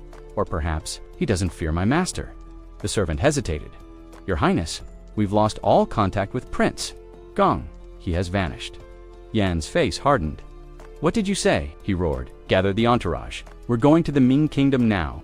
Soon after, at the gates of the Honglu Temple in the Ming Kingdom, Junior Minister of Foreign Affairs stepped forward and bowed. "May I ask the purpose of Crown Prince Yan's visit?" With barely restrained fury, Yan Zhengqing replied, "I've sent many gifts to your kingdom. I've come to take Princess Wenna as my wife. When is the wedding to be held?" His directness stunned the officials, who exchanged nervous glances. Their silence only deepened his irritation. "Did you not hear? Me," Yan snapped. "Bring me Princess Wenna. I will speak with her myself." One of the officials stepped forward and bowed low. "Your Highness, please forgive us. We meant no offense. The truth is Princess Wenna has already married." The word struck him like a thunderclap. Veins bulged in his forehead. "Married? What did you just say?" "Yes," the official stammered. The royal family learned of it only the following day. "We were caught by surprise as well." Yan's voice thundered across the courtyard. "I am the Crown Prince of Leon. I sent tribute, a formal proposal, and you tell me now that she's married to someone else." The ministers could only bow lower, hoping to escape his wrath. "We only learned of it after the fact. It happened very quickly."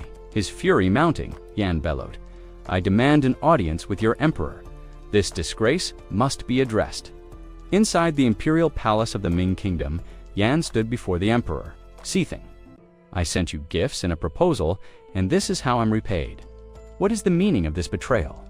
The Ming Emperor, calm yet firm upon his throne, responded with quiet finality.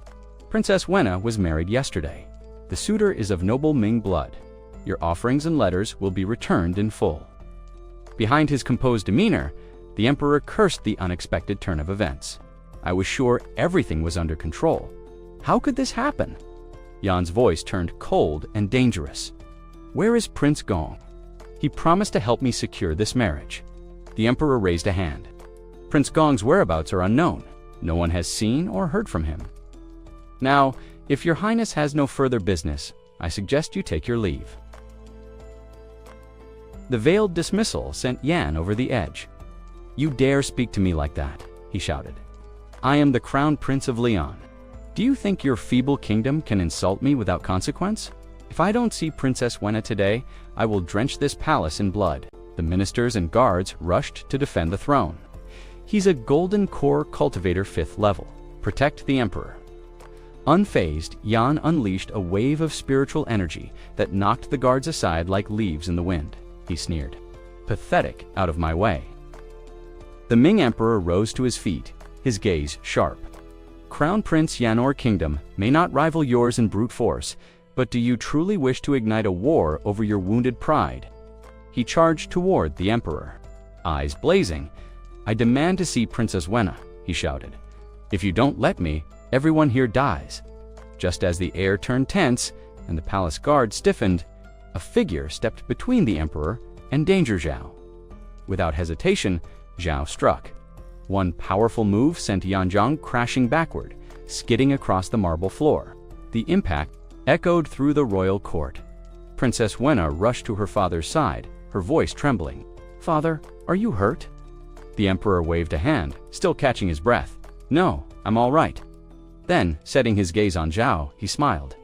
This young man is my daughter's husband. Today marks the 2nd day of their marriage. As tradition dictates, they've returned to visit the bride's family. Zhao bowed respectfully, hands clasped. Father-in-law, he greeted with calm dignity. The court officials murmured among themselves in surprise and curiosity. So this is Princess Wenna's new husband. Meanwhile, Yanzhang, now on his knees and struggling to compose himself, lifted his head with disbelief. His eyes fell on Princess Wenna, then shifted to Zhao. Extraordinary, he thought. The perfect union of yin and yang. Zhao's body radiated the pure force of extreme yang, powerful, rare, and overflowing with potential. Wenna, in contrast, possessed the rarest of gifts, the extreme yin constitution, a balance so perfect their combined cultivation potential could grow tenfold if they trained together. To Yanzhang, the implications were tantalizing. If I could bring both of them to my master, this would far surpass any offering I ever imagined. Far better than bringing Princess Wenna alone. He coughed, still shaken, and muttered aloud. I underestimated you, Zhao. Your cultivation is formidable for someone so young. Then, turning back toward the emperor, he sneered, pointing at Zhao. Well done, Ming Kingdom. Not only did you break the engagement, you also assaulted an envoy in your own court. Zhao stood tall, voice unwavering. You call yourself an envoy, yet you barged into our court and attacked our people. Is this how the Lion Kingdom starts wars now? Yanjiang's expression darkened. This won't be forgotten. The Ming Kingdom has crossed the line. Just you wait.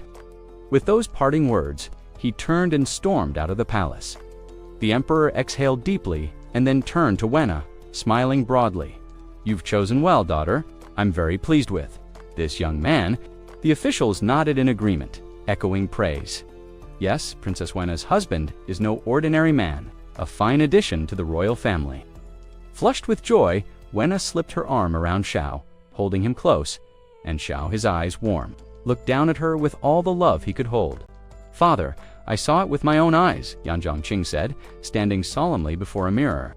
He clasped his hands together, speaking with unwavering certainty. Using the people reading technique you taught me, I've discovered something important. Princess Wenna and Zhao share exceptional physiques. They're unlike anyone else I've observed. The figure within the mirror stirred, his reflection rippling slightly like a disturbed pond. His voice echoed back, deep and calm. Perhaps this is the will of heaven. I'll send my senior disciple to capture both of them. With that, the figure vanished. Hearing this, Yanzheng Qing's lips curled into a pleased smile. So it's senior brother, the invincible golden core cultivator. With his aid, Zhao Hu won't escape this time. Victory is within reach as long as nothing goes wrong. Meanwhile, deep within the forest behind the Shai clan estate, a secluded waterfall roared across moss-covered stones. Beneath it sat Xiao An, silently meditating in the flow of crashing water. Suddenly, his concentration broke a surge of energy. From the realm map alerted him, a descendant of the Xia clan, had just recovered fragments of memories from a past life. Opening his eyes, Zhao An's expression turned grave. Though Xiadi had always been a reincarnated powerhouse, the return of such memories could be dangerous.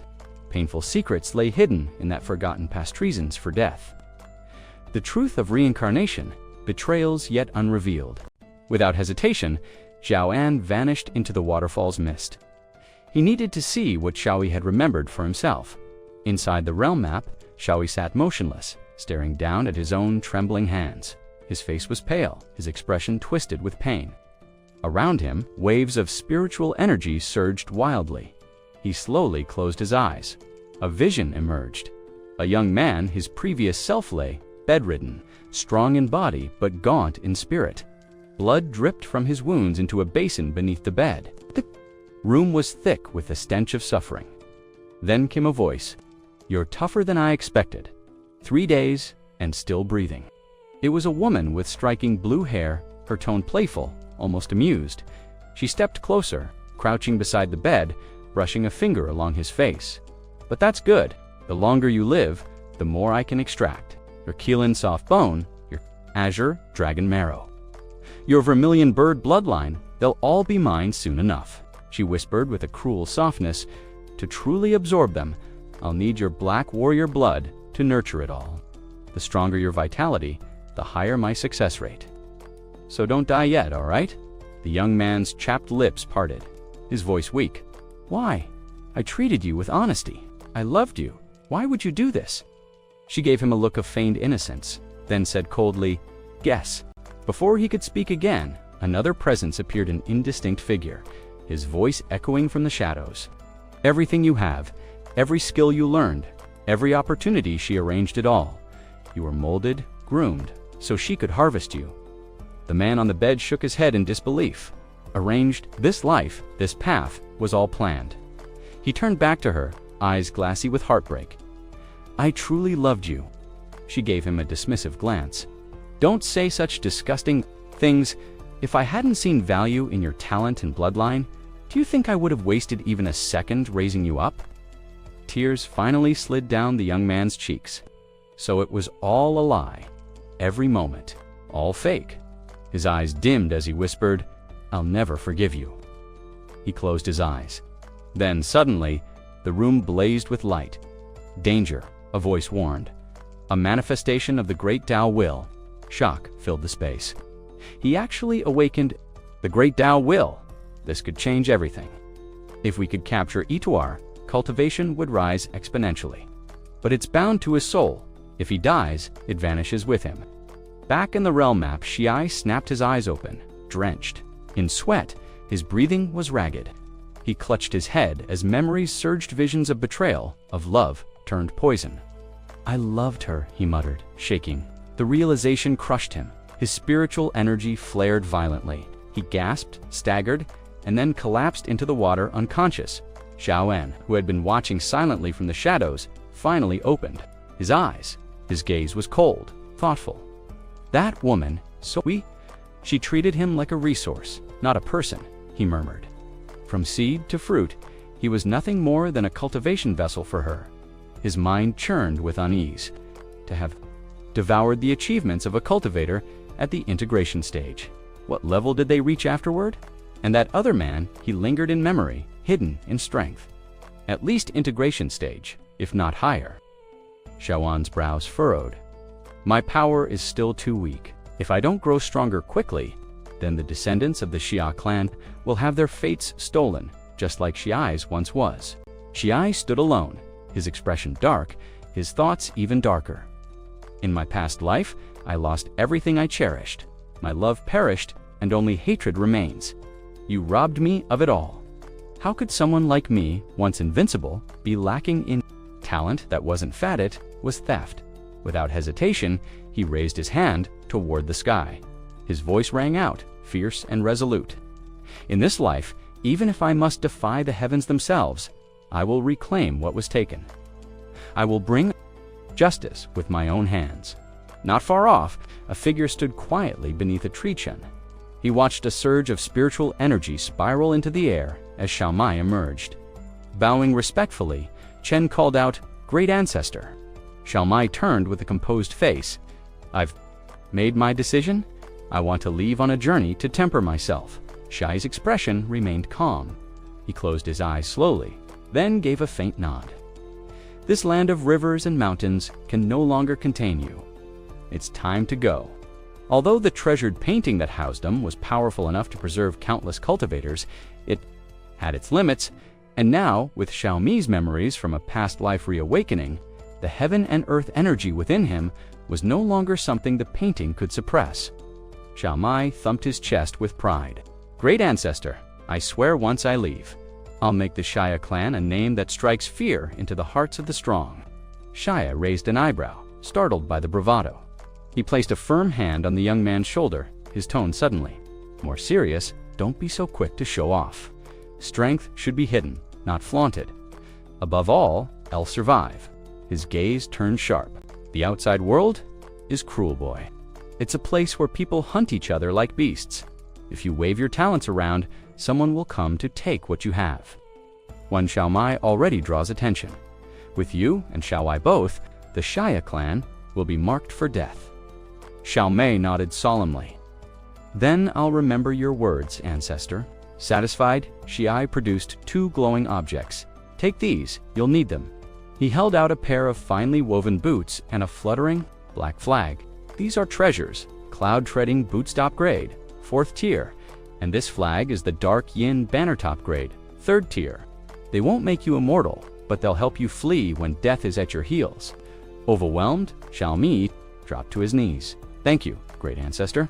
I won't forget your kindness."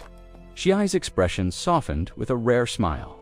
"Remember, staying alive is the foundation of everything." Just then, the system chimed in Xiaomi's mind. "Enemy approaching the Xia clan. Choose your response. Option 1, strike first, crush the enemy. Reward, top grade, 4th tier, treasure frost collar. Option 2, let Xiai deal with it. Reward, top grade, 3rd tier, treasure frost ring of the outer heavens." Xiao Mai turned toward Xiai, who simply gestured toward the main gate. "Go, I'll handle this." Xiao Mei obeyed without hesitation, exiting through the front. Outside, someone was already yelling for him. "Bring out Xiao Wai." Before Xiao Mai could respond, Xiao Wai appeared from behind and stepped forward. "What business do you have with my brother?" she asked coldly. A man sneered at her. "The affairs of the Jinghong Palace are no concern of outsiders." The name Jinghong Palace made Xiai pause. Su Shi. The memory surfaced. Jinghong Palisa, prestigious sect known for raising prodigies, and Sushi had been its founder. Stepped forward, passing Xiao Wai without looking at her. "I know where he is. Follow me." He led the man Chenwen down a winding path behind the mountain until they reached a place that seemed long forgotten. Chenwen eyed the area with irritation. "What is this place supposed to be?" Xiai's voice turned quiet, almost distant. "This is where I died." They stood atop a jagged rock, overlooking a deep pit scarred into the earth. Xiai looked down at it, a haunted glint in his eyes. "I was dragged here, bound, broken. They hollowed out my bones, drained my marrow, tore my tendons, bled me dry. And to cover their crimes, they razed the entire mountain." Chenwen took a step back, unnerved by the eerie calm in Xiai's voice. He shook his head and turned to leave. He's insane, Chenwen thought. Absolutely mad. Xiai broke the silence with a calm but pointed question. "Is Sushi still being held at Jinghong?" Palace Chenwan stiffened, the blood draining from his face. The question struck too deep, too specific. He spun toward Xiai, his voice rising with fury.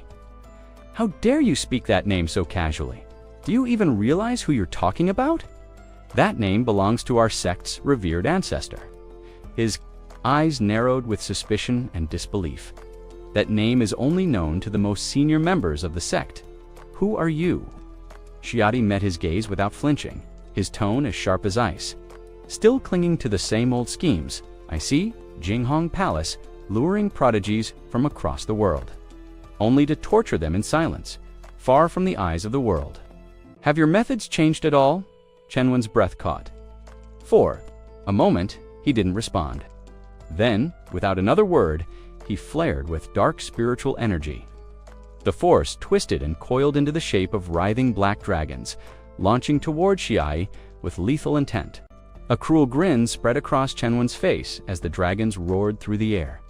Dust exploded, smoke billowed, and when the chaos-cleared Xiai was gone without a trace, Chenwen sneered. Turned to ash, just another piece of trash. He turned to leave, satisfied only to freeze in place. There, directly behind him, stood Xiai, unscathed, composed, and still as a statue, hands calmly folded behind his back. Chenwen's jaw dropped. No? How are you still standing? Xiai's eyes were unreadable. What is it you want from Xiaohu? He asked, his voice eerily quiet, but Chenwen didn't answer. Rage overtook him again, and he launched another furious attack. Don't act so high and mighty, you scum. You've barely broken through to the Golden Core stage. How dare you pretend to be my equal? A genius like me, you're dreaming. The resulting explosion echoed like thunder, tearing through the air. Trash. Wind roared again. Yet when the dust once more began to settle, there he was, Xiai, still standing, still calm. UNMOVING. Not a scratch on him. Chenwen's face turned ghostly pale. He staggered back a step, panic rising in his throat. How is this happening? Xiai finally smiled, faint and knowing. Perhaps you've heard this. Saying, he said smoothly, at my level, I am untouchable.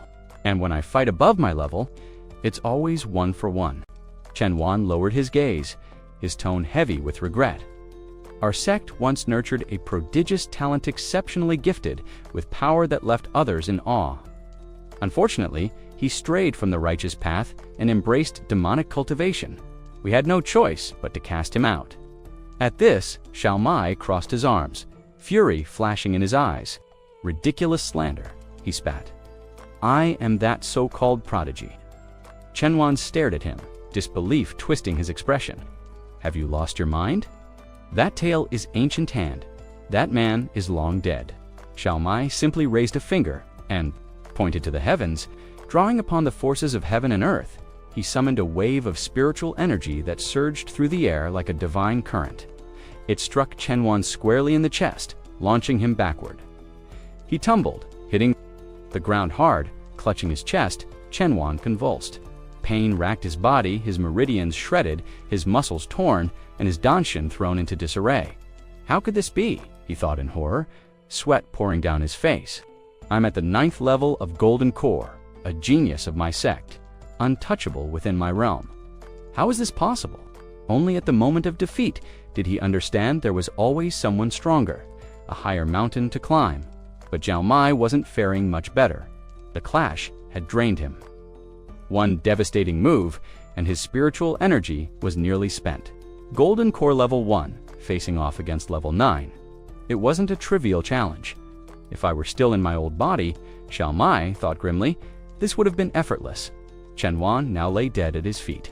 Xiao Mai stepped forward, rummaging through the corpse. All he found was a jade token and a handful of spirit stones, nothing of real value. He summoned a small flame and incinerated the remains, erasing all traces of the battle. The men from Jinghong Palace were already hunting for him. For now, it was wiser to lay low and uncover more about the organization quietly. He returned to Ruo City to rest and plan his next move. Elsewhere, in the Liang Kingdom, the Crown Prince paced in frustration. Still no sign of that disciple. Without him, the plan can't proceed. There's only one solution left: use the jade token to locate him. Through the lingering spiritual aura, he could sense the other's location. He must be nearby. The Crown Prince wandered the streets of Ruo City and soon stepped into a modest in his mind racing. They say this senior brother is the strongest. golden core cultivator of our generation. But I've never met him. I wonder what kind of man he is. Before he could complete the thought, a calm voice called out from within, "Come in?" The crown prince's heart skipped a beat. So he already sensed me. Truly impressive, he stepped forward respectfully. "Greetings, senior brother." Inside sat none other than Xiao Mei, his expression unreadable. This must be someone connected to Chen when Xiao Mei thought, "I sensed someone searching for me. Looks like it didn't take long." Xiao Mei kept his tone even. "Who are you?" The young man clasped his hands politely. "I am Yan Zhenin, crown prince of the Lian King. Your fellow disciple. I came here specifically to welcome you." Xiao Mei studied him in silence, his thoughts guarded. What does he really want? Asking directly would be too obvious. Feigning concern, he added, "I wasn't sure if someone might be impersonating you, so I had to be careful." The crown prince nodded quickly. "Understandable, but I assure you, my purpose here is genuine. I've come to capture Xia Huo and Princess Wua. They'll be presented to our master as gifts." Xiao Mei's expression darkened.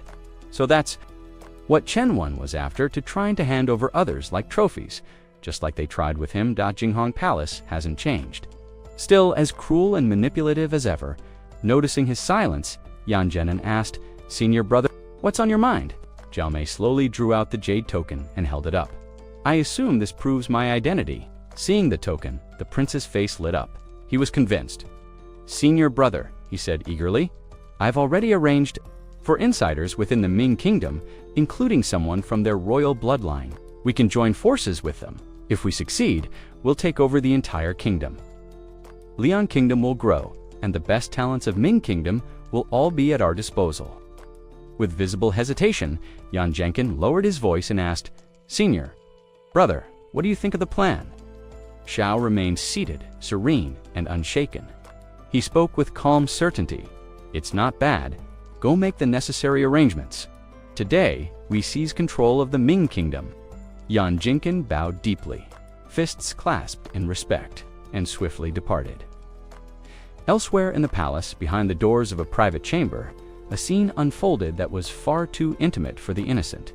The room was occupied by none other than Xiao himself, along with Princess Waiho. "The clan," Xiao said quietly, brushing a loose strand of hair from the princess's cheek, "wants us to continue the bloodline. It's no longer a request, it's become a command from the grand ancestor." Princess Waiho looked away shyly, her voice no more than a whisper. "I'll follow your lead, whatever path you choose." Then, unexpectedly, Xiao stared at his own hand, brow furrowing in thought. "Strange. After each time we're together, I feel stronger, my cultivation deepens. Or am I imagining things?" Before either could dwell further, the room's door creaked open slightly, and something thin and pale fluttered through the Gapan envelope. In one smooth motion, Xiao extended 2 fingers and caught it mid-air. He inspected it quickly. No seal, no markings.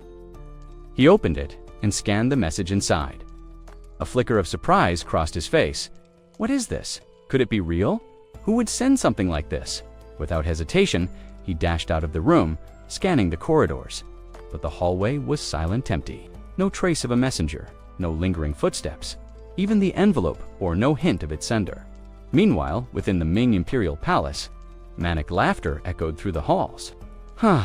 At last barked a rebel leader, his face alight with twisted satisfaction. "We finally have a real chance to tear down that decrepit old emperor."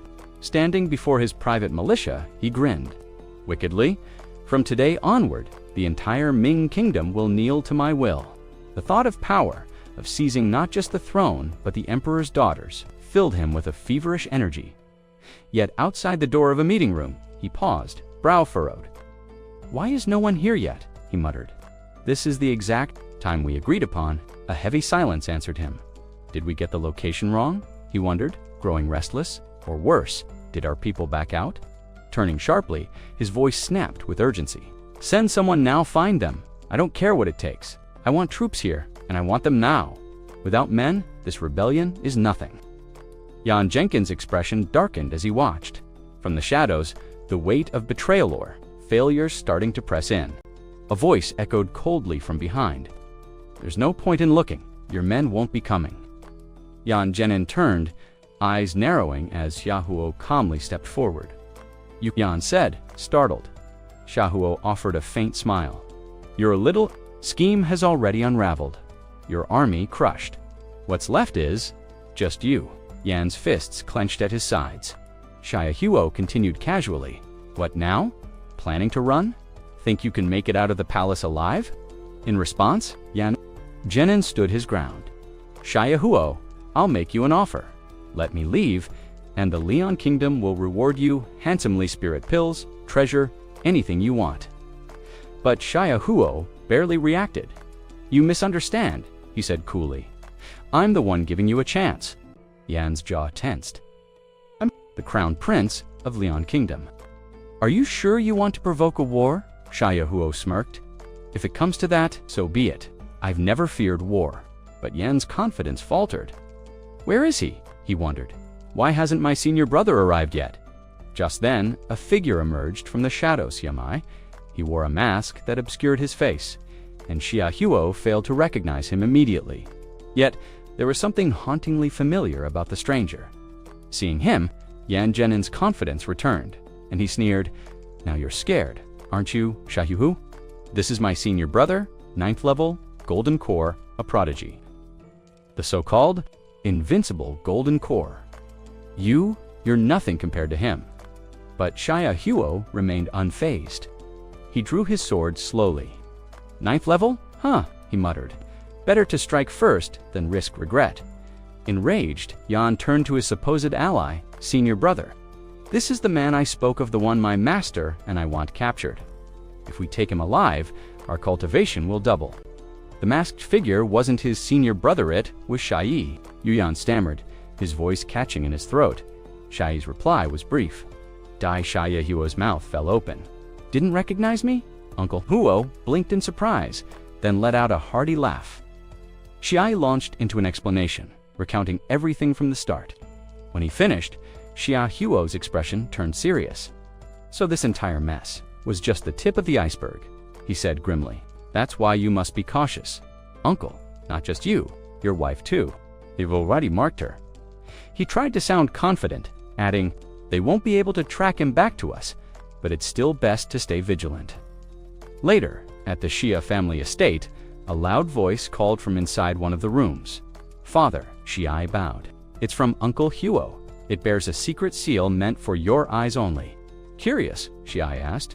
What did Uncle write? Xiaoen waved his hand and walked away. Oh, nothing urgent. Just a reminder, our young men must train harder. And apparently, a year passed on the Xia family's secluded back mountain. Zhao Chen sat in quiet meditation. Descendant count has reached 3,000. Reward unlocked Huo's Boa top grade tier 2 magical treasure. He opened his eyes, stunned. The effort it had taken to reach this number finally paid off. Examining the reward, he smiled. This bow can lock onto any target with perfect accuracy and doubles the user's power. A true weapon of destruction. Now, he no longer needed to hesitate. With this, anyone who threatened him could be wiped out. The system chimed again, displaying Xiaohuo's updated profile, name Xiaohuo race, human cultivation, winning stage. 2 techniques, 9 flying dragon swords, soul-destroying sword, infinite devil transformation. Heaven's blessing, Buddha blade, azure dragon, origin, titles Master of Tanning Tower, leader of the 36 sects of Ming Kingdom destiny, Flame Emperor's fate talent, 6-star spiritual root Chao N. Upon reading the profile, chuckled. Not bad at all. That kid's growth has skyrocketed. In just a year, Xiaohuo had advanced from the peak of the Golden Core stage into the Yiwan Ying realm. More notifications rolled in. Your grandson Xiaohuo has eliminated 3 spies from Jinghong Palace. He has uncovered and executed secret agents from the Lian Kingdom. He led forces to help the Ming Kingdom defeat the Lian Kingdom's army. He killed a top genius from Jinghong Palace and acquired their secret map. Zhao Wen nodded thoughtfully. With each move, he's drawing more attention. But the more pressure they apply, the stronger he becomes. Smiling, he raised his hand to the sky and said softly, He really is just like me. Gazing at the system display, Xiao Chen let out a faint.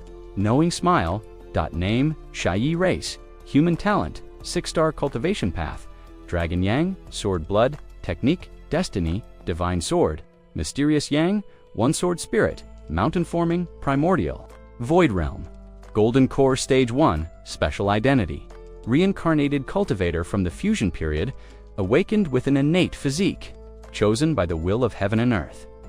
Not bad, Xiao Chen muttered. My great-grandson Xiai has already infiltrated Jing Mountain while concealing his identity. Training quietly at a branch of the Jinghong Palace, the system continued to update. Status update. Xiadi has slain 10 enemies without being discovered. Xiao Mai, another of your descendants, rescued the gifted yin bearer of the rare heavenly yang physique and helped him escape the encirclement.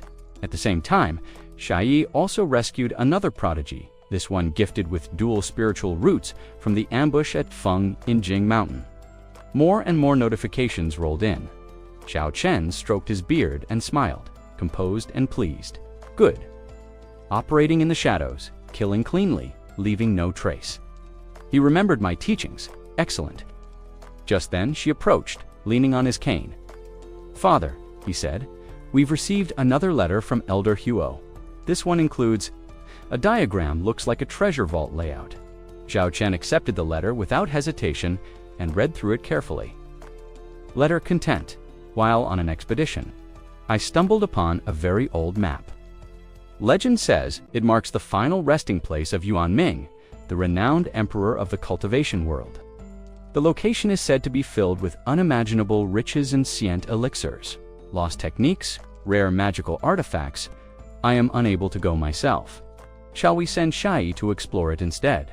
Xiao Chen murmured, the final resting place of Yuan Ming at the border of Ming Kingdom and Liang Kingdom, is it? He glanced at his son. Shai must go. This opportunity could elevate our entire clan. In his mind, Xiao Chen was already calculating. If we secure even a fraction of what's hidden there, the Xia family will rise beyond recognition.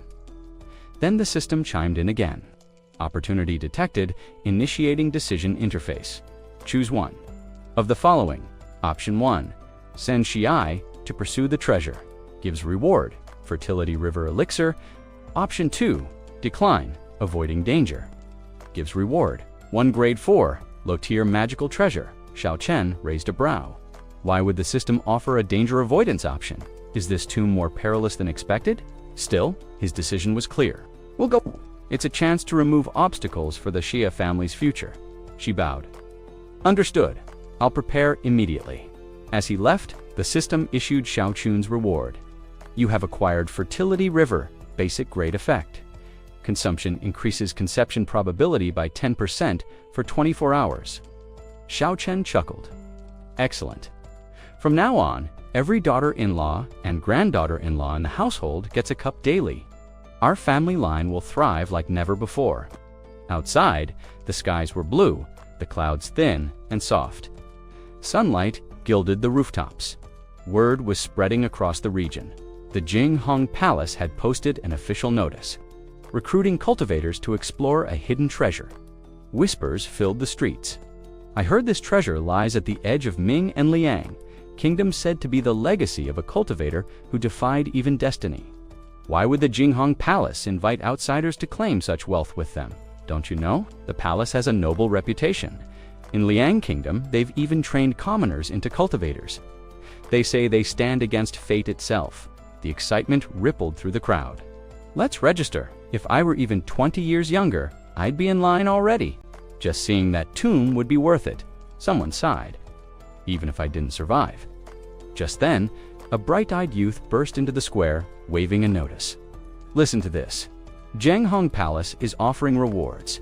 If you recommend a talented cultivator and they pass selection, you get an elixir that helps you break into cultivation. The plaza erupted in murmurs. Let's go. Maybe someone from the Xia family can enter like that young Xia Chen. Meanwhile, at the Xia estate, Xiao Chen's descendants gathered before him. Bowing low, great-grandfather, one of them spoke, the treasure being sought by the Jinghong Palace.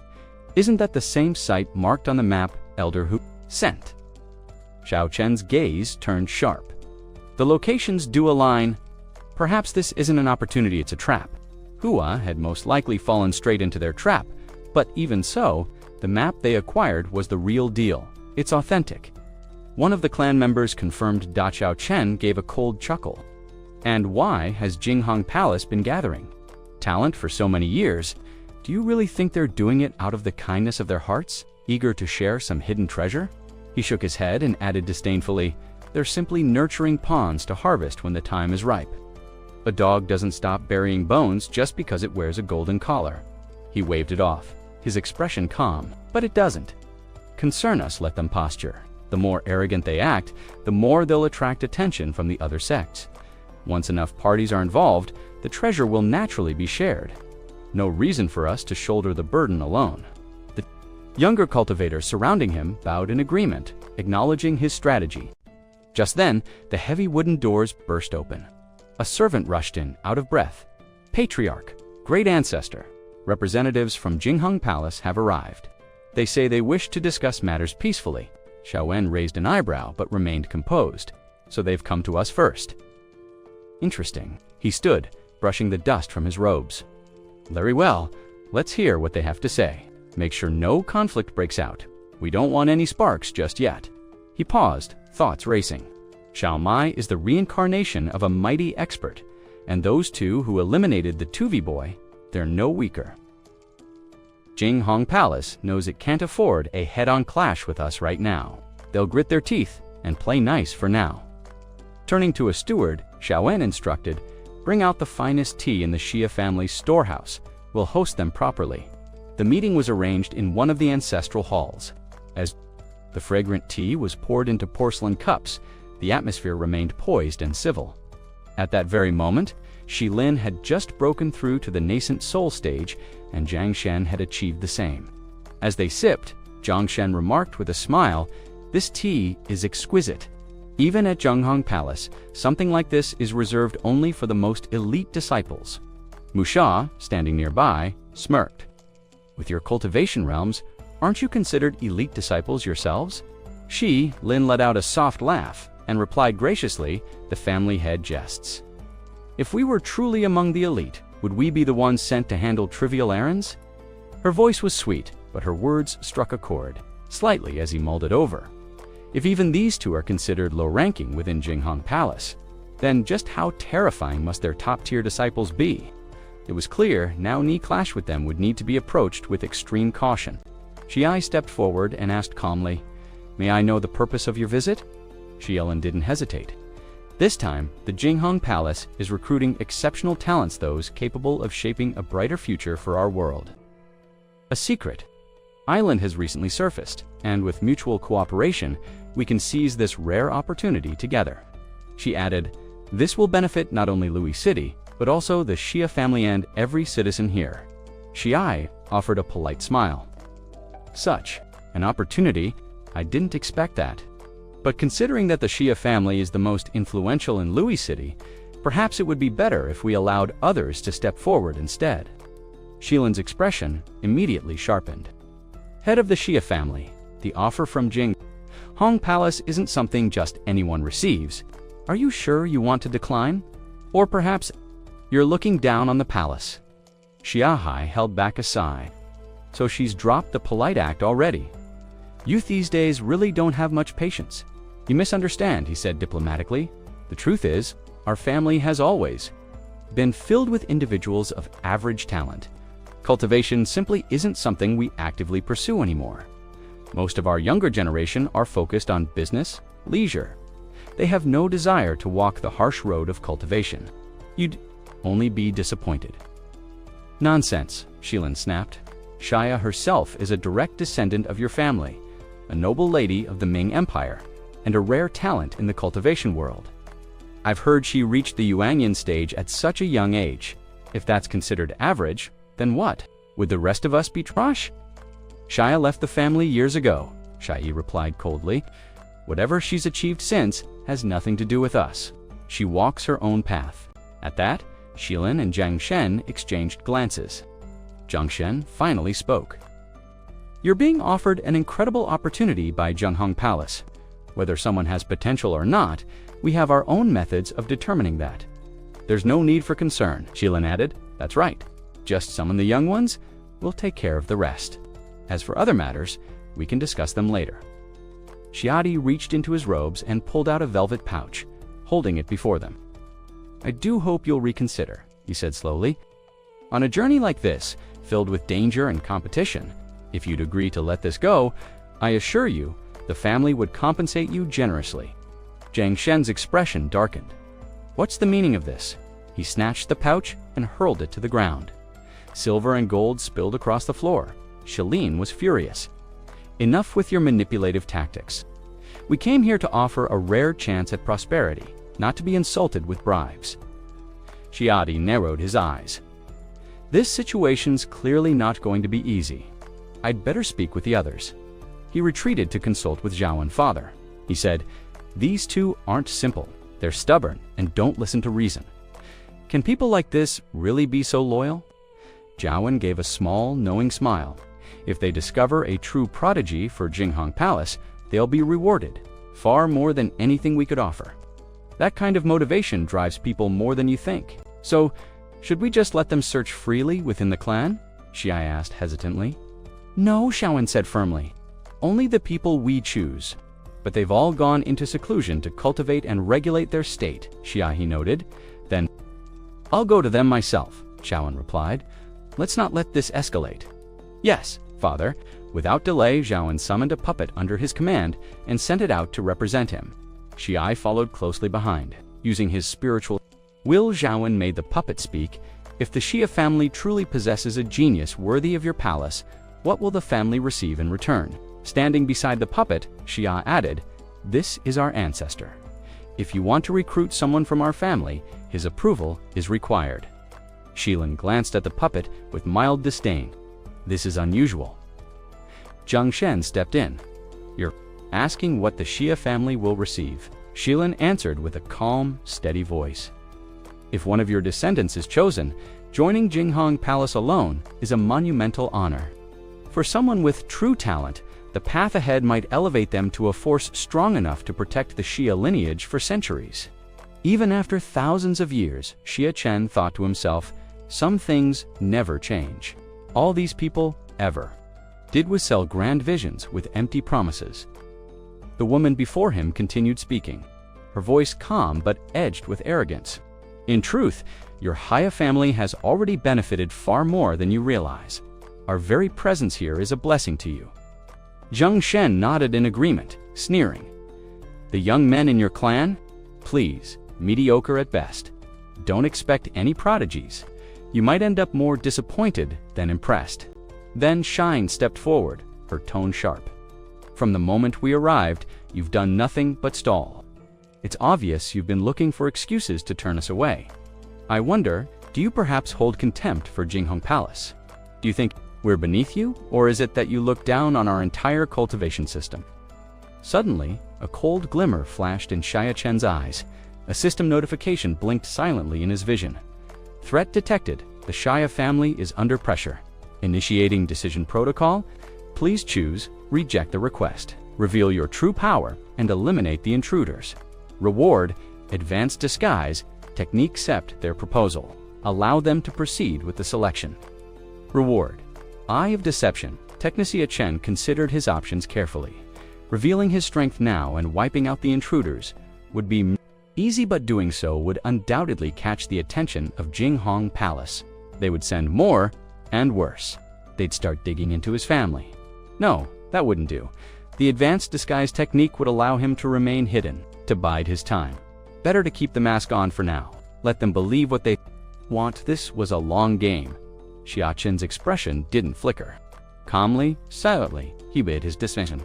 Step by step, he would dismantle them. But not yet. System notification. Congratulations, host. You have successfully selected the eye-deceiving technique. See the trees, not the forest. This skill allows you to mask your true cultivation level. Enemies will see only what you want them to. C. Xiao En stood confidently with his hands on his hips, casting a relaxed glance at the two younger Cultivators. Zhang Shen leaned toward Xiao Lin and whispered, Worried? Did we give ourselves away just now? Zhao En chuckled. You're Overthinking it, he said, brushing off the concern. If you don't believe me, observe for yourselves.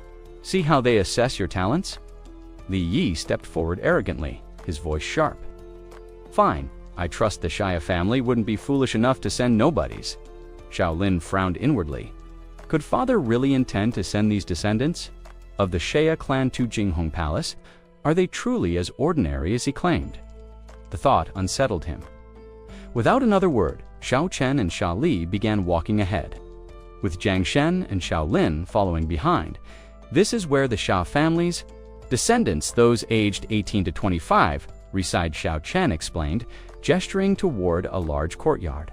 They're in their prime, full of life and vitality. He raised a hand, then turned to Xia Li. Take them inside. I'm too old to walk around all day. I'll stay here and wait. Xia Li nodded respectfully and led the two guests toward the courtyard. As they approached, Jiang Shen glanced around with a skeptical expression. What is this? There's no one around. Don't tell me you've lured us to this remote place just to kill us. Xia Li raised a brow calmly. You misunderstand. Just be quiet and listen. The two cultivators paused, furrowing their brows. From beyond the courtyard walls came a series of strange sound creaks, rhythmic thumps, and muffled moans.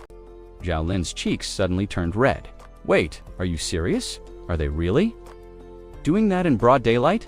Jiang Shen looked equally stunned. Is this some kind of breeding center? There are that many people in there working non-stop. Xia Li kept his composure. You heard it yourself. Do I really need to explain? Jiang Shen's spiritual energy flared up slightly. The Xia family is being this open about it? In the middle of the day, Xia Li snorted. This is our family's courtyard. Since when did sharing a bed become a crime? Xiao Lin was flustered. I'm not judging, this is all very unexpected.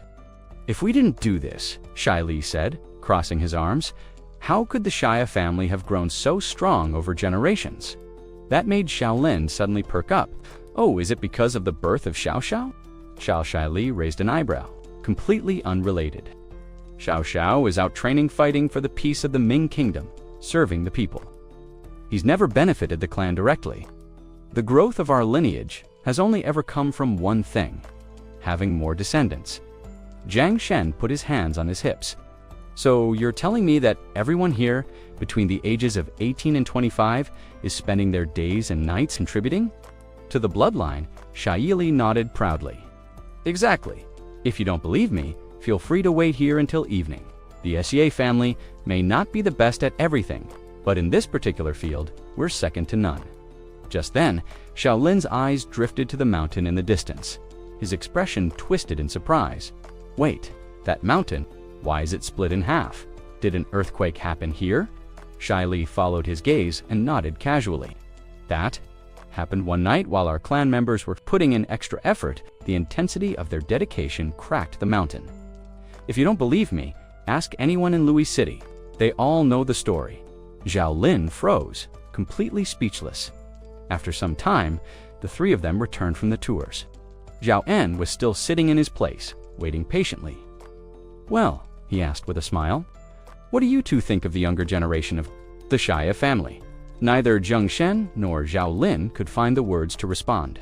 They looked too stunned and, perhaps, slightly scandalized. Seeing their expressions, Xiao Chen stepped in. Don't be too quick to judge. What you've seen is only the outer courtyard. He turned toward a path ahead.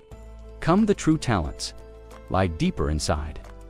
As they moved forward, Xia Li turned to his father. Father, all the Xia family members here, they're exceptional, aren't they? Xiao En offered a serene smile. It's enough. Zhao En led the way confidently, with the two envoys from Jinghong Palace following close behind. If we can discover 10 outstanding disciples, Zhao En said, glancing over his shoulder, they'll be eligible for pieces of high-grade spiritual medicine from Jinghong Palace. But if we find 20, then they'll qualify for the inner sect itself. That kind of opportunity is limitless. He paused and gave the two a meaningful look. Well, don't you want to see for yourselves? Jiang Shen scoffed arrogantly. Enough talk, lead the way. Zhao Chen, standing nearby, gave a quiet smile. Without hesitation, he activated the one-leaf blindfold technique, subtly distorting the observer's perceptions. With a soft nod, he said, "Then let's go." A radiant beam of light shot from Xiao Chun's hand and wrapped around them. With synchronized voices, the three set off. The scene shifted to the Xia family's martial training grounds. Young men shouted as they trained relentlessly. One carried a massive boulder atop his head.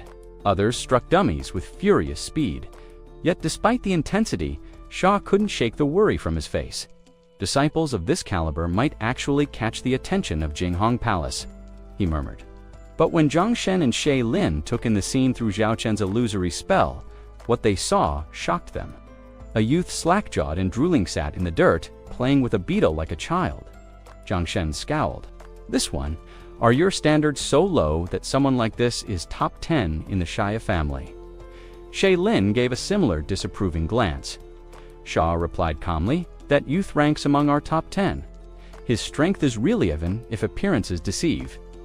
Shay Lin's lips curled in distaste. "He's worse than some of the commoners we passed on the way." From behind them, Sha's voice remained steady. "Perhaps there's a misunderstanding." Xiaoan simply smiled. "It's fine. Let them see for themselves." Sha exhaled with relief. So this was all part of the plan. His father must have made arrangements in advance. That man really was sharp. Elsewhere beneath the shade of a towering tree, two figures sprinted in laps, practicing footwork techniques. But through the illusion, Zhang Shen saw a different story: a young man hanging from a branch, swinging back and forth gleefully like a monkey, while the other stood urinating and scribbling nonsense on the wall. Zhang Shen muttered in disbelief. Meanwhile, Shay Lin's perception showed a muscular youth crawling face-first through a giant cake, her face twisted with revulsion. "These are your so-called geniuses," she spat. Sha, standing calmly beside them, offered clarification. "That disciple is cultivating the immovable king technique. He's only at the early golden core stage, so among the inner court he seems average. But his talent is remarkable." Zhaowen smirked, rubbing his chin. "Oh, just wait, it gets better." The next illusion was the final blow, and fell face down, while another lay on his back, laughing hysterically. A third clutched his arm, crying out, "My arm, it's broken." Zhang Shen and Shay Lin were utterly speechless. Sha didn't flinch. "These are the best the Shia family has to offer. I stand by that." Zhang Shen raised an eyebrow, sweat trailing down his temple. "I don't know whether to laugh or cry. Zhaowen being born in the Xia family must be the miracle of the century." Shay Lin crossed her arms. "Honestly, I'm starting to believe the only reason the Shia family hasn't collapsed is because of Xiao." "Ho ho, it's certainly not because of the rest of you." Xiao Chen asked calmly. "Well, have you decided?" Without a moment's hesitation, Shay Lin answered, "Absolutely not." Xiaowen's expression turned serious. "Now you've seen it, the inner and outer courts of the Shia family, just as they are."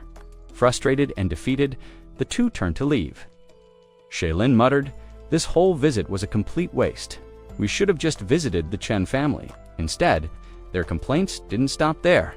"Disgraceful," Zhang Shen sneered. "The inner court's a mess, the outer court's no better. The Xia family doesn't nurture talent, they just breed endlessly like rabbits." "No wonder Xiao Hoho never came back," Shay Lin added. "Who'd want to return to this embarrassment?" They stormed off, but not before one final jab.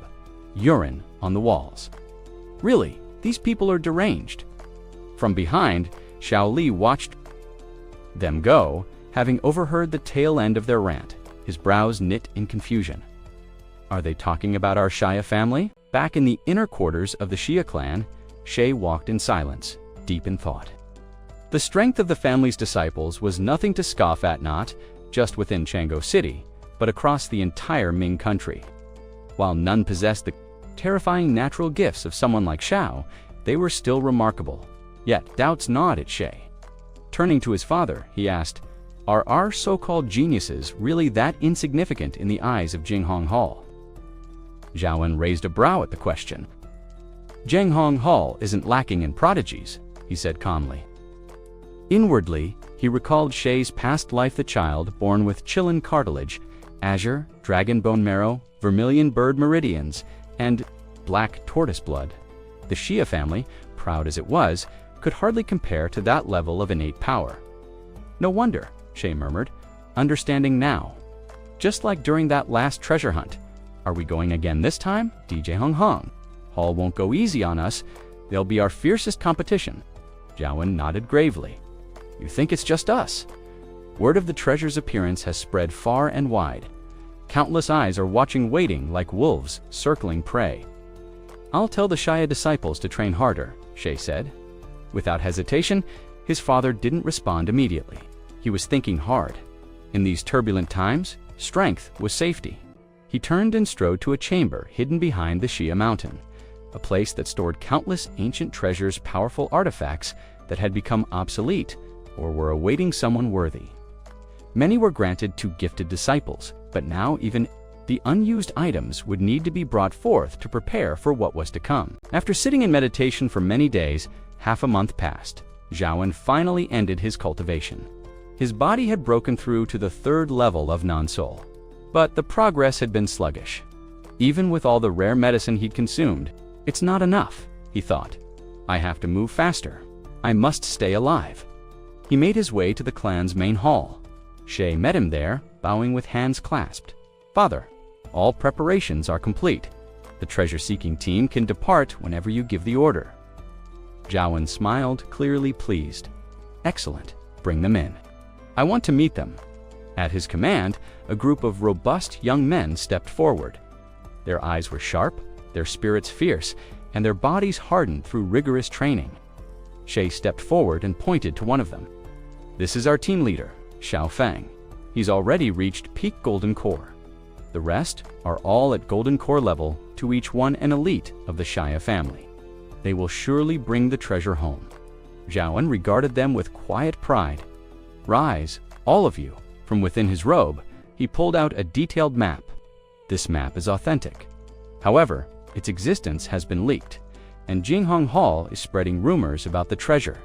There's definitely more at play here. Be alert. The treasure isn't worth your lives. Understood? Yes, Patriarch, they shouted in unison.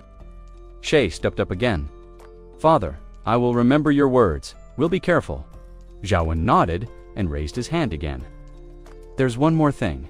A gleaming golden ring materialized in his palm, an ancient artifact, radiating a quiet but deadly power. This is the Heavenly Outcast. When used, it tears open space before the enemy, dealing devastating damage. Take it. Use it to protect yourselves and the pride of the Xia family. Xiaofang accepted the treasure with a deep bow. Thank you, Patriarch. With that, the young warriors turned and departed on their mission. Zhaowen watched them go, a weight in his chest. Despite the preparations, his heart was uneasy. Just to be safe, he activated several powerful puppets golden core avatars to follow and protect the team from the shadows. I hope they'll be enough, he muttered. But if not, there are other ways to kill from 1,000 miles away. Far away, at the border between the Ming country and the neighboring kingdom, another group was assembling. They stood in reverent silence, facing a man with an unsettling presence. Greetings, Divine Master Hongshine. Hongshine, with his sharp features and cruel smile, surveyed the crowd. You've done well. You've found some decent talent to bring into Jinghong Hall. Your rewards will come, as promised. His eyes narrowed when they landed on Temenxie, Lin and Jiangshan. But you too, he said coldly. You brought back only 10 disciples from Chloris, a land rich with spiritual talent, a clan as prestigious as the Xia family. That's all you could offer. Pathetic. The two dropped to their knees at once. We went to the Xia family and searched thoroughly, Shay Lin pleaded. But we found no one of value, Zhang Shen added quickly. It's true, Master. The outer court disciples are lost in worldly pleasures, the inner court. Even worse, not worth recruiting. Hongshine let out a low chuckle, eyes closed in mock amusement. So the Xia family is washed up already, he sneered. One decent talent among them must have been a miracle. No point wasting more time on them. He turned toward the crowd and waved his hand. The treasure is what matters now. Take your assigned disciples and head for the site. And remember, this is more than a test. I want them to seize this opportunity. And when it's over, I expect them all to join Jinghong Hall. His eyes gleamed with dark ambition. they will become my disciples." With one hand tucked behind his back, Hongxin stood in silence for a moment before asking calmly, "Any updates on Shao?" A respectful voice came from behind him. "Divine Master, Shao is still within Ming territory. He hasn't made any moves yet, and it seems he hasn't acted on the matter of the treasure." A quiet smile curled across Hongjin's face. "If he refuses to show himself, then all the spies I've planted in Ming will have died for nothing, and I won't let the efforts of Liang country's disciples be wasted either." The subordinate hesitated, then added, "It's been said that members of the Xia family are en route here."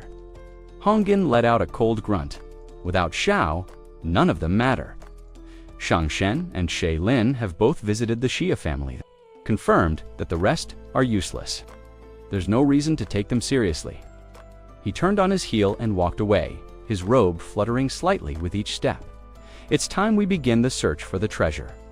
Keep watching Shao. He moves. I want to know immediately." Elsewhere, Xiao Fang stood tall, hands on his hips, as he shouted confidently, "Listen up, everyone. From this moment on, we represent the Jiao family from Northern Li country. Make sure you remember that." Watching him with quiet admiration, Shaoan thought, Zhao Feng truly deserves to lead this mission. He may act tough, but he's extremely careful, thorough, and precise. Like a younger version of myself, the disciples scratched their heads and echoed in unison. "Understood, big brother Xiao Feng." Xiao Fang laughed. "You're still calling me that? It's big brother Zhao Fang now. We're here to obtain the treasure, whatever it takes. We'll use our northern identity for that." Hearing this, Shaoan nodded with approval. Having someone like him in charge is a blessing for the family. Just then, a great expert being reborn into your bloodline. It calms the spirit and sharpens the senses, greatly accelerating one's martial arts comprehension. So, a reincarnated great expert is born into my family, just as I'm searching for an ancient expert's treasure. Isn't this too much of a coincidence? The system chimed again. Choose one. Option 1. Act without delay. Assist the reincarnated child's awakening. Reward. Reincarnation sealed divine ability. With both hands behind his back, Shaoan slowly paced across the courtyard.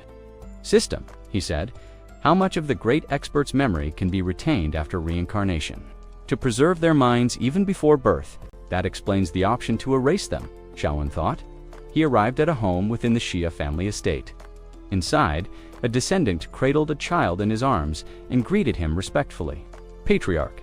This child is named Shoa Lin, human race. Possesses a heavenly spirit root. Golden core cultivation at birth. Identity reincarnated peak level expert. Innate treasure. Heaven-changing pearl grants time acceleration abilities." As the child beamed with joy at the sight of Shaoan, the patriarch smiled gently. Born at the golden core stage, truly worthy of someone who solved the riddle before even leaving the womb, he lifted his hand and conjured a landscape painting from thin air. The child's eyes widened, and then he burst into tears. Xian stepped forward, gently cradling a steaming cup of tea. "Fellow cultivator," he called out, with a calm yet firm voice, "there's no need to stay hidden. You've been reborn into the Yea family. I hold no ill will toward you." At those words, the young child abruptly stopped sobbing. His expression shifted from sorrow to amusement. "I didn't expect the Xia family patriarch to offer such exquisite tea," he said, raising an eyebrow with a faint smile. Then, with one hand propped confidently on his hip and the other braced against his knee, he straightened up his stance, stubborn and unyielding. Shan regarded the child thoughtfully. "You're willing to call me patriarch. Does that mean you've accepted your place within the SIA family?" He paused, voice growing solemn. "Once someone reincarnates naturally, the ties to their former name and life are severed." The boy nodded slowly. "Honestly, I intended to choose a humble rebirth. I never imagined I'd awaken into a clan with cultivation heritage." His lips curled in amusement, but behind the cheerful expression, his mind churned. "I can't sense any spiritual aura from this patriarch. He must be hiding it. At the very least, he's likely at the nascent soul stage." Xian let out a soft, self-deprecating chuckle. "We're not quite a renowned cultivation clan," he admitted, "but our ancestors believed that many children bring many blessings. And so, our family grew strong through sheer numbers. His tone grew warmer. Whatever your past was, now that you carry Xia blood, you are one of us. Just then, a system notification silently echoed through the child's consciousness. Congratulations. User has acquired the divine ability. Heaven opening seal. Shan clasped his hands behind his back, posture steady. Since fate brought you into the Xia clan and I stand as patriarch, I must offer you something suitable as a welcome gift. As he finished speaking, a brilliant stream of light shot from his palm, entering the child's forehead with a soft hum. This heaven-opening seal, he explained, may not be a legendary divine art, but it's potent enough to mark your beginning with us. The boy's eyes widened in surprise, and he quickly bowed. Thank you, Patriarch. Internally, however, he felt a flicker of unease. Cold sweat traced down his back. Despite his peak-level expertise in his previous life, some memories remained hazy, but this divine ability to affect the primordial forces directly, that's no ordinary power. Shan gave a slight nod. Loner, I'm truly glad it suits you, he said. If during your cultivation you encounter any difficulties with the divine ability, don't hesitate to consult the Patriarch. Loner, though still a child in appearance, harbored deeper thoughts. Just who was this Patriarch who had casually gifted him such a powerful divine technique? Could he truly be an expert who stood at the pinnacle of cultivation? Such a gesture wasn't something a common cultivator could offer. The boy smiled gently. While I am honored by the Patriarch's generosity, I dare not accept such a precious gift without offering something in return, he said. Where I was laid to rest in my past life, the mountain was teeming with heavenly treasures. With my reincarnation, it's likely that those treasures have reappeared as well. Perhaps the Patriarch could send someone to investigate it, a small token of gratitude from me. Shaowen, who had been standing nearby, fell into deep thought. The area Loner had described was the exact location that Jinghong Palace had been investigating. Rumored to be the resting place of a legendary cultivator and his vast trove of treasures, it matched the clues perfectly. He finally spoke. Loner, I must tell you something. It seems your former grave is about to be disturbed. Others are already closing in. Loner's expression changed immediately. Meanwhile, on the mountain, a large crowd had formed. Cultivators, both men and women, had gathered in anticipation. Someone murmured, "These teams are heading in a direction that doesn't match the map the Patriarch provided." Another confirmed, "Then the Patriarch must be correct. Jinghong Palace is clearly plotting something. What should we do now?" Shaowen stepped forward calmly. "I have a plan," he said, motioning for everyone to come closer. He leaned in and whispered detailed instructions. One cultivator asked hesitantly, "Brother Chao, if we do this, won't we miss out on the treasures?" Chao Fang chuckled. "How can I stand idly by while so many fellow cultivators are lured into Jinghong Palace's trap? This is bigger than treasure." Another spoke up immediately. Uncovering Jinghong Palace's scheme is a worthy feat. On its own, I'll follow Brother Chao's lead. One after another, voices joined in agreement. "Count me in, we're with you." Chao Fang smiled, his eyes gleaming with pride. "You're all true brothers." Elsewhere, overlooking the valley from atop a cliff, Hong Xin received a report from his subordinate. "Divine Lord, even more people are gathering outside the valley, hundreds more." Hong Xin stood tall, arms crossed. "Good," he replied. "Let them come. We'll cast our net once enough fish have gathered."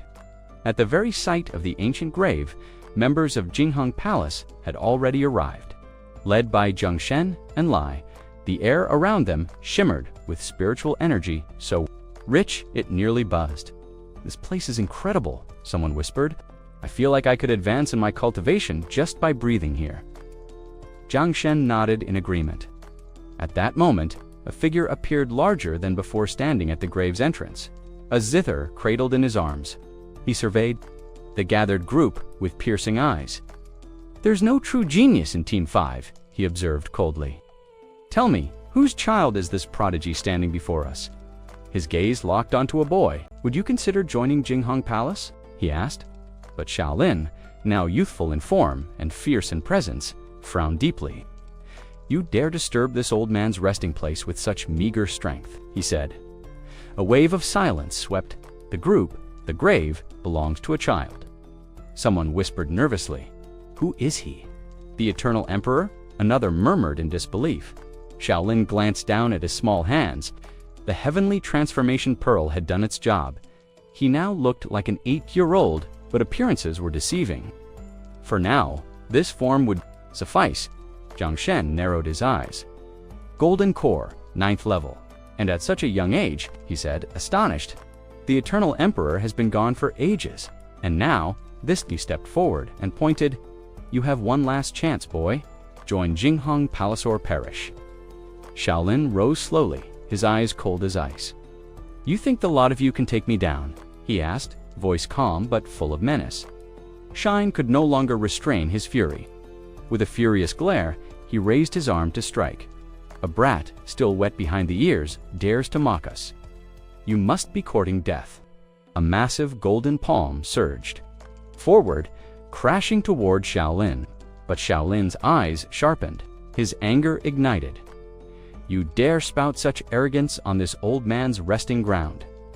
With a sharp motion, Shaolin brought his hands together. A blinding beam of light erupted from his palms, cutting straight through the enormous golden hand.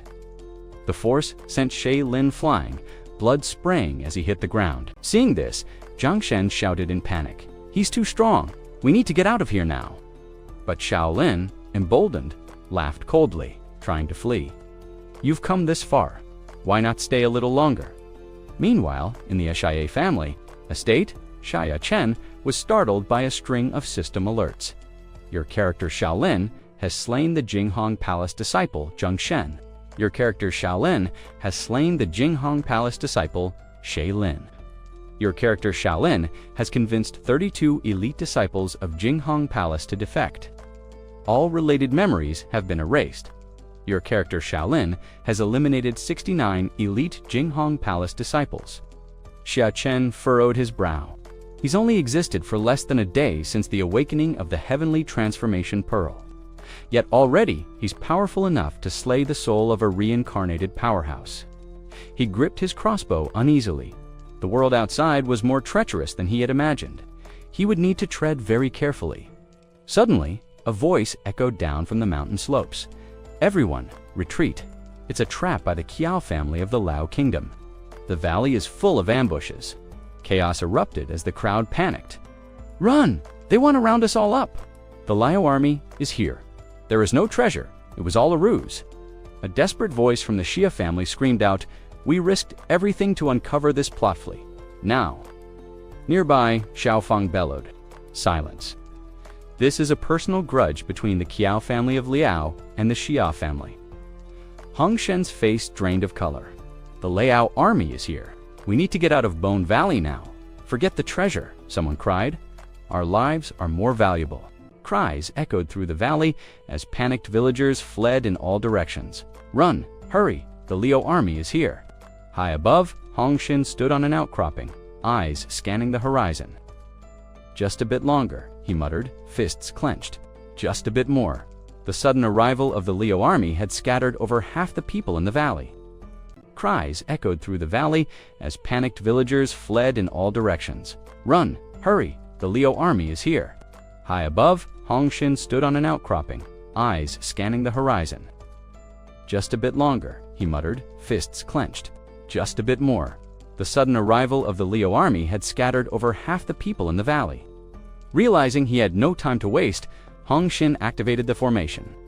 A thunderous roar erupted, echoing like a storm breaking over the mountains. "The Liao army all ready." Hong Shen's expression darkened. "How dare a mere insect disrupt my grand plan?" With a furious roar, he shouted, "Die!"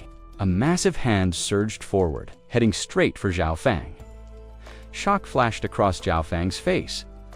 He hadn't expected the cultivator from Jinghong Palace, someone at the Nent Soul stage, to strike so swiftly, yet his eyes held no fear. "I can save my comrades," Zhao Fang whispered, "then I'll give my life willingly." But just as the attack closed in, Xiao En appeared out of nowhere, placing himself between Xiao Fang and the blow. "Honored elder," he pleaded, "please stay your hand." His words fell on deaf ears. The Elder's strike detonated in a colossal blast, sending shockwaves through the battlefield. Arms, watching through a mirror artifact. Incredible. My puppet was obliterated in an instant. Yet a sly smile played on his lips. So it was the ancestor's puppet after all. Xiaofang was flung away by the blast. Injured, but alive, furious. Hong Xin growled. An old man dares to meddle. The formation now fully activated, he sneered. Nowhere to run. With that, he shot forward toward Xiaofang. You're just a bug beneath my heel. Suddenly, a flash of light streaked through the sky. A gleaming arrow tore toward him. His eyes widened as the projectile struck home, tearing through flesh and bone. One arm was lost instantly. Recoiling, he spat blood and hastily pulled a pill from his robes, chewing it quickly. If not for the palace master's reward, I'd be dead already. Still reeling, he shouted into the smoke, "Who dares interfere? Show yourself, for the dignity of Jinghong Palace." A response came not in words, but through action. A single, heaven-piercing finger shot from the haze, driving straight into his chest. Caught off guard, and too injured to defend, Hong Xin screamed as his robes were shredded in the blast. "Jinghong Palace will make you pay for this," he bellowed, trying to gather what remained of his strength. But another arrow was already flying toward him. No. From afar, Zhao nodded, satisfied. Good. A system notification chimed in Zhao mind. Achievement unlocked. When the fool falls. The plan prevails. Reward obtained. First-grade magic treasure. Space ceiling. Pearl ally Xiaofang defeated a Nunt Soul stage enemy to realms above his level. Reward. Recipe for heaven. Ascending spirit pill. Enemy Hong Xin. Of Jinghong Palace, eliminated reward. Second-grade superior treasure. Nent Soul tribulation armor. You inflicted the most damage and suffered the greatest injuries. Reward. Spiritual grade non-soul armor. Zhao exhaled slowly. Still not strong enough. Tried to kill a non-soul cultivator and failed. His eyes scanned the reward list. The space ceiling pearl can lock down areas. The heaven ascending pillif, we can refine it. It'll elevate our clan's spirit roots. This could change everything. He scratched his chin thoughtfully. A shame we lack an alchemist. Guess I'll have to learn it myself. Just then, a voice called out from atop a distant mountain. Please, have mercy. A trembling figure knelt below, clearly shaken. The Zhao family of Li Kingdom, the voice boomed. Truly terrifying, that finger technique. Even a divine venerate couldn't withstand it. When Hong Xin tried to kill Xiaofang, it was that single strike which turned the tide. Above them all, a mysterious cloaked figure with an unseen face surveyed the battlefield. I had planned to handle Ming and Liang kingdoms first, but the Liu kingdom just couldn't wait. He barked an order. Hong Fang, divine venerate. Wang, divine venerate. Yes, guardian. Both voices responded in unison. Clean up the mess in Ming and Liang kingdoms. Use overwhelming force. Make them remember the might of Jinghong Palace. We obey. They shouted, their voices cutting through the clouds like blades. Inside a private chamber within the Xia family estate, Shaolin stood respectfully before the clan's ancestral tablet. Ancestor, Shaolin said solemnly, everything I gained in my past life, I now offer to the Xia family. Xiao Chen, watching from the side, nodded in approval. You are truly considerate, Lair, he remarked. Shaolin smiled. With the ancestors watching over me, I can now cultivate in peace. He then turned to Lair and asked, Are you familiar with pill refinement? Lair grinned modestly. I have some experience, though I wouldn't call myself a master. My true strengths lie more in music. Still, he paused and retrieved an ancient scroll. Try using this method for refining pills. Shaolin's eyes widened as he examined it. A pill that enhances spirit roots. That's been considered a myth, something from legends. I never imagined it actually existed. He looked up with awe. Improving spirit roots is like defying the heavens, changing one's destiny. This isn't just a rare formula, this is a treasure of the highest order. Shaolin bowed deeply. Ancestor, this technique, it's beyond my current ability to refine. Instead of being disappointed, the ancestor chuckled. Then go cultivate. I'll study this method further. Outside the city gates of Xiao City, a woman dressed in flowing white robes stood silently. Her long hair danced in the breeze. She whispered, "Mother, your daughter has finally returned." It was Zhang Lingshan back in the Sha residence. In a separate hall, Xiao Ye approached his father. "You called for me, father?" Xiaoan nodded. "Lair, from now on, quietly begin purchasing these medicinal herbs. Also start cultivating them in our families, gardens. For the rarest ones, grow them within the landscape painting domain. It's hidden well enough." He added with a warning, "Many eyes are watching the Sha family lately. Blend these purchases in with our regular herb acquisitions. Don't make them stand out." Zhao Ai replied confidently, "Understood, father. Most of these herbs are already commonly traded in the city. As for the rarer ones, I'll source them in small batches from various places. No one will notice." Shaolin observed his son with satisfaction. "He's becoming more and more composed. He now has my caution and prudence." He turned inward. With the herb issue handled, now comes the real problem, the pill refiner. He frowned. The spirit ascending elixir is a level 5 pill, but the most skilled alchemist in our family is only level 2. There's no time to train someone new, and we lack a true mentor to teach advanced pill refinement. He sighed deeply. This exposes the limits of our shallow foundation. The clan's development has been too haphazard. We must reorganize our inheritance, and cultivation paths need structure. Suddenly, a familiar mechanical voice echoed in his mind. System activation. Your essence resonates with the Sha lineage and has triggered a romantic fate scenario. Now activating choice function. 2 options appeared before him. Option 1, while she is unconscious, the deed is done. Reward, level 6 formation technique. Mortal heart refining grand array. Option 2, in a moment of emotional vulnerability, the jade body leans close, but your heart remains still. Reward, unique physique, ice clear jade, pure body. Character details, name, Shaolin race, human talent, grade 6, spirit root cultivation method, dragon yang sword, scripture, blood flame, divine sword, shuang yang, one sword scripture, Lingjin light body, primordial embryo technique cultivation level, golden core, stage 9 identity, reincarnated powerhouse from the fusion period physique, innate sword body. The immense forces of heaven and earth stirred, weaving threads of fate. Zhaoan, a soul bound by past burdens, unknowingly stumbled into a destined romance when he saved a woman from the Chang clan Changtian over time. Through trials and shared adversity, a quiet affection bloomed between them. But clan law was unyielding. Changtian, despite her feelings, dared not speak of love. Zhaoan, haunted by the shadows of his previous life, also buried his heart. Fate offered them a rare opportunity to enter the inheritance of the legendary 3,000 sword Tao. Yet, when Changtian risked her life to shield Xiao Mo and fell unconscious, her delicate face stirred something deep in Xiaoan's heart. His icy resolve began to melt, and he found himself torn between restraint and the pull of emotion. He hesitated. Should he act on his heart, or remain bound by duty? Even Zhaoan was taken aback by how deeply the moment affected him.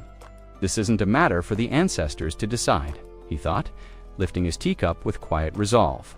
No matter how tempting the reward, I cannot decide alone. System, he commanded, display my personal information.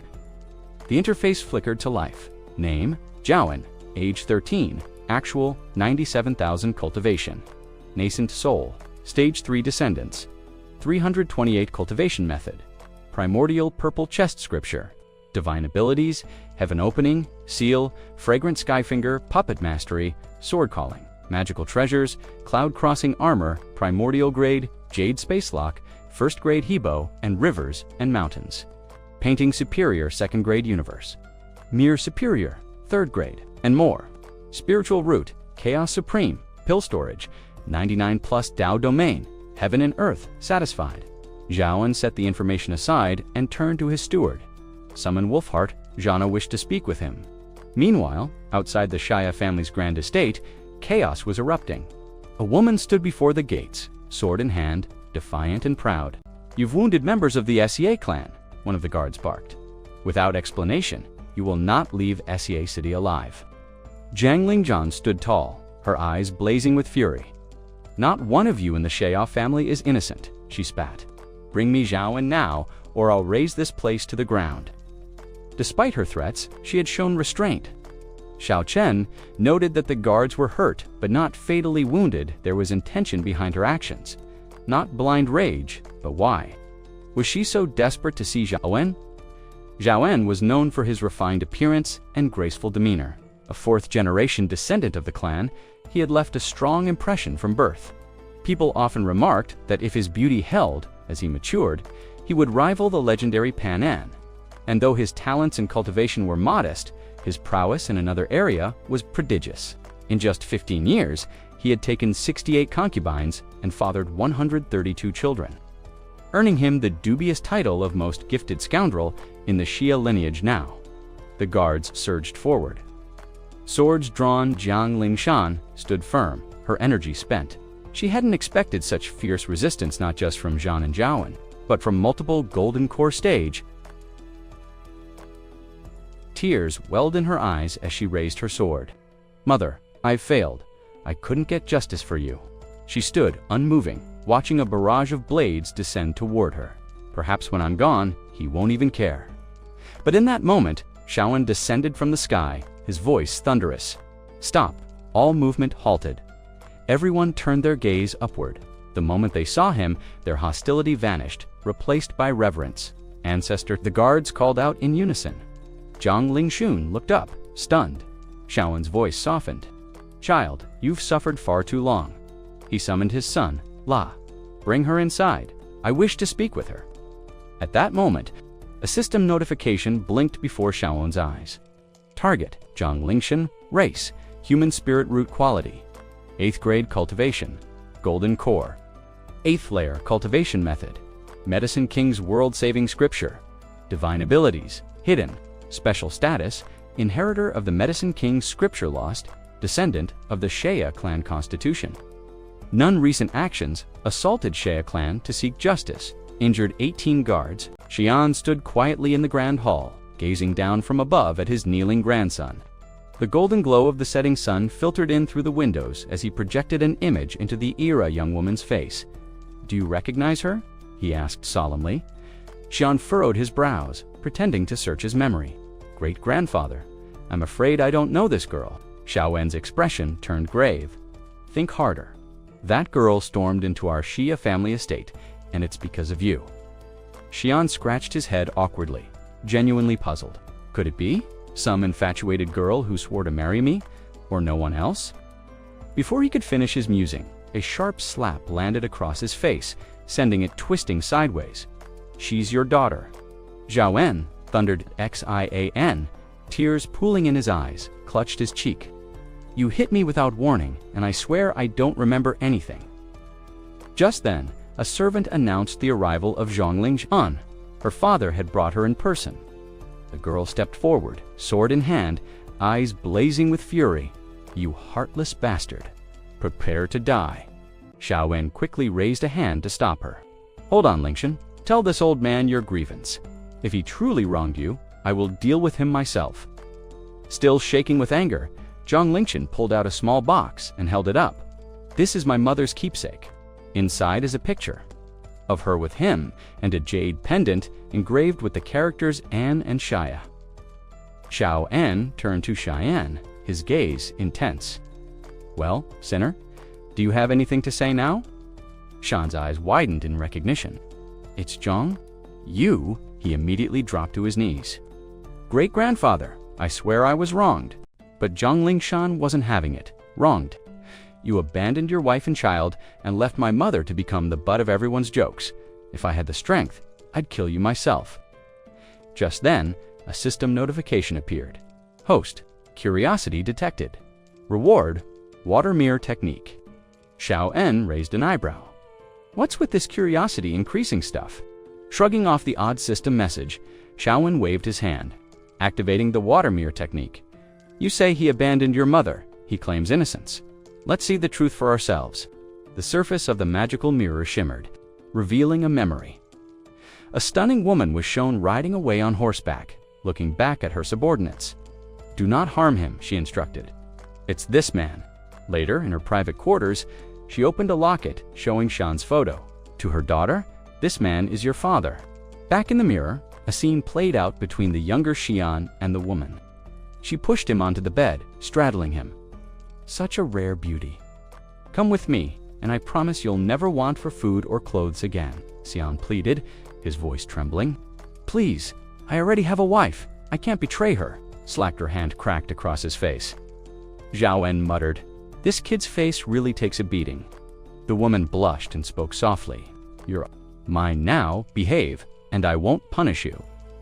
Zhao En ended the water mirror projection. Zhang Lingshang stood speechless. So that's the truth. No wonder Mother never blamed him. I can tell now her fate was short-lived. She gave herself to the man she loved. Shan looked sick with guilt, all to avoid punishment. I served Zhang Yu like a slave, but it gave me a chance to escape and return home. I didn't even think of revenge after that. And yet, she still bore a daughter, Xiaowen added. Realizing her mistake, Zhang Lingshan lowered her sword and bowed deeply. I was wrong, elders. I submit myself to your judgment. Zhao En nodded thoughtfully. You belong to the Xia bloodline. From now on, consider yourself returned to your ancestral home. Zhang Lingshan responded at once. Yes, elder. He then turned to the reunited pair. You are father and daughter. Now that the truth is clear, cherish one another. Xian clutched Xiaowen's sleeve like a frightened child. Great's grandfather. I'm still a little scared. Useless brat, Xiaowen barked. Get out of here. Another system prompt appeared. Decision made for your grandson. Reward, level 6, magical treasure, mortal heart refinement. Array, special physique, pure ice jade body. Xiaowen stroked his chin in confusion. Wait a minute. I didn't do anything. Why does it say I made a choice? I received 2 rewards, Shmo muttered, eyebrows raised, though honestly. Neither of them matched the quality of those rare beasts. He checked his status panel again, still a bit in disbelief. Name, Shmo. Race, human talent. Grade, 8. Spirit root, divine. Inherited arts. 3. Heavenly sword techniques. Dragon Yang sword, scripture. Blood flame, divine sword. Mysterious Yang, one sword scripture. Spirit mountain, divine embryo technique. Cultivation, first layer of the Uanying. Realm, special identity, reincarnated powerhouse from the fusion period. Awakened physique, sword body tuned to the will of heaven and earth. Xiao An stared in amazement. By the heavens. In under 2 hours, your spirit root improved by 2 full grades and your cultivation reached Uanying. He barely had time to process it when the system prompted another wave of notifications. You chose to do nothing for your grandson, it stated bluntly. Zhang Chenbi, touched by Shawan's restraint, felt long-suppressed emotions rise. The moment had come. She stepped forward, no longer willing to hold back. The first to move gains the upper hand, she told herself. Her decision had been made. During dual cultivation, her grandson Xiao attained perfect yin-yang balance, allowing him to fully comprehend all 3 heavenly sword techniques. His cultivation surged to the first layer of the Uanying realm. Meanwhile, Shmo, harnessing the surge of true essence, underwent a heavenly transformation. His spirit root ascended to grade 8. Zhao An couldn't hold back a joyful laugh. First, Xiaowen, now Shmo, how fortunate that I'm too old to land in such risky predicaments. He approached Zhang Lingshan and asked warmly, Little Lingshan, are you the successor to the world-saving medicine king? Startled, Lingshan hesitated. That was her most closely guarded secret. How could this elder from the Xiao family possibly? No. Sensing her reluctance, Xiaowen reassured her. There are no outsiders here. The Xiao ancestors don't steal chances from their descendants. You have nothing to fear. After a pause, he added gently, I only wish to know what grade of pills can you currently refine? Still a bit wary, Lingshan finally answered, 4th grade. At that, Xiaowen beamed. Excellent, very good indeed, at the golden core. Stage and already a 4th grade pill refiner, that level of talent is remarkable. No wonder you inherited the legacy of the medicine king. He turned to the others, explaining, most pill refiners can only craft pills for realms below their own. Talented ones can match their own cultivation level. But this girl, she's crafting pills for the Uanying stage already. She's no ordinary genius. She's a prodigy among prodigies. Zhang Lingshan lowered her head with a quiet sigh. Despite the praise, A tinge of sadness colored her tone. "Does the elder wish to keep me here? Just to refine pills?" From the side, Xiai finally interjected. "This child, the ancestor, welcomes you into the Shao family, yet you still refer to him as elder." His voice grew cold. "Not just anyone is worthy of entering the Shao clan's gate. If you can't distinguish kindness from coercion, then perhaps you're unworthy of the bloodline.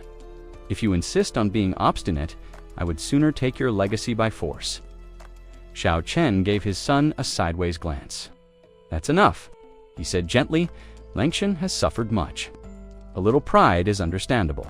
As elders, we must show patience." Turning to the girl, Shaoan smiled once more. "Pill refinement should come from the heart. If you're unwilling, no one will force your hand." Linqian looked up and asked directly, "Then, how many pills would I need to refine before you'd let me go?" He chuckled and raised a porcelain teacup. "Let's put that aside for now. Come taste a cup of this ancestor's tea." Without hesitation, Lingshan took the cup and drank. A strange glint flashed in her eyes. "Ancestor," she whispered, her expression suddenly stunned. "This tea." The moment it touched her throat, a wave of inexplicable energy surged through, her entire body mysterious, profound, and utterly unlike anything she had known. Lingchan sat cross-legged beneath the ancient tree, her senses attuned to the rhythms of the world. She could feel the pulse of heaven and earth, the breath of nature itself flowing through her. It had been 3 days since her awakening, 3 days since she had entered this profound state of enlightenment. When she finally opened her eyes, a soft smile played on her lips. "Ancestor," she said, her voice clear and calm. "Is this the effect of enlightenment tea?" Shao En nodded with a faint smile. "You're close. What you drank was a rare variant enlightenment red flower. It's a celestial tea." Lingshan's eyes widened in astonishment. "The enlightenment red flower. Isn't that the kind of tea that flows like an eternal spring? Not even the great Saint dynasty could afford cultivation like this." She paused, a thought taking root in her mind. "If I could drink this tea regularly, perhaps returning to the SIA family and reclaiming my birthright wouldn't be so far-fetched." Standing calmly with his hands behind his back, Xiao Chen replied, "Lingxin, you've only just joined the Xia family. I don't have much to offer, but perhaps a special constitution will do." Lingxin blinked in surprise. "A special constitution? You can just give one." Without a word, Shaoan raised his hand. A golden jade disc appeared, hovering mid-air, glowing with radiant light. As the energy touched her, Lingshan's entire body responded. She felt a profound transformation taking place within her. Her breath caught. This is the ice-clear jade solid constitution. Cultivation focus is enhanced. Inner demons can't invade. Evil spirits are powerless against it. And pill refining, it boosts pill refinement efficiency threefold. This is a dream physique for alchemists. Shaoan studied her. "Now tell me, how long will it take you to become a 5th grade pill master?" Lingshan's face lit up with confidence. "As long as I reach the Yuanying realm and get access to 5th grade pill recipes, I can refine them. But to refine them with true skill, I'd need experience. At least 10,000 attempts at 4th grade pills and 100 successful 5th grade. One Zhao En unrolled a mystical map and pointed to a marked location. "In that case, come with me." He activated a spatial treasure, and together they stepped into a hidden pocket realm. Lingshan gasped. The spiritual energy here was far richer than the outside world. If she could cultivate here, she was certain she'd reach Yuanying within 3 years, Stay Xiao En told her. "Focus on your cultivation. If you need anything, just say a word. I'll provide all necessary resources." Overwhelmed with gratitude, Lingshan bowed deeply. "Thank you, ancestor. We're family," Zhao En said gently. "No need for such formality." Just then, the system interface in Shaoan's mind flickered to life. Notification. Reincarnation of a future female emperor detected born. To the Gu family in Noning, Shaoan frowned slightly. "Gu family? What's that got to do with us? A small clan at best. We might have some intermarriage through the younger generations, but nothing significant. Still, someone destined. For emperorship carries immense fortune." He mused aloud. "I'll have she reach out and forge ties. A marriage alliance might be possible." Another system message arrived. Alternate emperor-born child detected this time within Xia territory. Birth will bring an imperial omen. Choose an action. Option 1, suppress the omen. Hide the imperial aura. Reward, clan-shaking stone tablet. Option 2, allow the omen to manifest. It will draw attention from across the nations. Reward, divine skill, reincarnation seal. Manifestation confined to Xia territory. Xiaowen's expression hardened. If word spreads, countless forces will descend on us. The Xia family isn't strong enough yet for that kind of attention. He selected the first option. The system confirmed. Omen concealed. Imperial aura hidden. Reward granted. Clan-shaking stone tablet. Effect: greatly boosts Xia clan fortune. Conceals member lifespans. But peace didn't last long. Another alert flashed. Hostile entities had appeared within Xia territory. Engage, the system asked. Zhao En's hands moved in a swift pattern. As he activated the water mirror technique, a scene materialized before him. Two powerful nascent soul experts approaching in a wooden carriage. From within, the cry of an infant pierced the air. The reincarnated female emperor had arrived. Inside the rumbling carriage, a mother cradled her young daughter, tears streaking down the child's cheeks. Seeing her little one cry, the woman's heart twisted with anguish. "My poor girl," she whispered, voice trembling. "Your mother has failed you. The Zhu family has failed you." From the driver's seat outside the carriage, a bruised and battered voice called out, "Madame, we're nearing the Shao family estate. Since the Jiyu and Shao clans are bound by marriage, they'll surely give us sanctuary." But just behind them, among their pursuers, a voice spoke with chilling calm. "Master, they're approaching Shao City. Should we act now?" The one called Master responded coolly, "No need to rush. Let the worldly sects watch. Let them see." How Jinghong Palace deals with disobedience. If the Zhao family proves as defiant as the Jiyu, we'll erase them too. A figure in red interjected, laning, "Why not strike directly? Capturing the Shao clan would be easy and far less troublesome. They hold considerable sway in Ming country. Once we take them, who among the lesser sects will dare stand against us?" Lannian gave a calm glance. "You still don't understand, do you?" Hong Shen made the same mistake. These sects may bow on the surface, but their hearts remain unyielding. This time, we don't just want submission, we want transformation. Ming and Lang must become Jinghong's backyard, completely stripped of resistance. "But why start with the Jiyu family?" another voice asked. Laning answered evenly. "During the last recruitment, only the Jiyu and Zhao families sent very few disciples. The Jiyu clan refused to yield even at death's door. I intended to move on the Shao clan next, but now the last survivor of the Jiyu family is fleeing right to them." A sharp glint flickered in her eyes. "This serves us. It will force the Shao clan to reveal their stance. If they protect the fugitive, they'll be condemned with the Jiyu. If they hand them over, well, they'll lose their honor and reputation. Either way, they fall." One of her subordinates smirked. Truly the mind of a strategist. Whether the Zhao clan saves them or not, their fate is sealed. Back in the carriage, the driver's voice came again. "We're barely a mile from the Zhao estate. Still no sign of help. It looks like they've abandoned us. With a force like Jinghong Palace involved, no one wants to take the risk." The mother's grip tightened around her daughter. Her voice was faint, her spirit breaking. "We're already so wounded. We don't have long, my sweet child." On Laning's side, another report arrived. The Shao clan still shows no reaction. Without hesitation, Laning gave the order. "Good, their silence is permission enough. Kill the old man and the woman. Leave no survivors, not even the child. Yes, Divine Lord." At that very moment, a deadly force surged forward, surrounding the desperate carriage from all sides. Tears streamed down the mother's face as she slowly pulled a hairpin from her bun, her hand trembling. "Ro, please don't blame me," she whispered, voice breaking. With a desperate resolve, she raised the pin, aiming to end the child's life. Better to die with honor than to live in disgrace. Just as the pin descended, the child let out a piercing cry, and in that moment, a figure appeared in the carriage. Zhao En stepped forward, calmly and silently, lifting the child into his arms. The baby quieted instantly, sensing safety. With a gentle smile, Zhao said, "If Madam no longer wishes to raise this child, perhaps you'd entrust her to this old man." The child giggled softly, feeling protected. The mother, overwhelmed by emotion, collapsed to her knees. "Great One, I beg of yous, save my daughter," she cried. "There's no time. Please, leave now. Elder Wang and I will do our best to hold them off. They're from Jinghong Palace.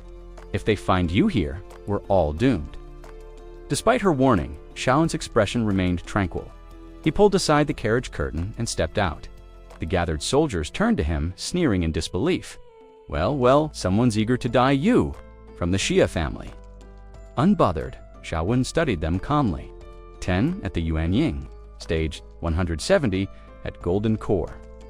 And 2 commanding at the nascent soul level, he noted aloud. Enough power to wipe out every sect in Ming country except the Xia family, of course. His gaze locked on the 2 nascent soul cultivators. Had this been anywhere else, I might have hesitated, but I didn't expect you to follow them this far. Laning scoffed. "He's alone. Don't waste time. Kill him." The attackers surged forward, but Shaoen's smile only deepened. He activated the Tao field of heaven and earth. Immediately, an invisible pressure blanketed the area. All spells and techniques below Shaoen's cultivation fell under his control. Energy within his domain surged, empowered to a level beyond his own cultivation. The entire Xia family's territory trembled with the force. Weapons wrenched from hands and floated mid-air. The 2 nascent soul cultivators froze in horror. This man, one gasped. "We need to retreat." Without another word, both commanders turned and fled. Still cradling the child, Zhaoen pulled out a glowing jade token. He activated the space-locking seal, instantly trapping the rest of the enemy force within an invisible prison. Then he turned back to the carriage.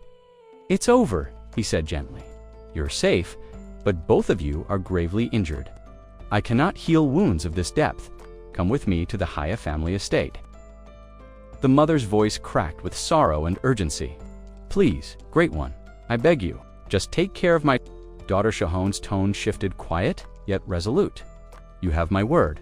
I will protect her." Far away, an emperor muttered something, unaware that fate had just shifted course entirely. "Originally, I had dreamed of a humble life as a carpenter, but fate has shackled me to this cursed imperial throne. In a world where pleasure sprouts like mushrooms after rain, ruling with righteousness becomes exhausting. Being a good emperor is more draining than anyone realizes. Tomorrow, I'll join you in court. I want the world to see that I'm stepping down of my own will, not because some scheming upstart is forcing me out." In the back courtyard of the Z family estate, Zi Chen cradled a baby in his arms. The child quieted only in his embrace. Whenever he tried to lay her down, she would instantly burst into tears, loud, strong cries that echoed throughout the compound. No amount of toys or wet nurses could comfort her. Thankfully, Zi Chen rarely let her leave his arms. From behind, Zi Xiao called out, "Father, the first step is complete." Zi Chen gave a nod of approval. "Excellent. Proceed with the second phase. All descendants of the Z clan at the Golden Core stage, or higher symbol, it's time for your trial by fire." Meanwhile, a servant approached cautiously. The Jinghong Palace delegation arrived without offering gifts. Quite rude, wouldn't you say? Zi Xiao bowed his head. "Yes, father. When do we initiate the third phase?" "Tomorrow," Zi Chen replied without hesitation. Outside, rumors spread like wildfire. "Have you heard? The Ming Empire is mustering forces. They're about to declare war on the Lion Kingdom." Though Lion showed no signs of preparing for war, smaller nations froze in fear. Opportunistic as ever, the Ming Empire had already seized 24 cities belonging to the Long Kingdom. To make matters worse, the Guardian kept deploying cultivators from Long, weakening Lian's power with each passing day. "How long can the Guardian keep this up?" someone murmured. "At this rate, even if we eliminate the Qiao family, there won't be anything left of our own house." "Quiet," another warned. "If the Guardian hears you, he won't hesitate to crush you." At the Qiao family's stronghold, Guardian Hang Tianzi of Jinghong Palace surveyed the battlefield from above, deep in thought. "My divine followers scattered or slain. My dominion is slipping from my grasp. We've been zeeking the Qiao stronghold for nearly a month. only their ancestral grounds remain. The reason? A powerful level 7 mountain protection formation guards their last holdout. A soldier approached. Guardian, Senior Chen, has arrived. Hang's eyes lit up. Good, bring him in immediately. Two black-clad figures approached silently. One spoke without waiting for permission. There's no need for formalities.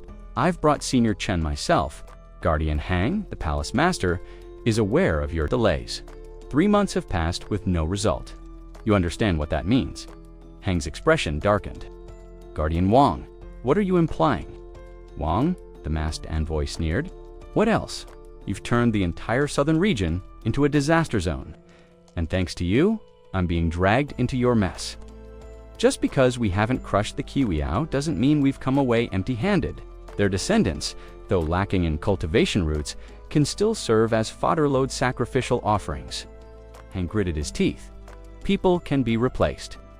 But what about our lost territory? The reputation of Jinghong Palace?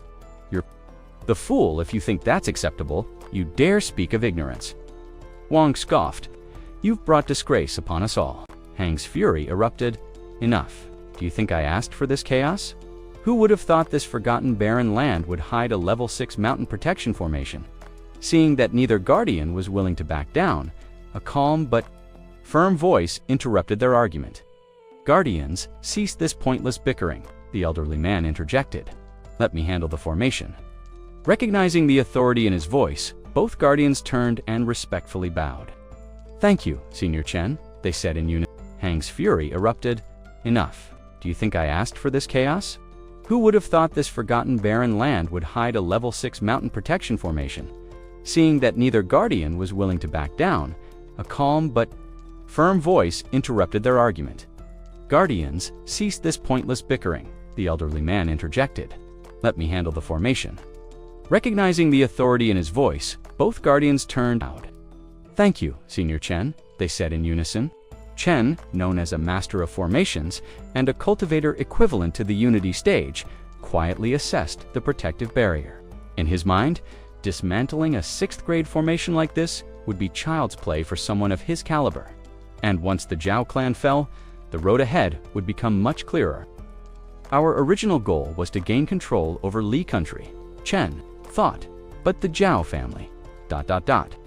They would have eventually obstructed our plans. Eliminating them now is a strategic move. Senior Chen turned to Guardian Hang. Leave the Zhao family to me. You should focus elsewhere. I'll investigate the Ming country's Xia family next. Guardian Hang raised a hand in warning. I wouldn't advise that. 2 of my men vanished without a trace in that region. We still have no leads. Let's finish things here before jumping to conclusions. To outsiders, it resembled a sect with a 1,000-year legacy. But to Xian, the family head, it still wasn't enough. He paced restlessly, eyes lingering on the foundation he had built. This is only the beginning, he murmured. I want this to be a true sacred land and unshakable bastion of cultivation. Ambition burned in his chest, but vision alone wasn't enough.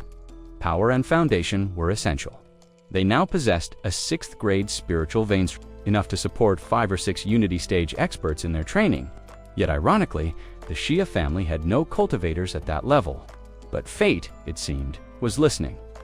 Just then, the system's voice echoed in his mind. Unity stage cultivator detected within Xia family city. Xian's eyes lit up. Things were about to change. Elsewhere, a holographic screen displayed a profile. Name, Shenhong High Race, Human Talent, Spirit Root, Grade 8 Cultivation Technique, Wounded Dragon, Scripture, Cultivation Level, Unity Stage, 9th Layer Status, Non-Affiliation, Independent, Cultivator Physique, None Title. The wounded King Shenhong was nearing the end of his lifespan. With no hope of advancement, he wandered the continent, searching for someone worthy to inherit his legacy. After reading this profile, Xiaowen pondered.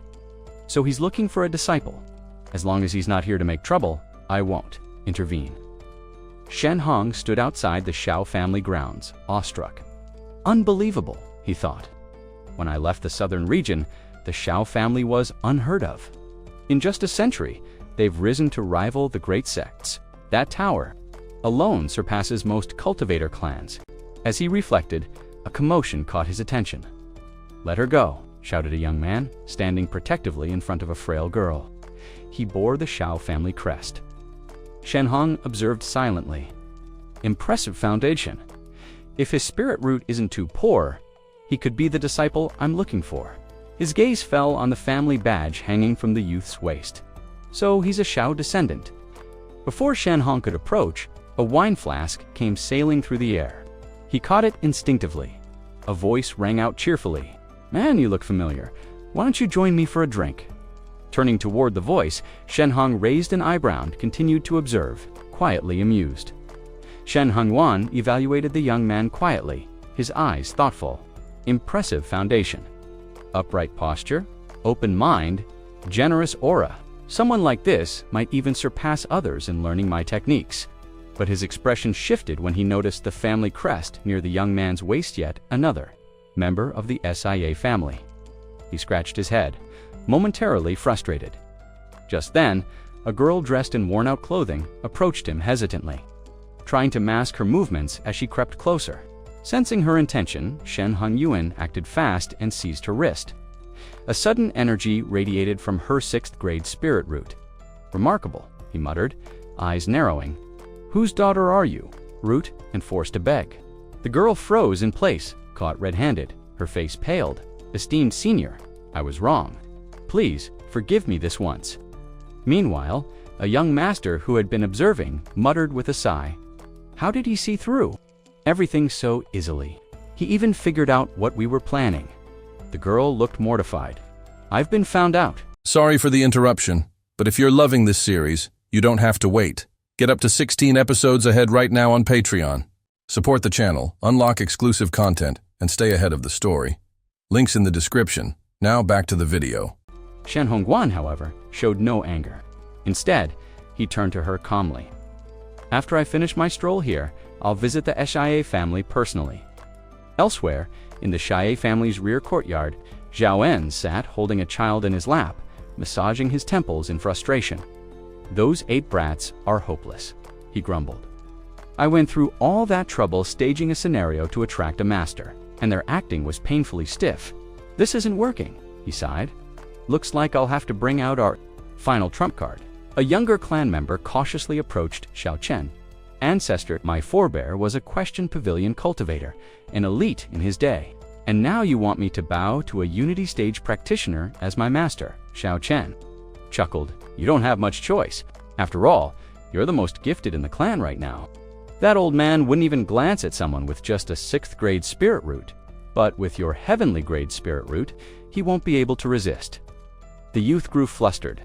"No, please, ancestor, have mercy. His technique doesn't suit me. I'm preparing to break through to origin, not realm soon. Besides, what if he doesn't accept me?" Elsewhere, Shen Hongwan was walking away slowly, muttering to himself. "Time isn't on my side. I can't afford to make more enemies. Maybe it's best to leave the Shia family and search for a disciple elsewhere." Just then, he stumbled upon the same youth, deep in conversation with other clan members. A wave of spiritual energy hit him, the unmistakable mark of a heavenly grade spirit root. He stopped in his tracks. A heavenly spirit root.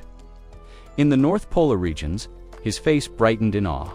Even the greatest sects would fight over someone like this. The Shia family really is playing a bold game. Well done. He straightened. Even if it's the Shia family, I must secure this disciple. The young man standing nearby was drenched in nervous sweat.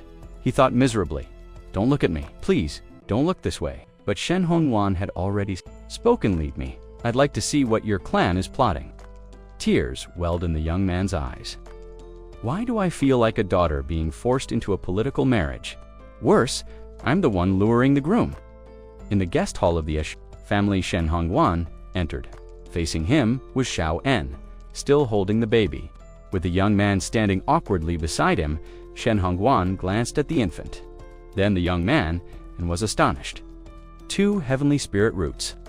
What divine fortune has your family stumbled upon? Even the top sects would struggle to produce one such talent, let alone 2.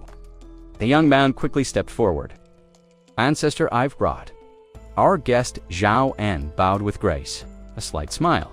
played across Shen Hongyon's face. "Ah, so you've already seen through who I am. May I ask what this elaborate setup is about?" Xiaowen's eyes gleamed with purpose. "Naturally, to keep you here, Sirnia. If you're willing to stay, we will be honored. But there's one condition among these two children: you must choose one as your disciple." Immediately, the youth stepped forward and bowed deeply. "Disciple Zhao Lin pays respects to Master." Zhao Wen added gently, "Please don't find him too bold. His talent is so exceptional that he's grown somewhat proud. If he proves difficult, feel free to choose another member of the clan." As his disciples looked on, Shen Honghui gave a casual wave of his hand. It's all right, he said calmly. With a flick of his wrist, a spear materialized before him. "This is the fierce wind spear. In recognition of your new discipleship, accept it." Shaolin stepped forward respectfully, curiosity gleaming in his eyes. "Master," he asked, "may I inquire how long do you think it will take you to break through to the Question Pavilion realm?" Shen Honghui let out a dry laugh. "I've been at the peak of Unity Stage 9 for 875 years. Maybe in this lifetime, the gates to Question Pavilion just aren't meant for me."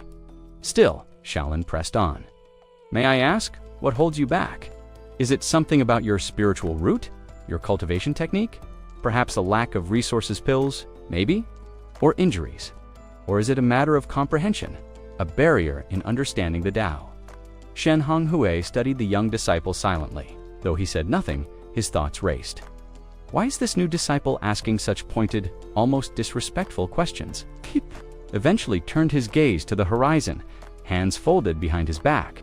"My spiritual root is ungraded, but even so, its limit lies at the 9th level of the Question Pavilion. The Shenglong Jingshi spear technique I cultivate is exceptional. I possess more than enough pills, and I carry no internal injuries. No, my issue lies with the Tao itself. It is vast and elusive. I've simply never been able to fully comprehend it. Would Master be willing to elaborate further?"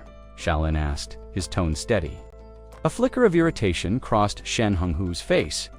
This disciple was testing boundaries, if not for the presence of the ancestor nearby. He might have given this impudent youth a harsh lesson in sect discipline. But before the master could respond, Shaolin bowed slightly and spoke again, a sly grin barely hidden. "If you would permit, Master, this disciple would like to share his own understanding." He spoke calmly.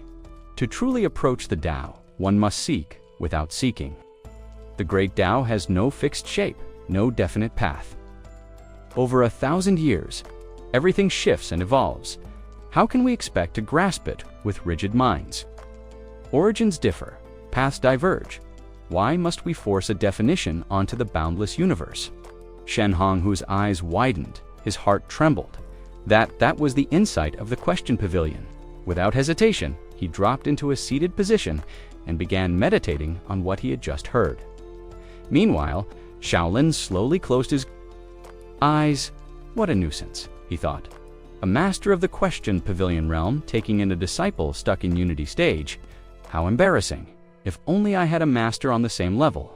Maybe then things would be a little more respectable. Zhaowen gazed at the unfolding scene with satisfaction. "What a pleasant surprise," he murmured to himself. "I only intended to recruit someone at the Unity Stage, yet Shen Honghui has unexpectedly broken through." But then his expression darkened. Although Shen Honghui had advanced, he still hailed from the Question Pavilion, barely touching the Emperor realm.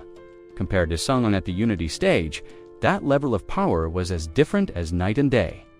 If Shen Honghui harbors ambitions against the Shao family, Zhaowen thought, things could quickly spiral into disaster. Just then, Xia Chen stepped forward, producing an object from his sleeve. Shaolin gasped in shock. "The heavenly mechanism plate, that's a fate treasure. On par with my own heaven-changing pearl. I can't believe it's been in our ancestors' possession all along." At that moment, the system issued a notification. Name, Guroshe race, human talent, heavenly spirit root, identity, reincarnated female emperor, innate spiritual treasure, heavenly mechanism plate, effect, reveals and obscures destiny. Divine artifact of fate. The notification continued to describe the 3 life stone and the mysterious Tamshin stone artifacts even the system couldn't fully comprehend. But this heavenly mechanism plate had already been part of Xia Chen. Ever since he saved that girl, with it, he could foresee calamities looming over the clan. "We must quicken our development," Xia Chen said grimly. "At this pace, we'll be trapped in hiding for centuries." The heavenly mechanism plate floated in the air, slowly rotating. A vision formed. Something was stirring in Shao family city. Something unnatural. "I must recalculate," the ancestor whispered. Pain and mortality stirred in his old heart. As the years turned, the vision of a sea of death emerged once more. No, different from the first time, he'd glimpsed the future with the plate, the destruction of the Shao family. Xinhong Hui, gravely wounded, the vision was unchanged. "Even with Xinhong Hui at the pavilion realm, our clan's fate remains untouched," Xia Chen muttered. Shaolin, who stood nearby, opened his mouth to speak. But Xia Chen raised a hand. "Lair," he addressed him, "you are one of the Shao family's finest disciples. You deserve to know our great calamity is nearly upon us." Lair's brows furrowed with resolve. "Ancestor, you underestimate me. If I've been reborn into the Shao family, then I am part of its fate, and fate can change." Xia Chen's eyes glimmered, truly worthy of our bloodline. "Lair, may I borrow your heaven-changing pearl?" Without hesitation, Lair offered the radiant gem. He assumed it would be used for cultivation.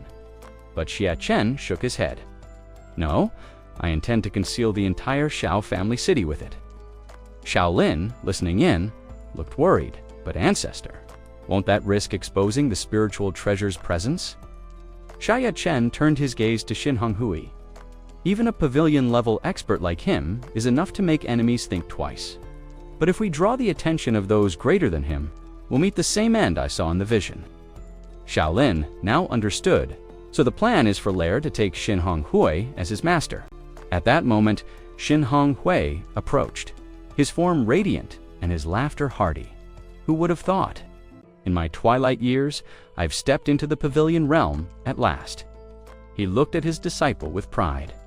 "You've done well," Shaolin brought his hands together in a respectful salute, bowing slightly as he expressed his gratitude and congratulations to his master. With deep curiosity, he asked, "Master, how did you come to understand such profound truths, and how were you able to use them to help guide me toward my breakthrough?" Shaolin replied with humility, "It was a stroke of fortune, Master, an unexpected opportunity I was lucky to encounter."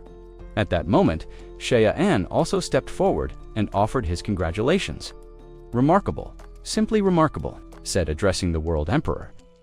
"Your insight is astonishing. Truly, the Xia family never ceases to surprise." The Emperor gave a faint smile and turned to them. "If that's the case, then I accept your offer. In Shao City, I shall assume the position of offering elder," he said. He raised his voice slightly and added, "I have never bound myself to any family, sect, or faction. Who was it that claimed my grandson hails from the Xia bloodline?" With those words, the three of them, Xia An, Shaolin, and the World Emperor tarred the Xia family's inner courtyard. They walked toward a tea table that had already been arranged. Xia Chen gestured graciously and said, "Please enjoy this tea." As the Emperor lifted the delicate cup, he examined it closely. Thoughts stirred in his mind. Unbelievable, even the Xia family ancestor owned such a rare item. Had I obtained this tea back then, I wouldn't have waited until the end of my life to finally break through. "I've prepared enough if you'd like to indulge," Xia Chen offered. But within himself, he reflected, "I've already consumed all the immortal tea in my possession. All I can offer now is the enlightenment, teethingfully. I still have a complete set of it." Tan Honghui, standing nearby, cupped his hands in gratitude. "Ancestor Xia Chen, this tea is beyond price. It not only heightens the chances of a breakthrough and sharpens one's sense of the void law, but there's even a rare chance for true enlightenment. I'm deeply honored." Zhao An then turned to the elder and said, "Elder Shangong Feng, if I may have another small request." Tan Honghui nodded casually. "Please, speak freely," Xia An explained. "There's a certain treasure I intend to use. However, its activation will surely cause a disturbance." I respectfully request that you use your Emperor's might to shield Shao City to avoid unnecessary trouble. Tan Honghui gave a light chuckle. Ah, so that's it. I thought it was something serious. Very well, I'll handle it. He leaped into the air, spear in hand, and activated the heaven-changing pearl using a massive 10,000 and spirit stone. A protective barrier began to spread over Shao City as the spear soared higher. The barrier expanded with it. The time acceleration effect from the spirit stone, however, had its limits. This array will hold for 3 days at most, Tan Honghui explained. If we tried to cover the whole city, it'd only last half a day. He paused, marveling. Honestly, I thought all this was just a show to impress me. But to think the Xia family truly possessed such a defiant treasure, a spiritual item that manipulates time only, the most sacred sects have access to such artifacts, he continued. No wonder you asked me to release my Emperor's aura first. The time flow here is unbelievable. 1 day here equals an entire year out there. Tan Honghui looked at his own weapon and sighed. And to think, even the first, an emperor, of the Question Pavilion, don't possess anything comparable. My Jing Yun spear is merely a top-grade, first-class magical weapon. Nothing like this. Just then, standing at Shao En's side, Shen Honghui spoke up. Ancestor, perhaps we should. Stop. I fear I can't hold this barrier much longer. Zhao En remained composed. That's precisely why I'm here. As he spoke, the system panel abruptly manifested before him. System notification. Your descendant possessing the Ice Spirit root has appeared. Reward received. Mystic Ice Breaking. Immortal Technique. Another alert followed. Detection. Among your descendants, a mutated spirit root has emerged. Reward received. Dark Abyss. Pool. Status. A powerful demonic cultivator has been reborn into the Xia bloodline. Initiating choice. Please select Purge the demonic path. Safeguard righteousness by removing the hidden calamity at its core. Eliminate. Without teaching, reward. River Dragon, demon-breaking immortal sword.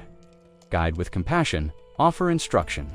Teach the distinction between good and evil, acknowledging that no one chooses their origins. Reward, Jade's spring of motion. Zhaoen stood with his hands tucked behind his back, lost in deep thought. A powerful demonic cultivator reincarnated. His eyes narrowed slightly. 5 children born at the exact same moment, he muttered. After a pause, he turned to Shen. Honghui, I have some matters to attend to. Shen Honghui respectfully bowed. Ancestor, please proceed. Soon, Shaoan arrived at the entrance of the birthing chamber. 2 young members of the Shao family noticed his presence and quickly greeted him in unison, Ancestor. Zhaoen nodded, then turned his attention to the newborn, being held in one of their arms. He examined the spiritual information. Name, Shao Fong, Yuan race, human spirit root quality, grade 2 cultivation level, none special identity, reincarnated demonic cultivator accompanying spirit item. Spring Autumn Sakata, he studied the child's serene face. Hard to believe this one's supposed to be a reincarnated powerhouse, Zhaoen muttered. Spirit root is average, honestly below average. Aside from the accompanying spirit item, there's nothing remarkable at all. He appears completely ordinary. Still frowning, Zhaoen raised his hand, and a sharp arc of Tao light formed in his palm. He had seen cultivators walk the 3 Daos and sever even family ties without hesitation. Better to remove the threat now, he thought, end it before it grows. But just as he aimed his hand, the infant looked at him and smiled, not even a flicker of fear in those bright eyes. The killing intent in Shaoan's heart faltered. With a quiet sigh, he withdrew his hand. I'll hold to my principles. The system has already declared good and evil to be distinct. But at birth, no one is either. We'll keep the child if anything unusual happens. I'll end it personally. He turned his attention to the next child. Name Xiao Lingyi, race, human spirit root, heavenly spirit root, mutated ice variant cultivation level, foundation establishment, stage 1 special identity. His eyes widened in appreciation. Now, this, he whispered, is talent. No need for reincarnation or celestial intervention. Born already at Foundation Establishment stage, he reviewed the technique she was born with: mystic icebreaking, immortal technique, a cultivation method. From the primordial era, and the resources now at the clan's disposal only reinforced her path. Dark abyss pool, brimming with extreme yin spiritual energy, ideal for ice teep cultivation, capable of producing 10,000-year mystic ice, 1,000-year ice crystals, ice crystal ore, and cold iron ore. Jade spring of motion, overflowing with spiritual essence. Especially suited for refining rare elixirs, known to yield 5-colored golden lotus and pure spiritual liquid. With these two cultivation treasures, Zhaoan mused, the Zhao clan has a real chance to become a regional holy land. If given time, years passed. Time within the Zhao clan moved differently. One day outside was equivalent to 25 days within the clan's array. Xiao Lingye had grown into a graceful young woman. One day she approached him with a warm smile, holding a cup of tea. "Have some tea, husband?" she said sweetly. Zhaoan sighed, caught off guard by the address. "Stop calling me that. I'm old enough to be your great-grandfather." But Xiao Lingye only laughed gently. "You cultivators and your obsession with age. You're just a century older than me what's that in the pursuit of eternity." From a distance, Shen Honghui watched Zhaoan standing in the cultivation tower. This child has grown up away from his stern presence, he thought. That's why she speaks so freely. She started calling him husband when she first learned to talk, and never stopped. Zhaoan shook his head. "She's been in my care for 3 lifetimes. No signs of deviation, like uncarved jade, pure and untouched." Just then, his eldest son stepped forward. "Father, the ingredients for the heavenly ascension elixir are running low. How should we allocate the remaining 2 pills? Have all the descendants already received their share?" Zhaoan asked. "They have, sir." "Then keep the remaining 2 for Fang Yuan," Zhaoan said after a moment. "His body is frail. He'll need the support. The rest send to Huo and Qi. They're still on the front lines against the Lian Kingdom. A day's delay won't harm them." He paused, then added, "And stock up on herbs. Time is precious. We must make the most of every moment." His son respectfully clasped his hands. "Yes, father," he responded without hesitation. Then promptly went to retrieve the information on Xiaofengyuan.name. Xiaofengyuan, race, human, talent, 6th grade spirit root cultivation path, spirit root method, 9. Transformations of the ancient venerable destiny, dream butterfly cultivation level, golden core. 7th layer, special identity, reincarnated demon path expert spirit. Beast companion, spring autumn sakataz. He reviewed the boy's profile. A sigh escaped his lips. Fang Yuan, truly deserving of his reputation as a reincarnated expert of the demon path. In just a single year, he's already reached the 7th layer of the golden core stage. Such speed is astonishing.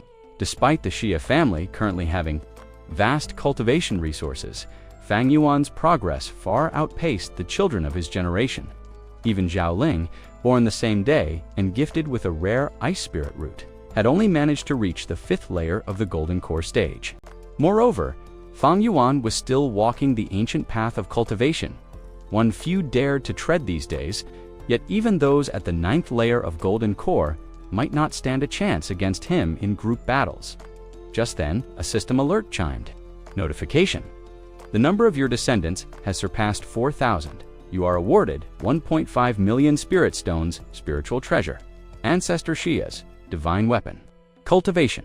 100 years. Xiao Chen blinked in astonishment, overwhelmed with joy. His entire body shimmered with radiant light. "This is exactly what I needed," he exclaimed. He gladly accepted the reward and quickly opened his updated information. Name. Xiao NH, 149 cultivation stage, nascent soul. Level 7, descendants. 4001 cultivation method, primordial purple key, scripture divine. Abilities, heaven opening seal, finger of heaven's wrath, sky splitting technique. Puppet command, sword manifestation, magical treasures, tribulation crossing armor, nascent soul grade ancestor, Sha's divine spear, superior grade, 2nd rank Hoisbo superior grade, 2nd rank landscape painting of rivers and mountains, superior grade, 3rd rank, Mirror of the Universe, superior grade, 3rd rank Spirit Root, Supreme Chaos Root, Alchemy Skill, 999 plus special ability. Scan the records of heaven and earth even, though he had only advanced 3 levels in the past century. The primordial purple key scripture was simply to demanded vast spiritual energy for even the smallest breakthrough. If he had switched to a less demanding method, like the profound ice immortal technique, he might have already reached the tribulation stage. But would just one tribulation stage cultivator be enough to withstand the coming calamity? And what if the threat involved more than one? A grave expression formed on his face as a plan began to take shape. "There's no need to rush," he murmured. "If the Shia family can cultivate more cultivators at the tribulation stage, 3-5, even 10 we can hold back the great disaster." He was convinced that once he reached 5,000 descendants, the system would reward him with more cultivation power. What mattered now was continuing the bloodline. He had to keep procreating. Suddenly, another system alert popped up. Alert: a tribulation stage cultivator has been detected within the Shia family's domain. Identity: mortal enemy threat level. Far exceeds the host impact. Severely compromises the family's safety. Action required: make a choice immediately through a spatial mirror. He caught a glimpse of the intruder. A man cloaked in shadowy robes, his face concealed. His presence radiated power. Name: Wang Chung, race, human spirit, root quality, 7th grade cultivation level, tribulation stage. Level 4, cultivation methods: incomplete Asura world destroying, blade incomplete imperial selection, divine technique, special status. South Pole guardian of Jinghong Palace Wang, Chang approached Xinhong Hui and said, "I have a request." Xinhong Hui, eyes closed and immersed in meditation, responded calmly, "If you need anything, ancestor, I will do all I can." But Zhao froze. The request was no longer necessary. In that very moment, Wang Chang vanished. He had fled. The presence of a tribulation stage cultivator within the Shia family had startled him. Inwardly, he cursed. Unbelievable. The Shia family has a tribulation stage emperor. No wonder they act so fearlessly. I must report this to the higher groups at the Chao family. Elsewhere, within the El Kingdom, far from the Shia domain, someone stood gazing at a roaring fire. That pitiful Chao family thought they could challenge Jinghong Palace. He scoffed. Now they're dust. El Kingdom will surely become a vassal state. Wang Cheng returned to his superior, who eyed him closely. "So, Guardian Wang, you return. So soon? I assume the Shia family has been eliminated." Wang Cheng hesitated. "It seems I was too confident," he admitted. "They are not as weak as I assumed." Wang suddenly halted in his tracks, his expression clouded. "What's wrong, Guardian Wang? You don't look well. Are you injured?" the other man asked, concern slipping through his voice. "Even though we're competitors, you helped me resolve an issue with the Chao family. For that, I owe you. From their treasures, you may pick 3 items of your choice." Wang finally spoke, his voice stern. "Enough talking. I've already reported this matter to the Domain Lord. He will arrive shortly." The man froze in shock. "What, Wang Chung? You've gone too far. Reporting such a minor matter to the Domain Lord. You're inviting disaster upon yourself." Moments later, a chilling aura swept through the area as the Domain Lord appeared. Both men immediately bowed. "Greetings, Domain Lord." His cold gaze fell on Wang. "Wang Chang, is your information accurate?" Wang clasped his hands respectfully. "Yes, my lord. It concerns the Shao family. They not only hold imperial authority, but also possess the divine fortune of spiritual treasures." The other man's eyes widened in disbelief. "What? The Zhao family has an emperor? This is catastrophic. Such a major oversight will not go unpunished." The Domain Lord turned sharply, his gaze piercing. Meanwhile, Zhao frowned as a flood of alerts from the system appeared before him. Detected within the Zhao family's range, high-speed Starship-class warship. Detected within the Zhao family's range, signs of ambition aimed at the throne. Detected within the Zhao family's range, presence of a tribulation stage powerhouse. Detected within the Shao family's range, presence of a nascent soul stage powerhouse. How can this be happening so soon?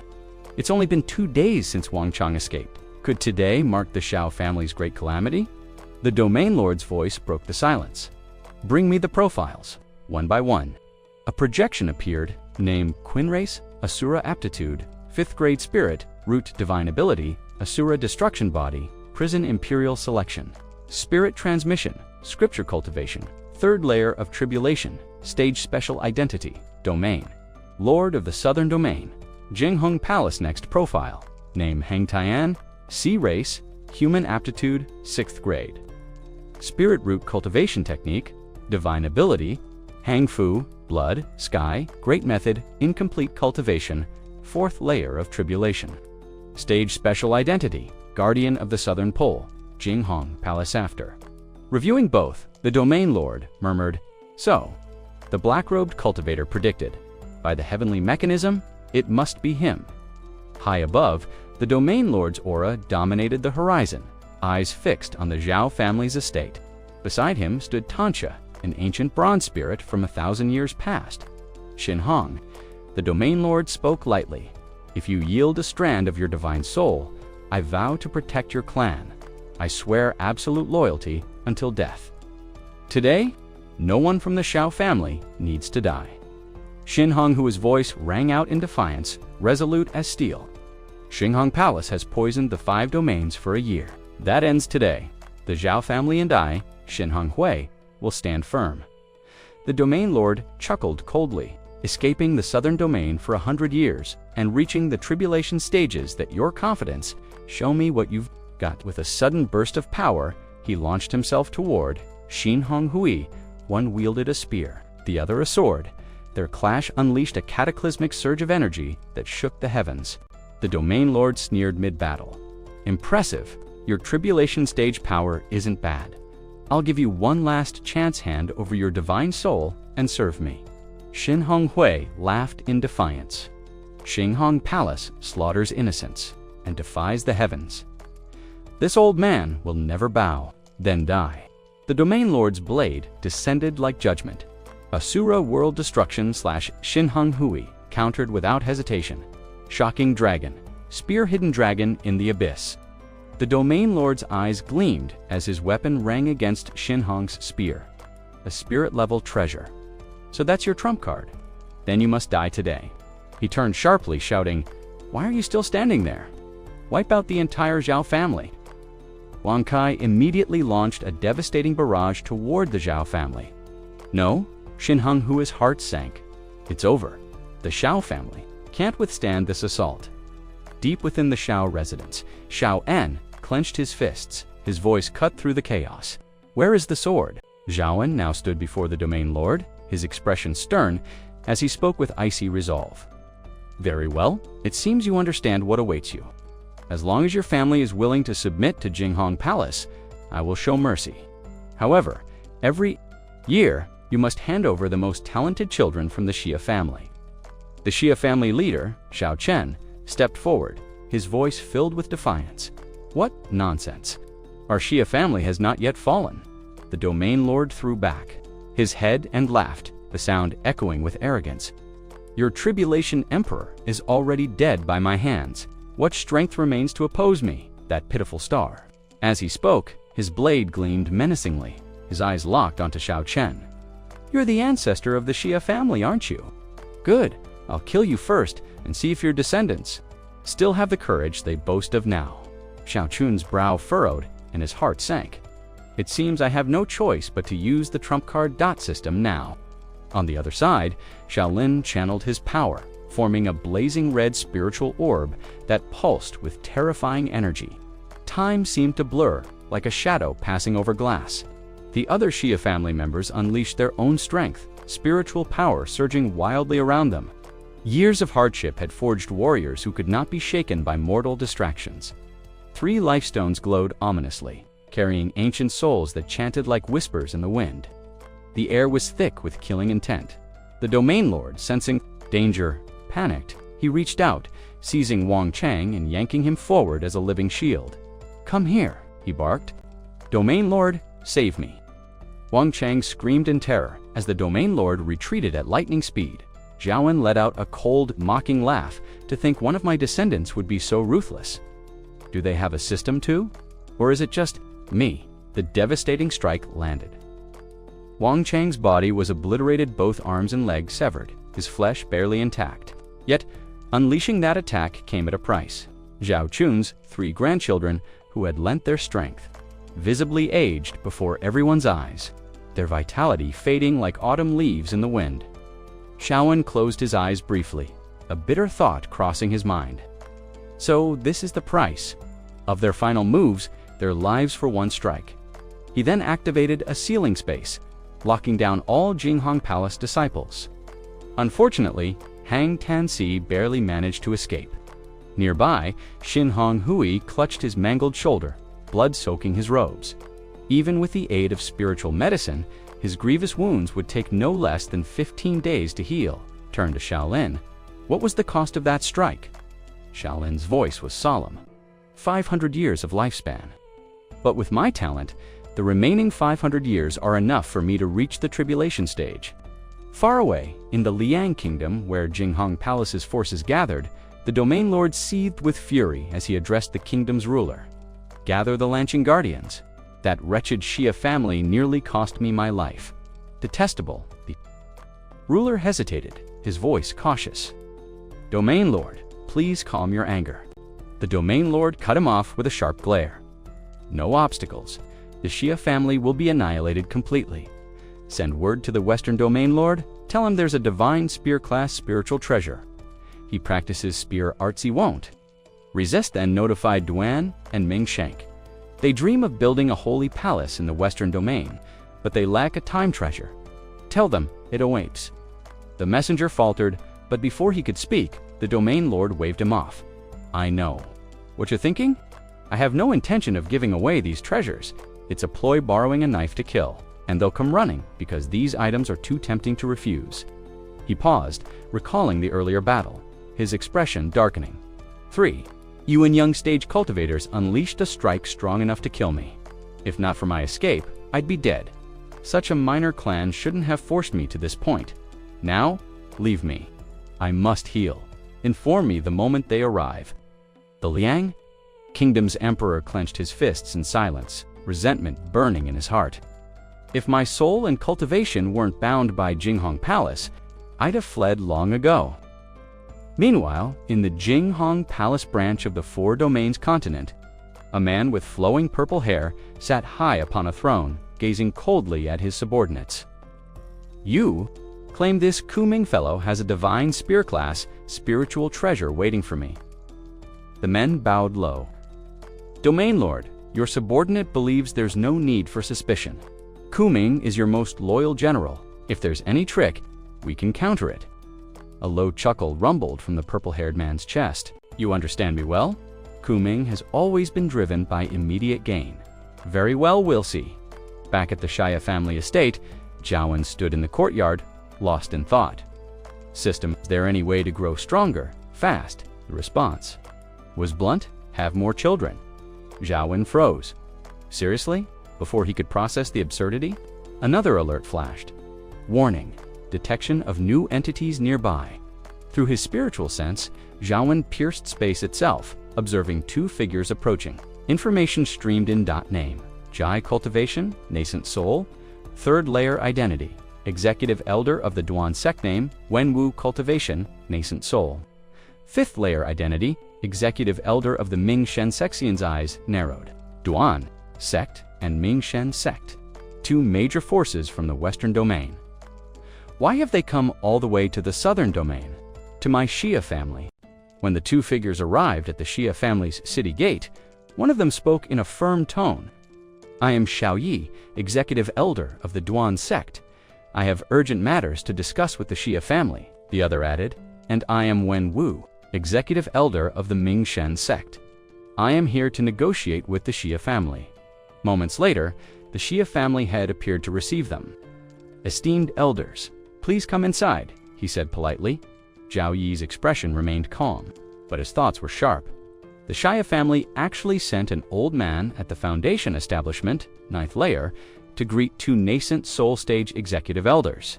This feels rather disrespectful. Inside the Xia family's guest pavilion, after they were seated, the family head introduced himself. I am Xia Li, head of the Xia family.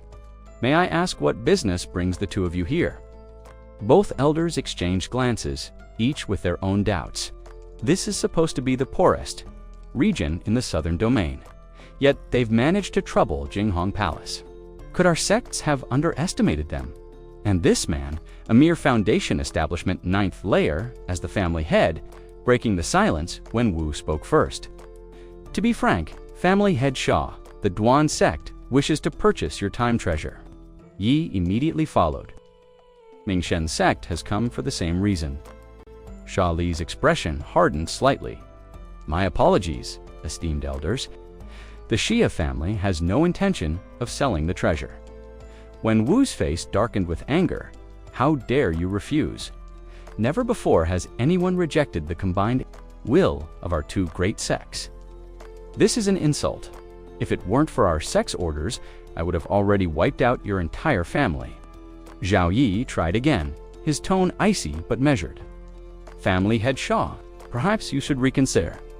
The price offered by the Duan sect will certainly not disappoint you." When Wu added coldly, "Mingshen sect is also not lacking in spirit stones." Sha.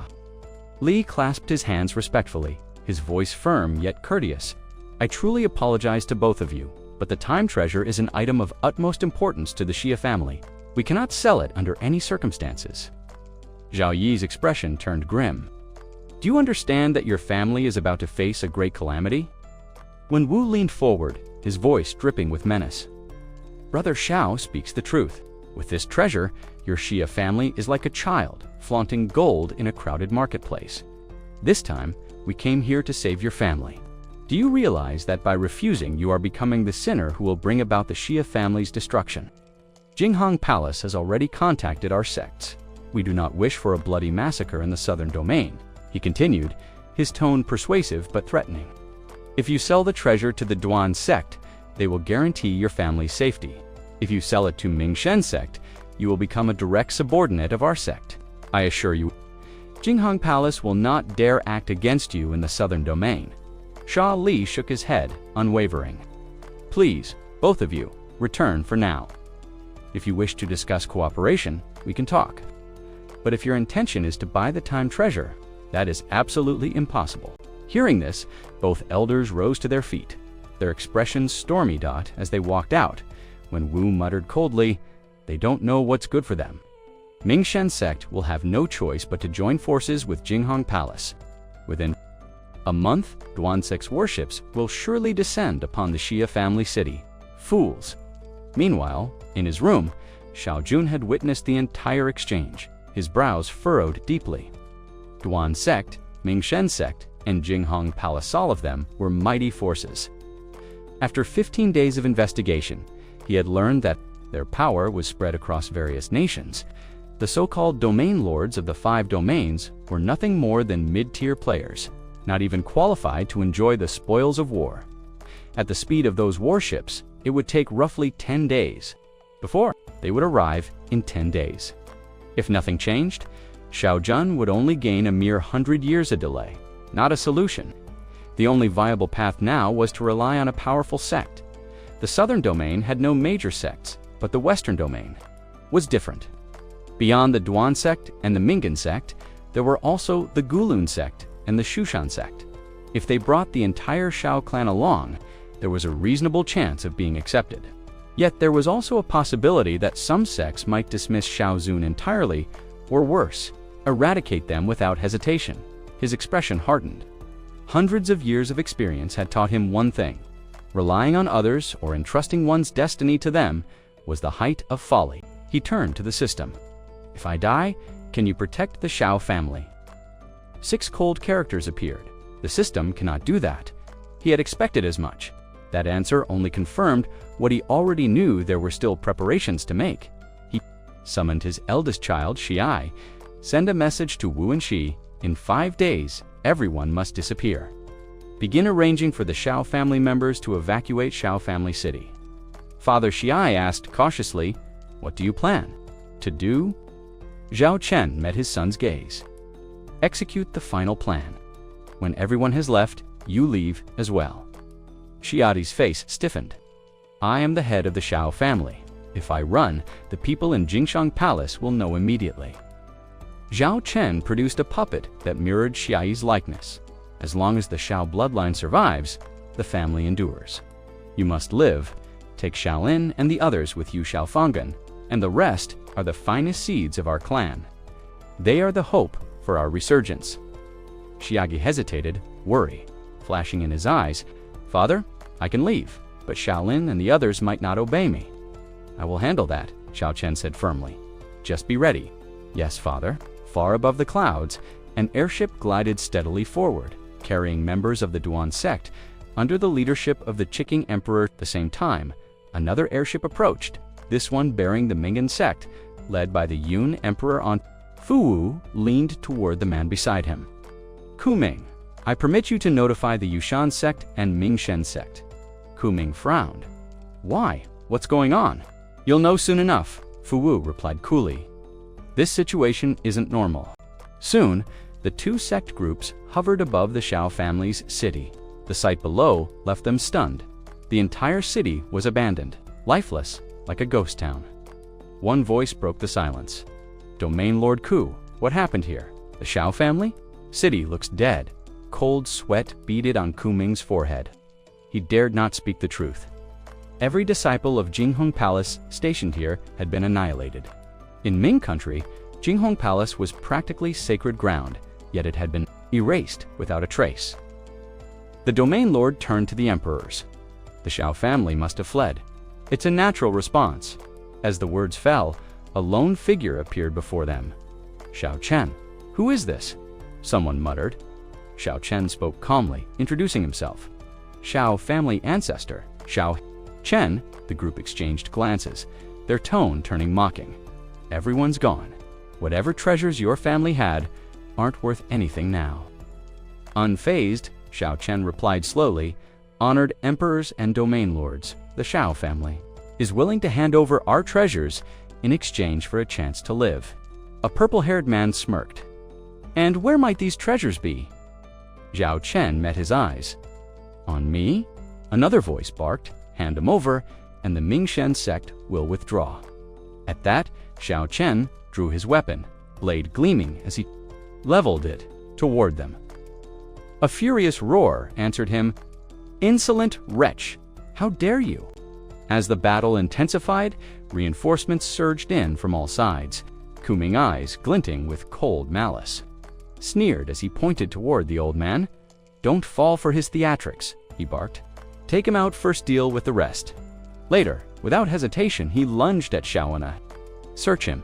Let's see what he's hiding then. We'll decide what to do next. Xiaowen reacted instantly, weaving out of reach with practiced ease. Kuming's brows furrowed in frustration. You dare play tricks, you low-born rat, he spat, tired of living. Are you? A man with violet hair twisted around to shout, Ching, help me out. You want to let those two treasures fall into their hands? As he spoke, others nearby began to harness their spiritual energy, drawing in closer like wolves circling prey. Xiaowen smiled faintly, his fingers tightening around his spear. Behind him, another cultivator stepped forward reluctantly, his thoughts racing. If I just stand here and watch, Jia Haowen will report everything to the palace master. I'd lose my position as domain lord in an instant. He sighed, bracing himself for the inevitable. No choice, I have to get involved. Then chaos erupted. The clash of spiritual energies tore through the skies, painting the heavens crimson. In the inner courtyard of the Xiao residence, Xiao Zun remained still, hands clasped behind his back. Watching the horizon, all according to plan, he muttered. From the moment the envoys of the Duan sect and Ming Shenik arrived, he had suspected the uneasy alliance between the three factions was temporary at best. The ancient feud between Jinghong Palace and the Xiao family ran too deep. They hadn't come to negotiate or trade. They'd come to test the waters. They only ever spoke of the time treasure, carefully avoiding any mention of the purple Zhao divine spear. Clearly, they were baiting Jinghong Palace into revealing its hand. And now was the perfect time to strike back, even against quasi-emperor. Rare opportunities like this had to be seized. His power surged violently, the air distorting as spiritual energy poured out of his body like a tidal wave. The cultivators aboard the flying ships reeled in confusion. What is that? The spiritual pressure? It's massive. It's far beyond anything in the southern domain. A voice cried out from one of the decks. No! Look! What is that? Golden Tower rose into view, gleaming with divine brilliance. Around it, jagged shards of ice hovered ominously. All three ships were encircled, trapped by Shawan's might. One of the enemies shouted in alarm. Emperors, stop! We've walked right into a trap. On the Shao side, Chen's expression was grim but resolute. He raised his cultivation to its peak, activating the full power of the Xuanming Hantong, the Jade Spring Tower, and two ancient formations, Demon Shocking, Stone Steely, and the Heart-Refining Grand Array. I'll pour in the power we've hoarded for a century, he murmured to himself, turning to the system. Ready? The system materialized, confirming. Would the host like to initiate self-return? Without hesitation, Chen chose yes, an instant later. All hell broke loose. A roaring surge of light exploded from the tower, followed by waves of sound that shook the entire region. Fire and smoke billowed into the sky. The entire Shao family stronghold vanished beneath a curtain of fire. Chen's physical form collapsed, drawn back into Shao Chen's nent soul position. Only his disaster avoidance soul armor had kept him from total annihilation. As the dust settled, system notifications rang out, one by one. Host has slain the essence-extracting Emperor. Reward: Vermilion Immortal Sword Formation. Host has slain the Soul Shadow Emperor. Reward: Soul-restoring Nonent Soul Pill. Host has slain the Western Domain Lord of Jinghong Palace. Reward: Divine Ability Cycle Through All Heavens. Host has slain the Southern Domain Lord of Jinghong Palace. Reward: Innate Asura Clan Ability Transform into Asura Form. What remained of the battlefield was devastation. The Zhao family compound was leveled. Ashes and ruins stretched for miles. In the months that followed, both the southern and northern domains erupted with fury. Jinghong Palace's southern division was obliterated. Their commanders in the western domain wiped out. No survivors were left to tell the tale of that catastrophic battle. And so, the Zhao family rose from the ashes, a legend reborn in Hanka City. Rumors spread quickly. The once humble merchant clan expanded their mansion overnight. The head of the family took wives and concubines with astonishing speed. In a single month, they hosted 21 weddings.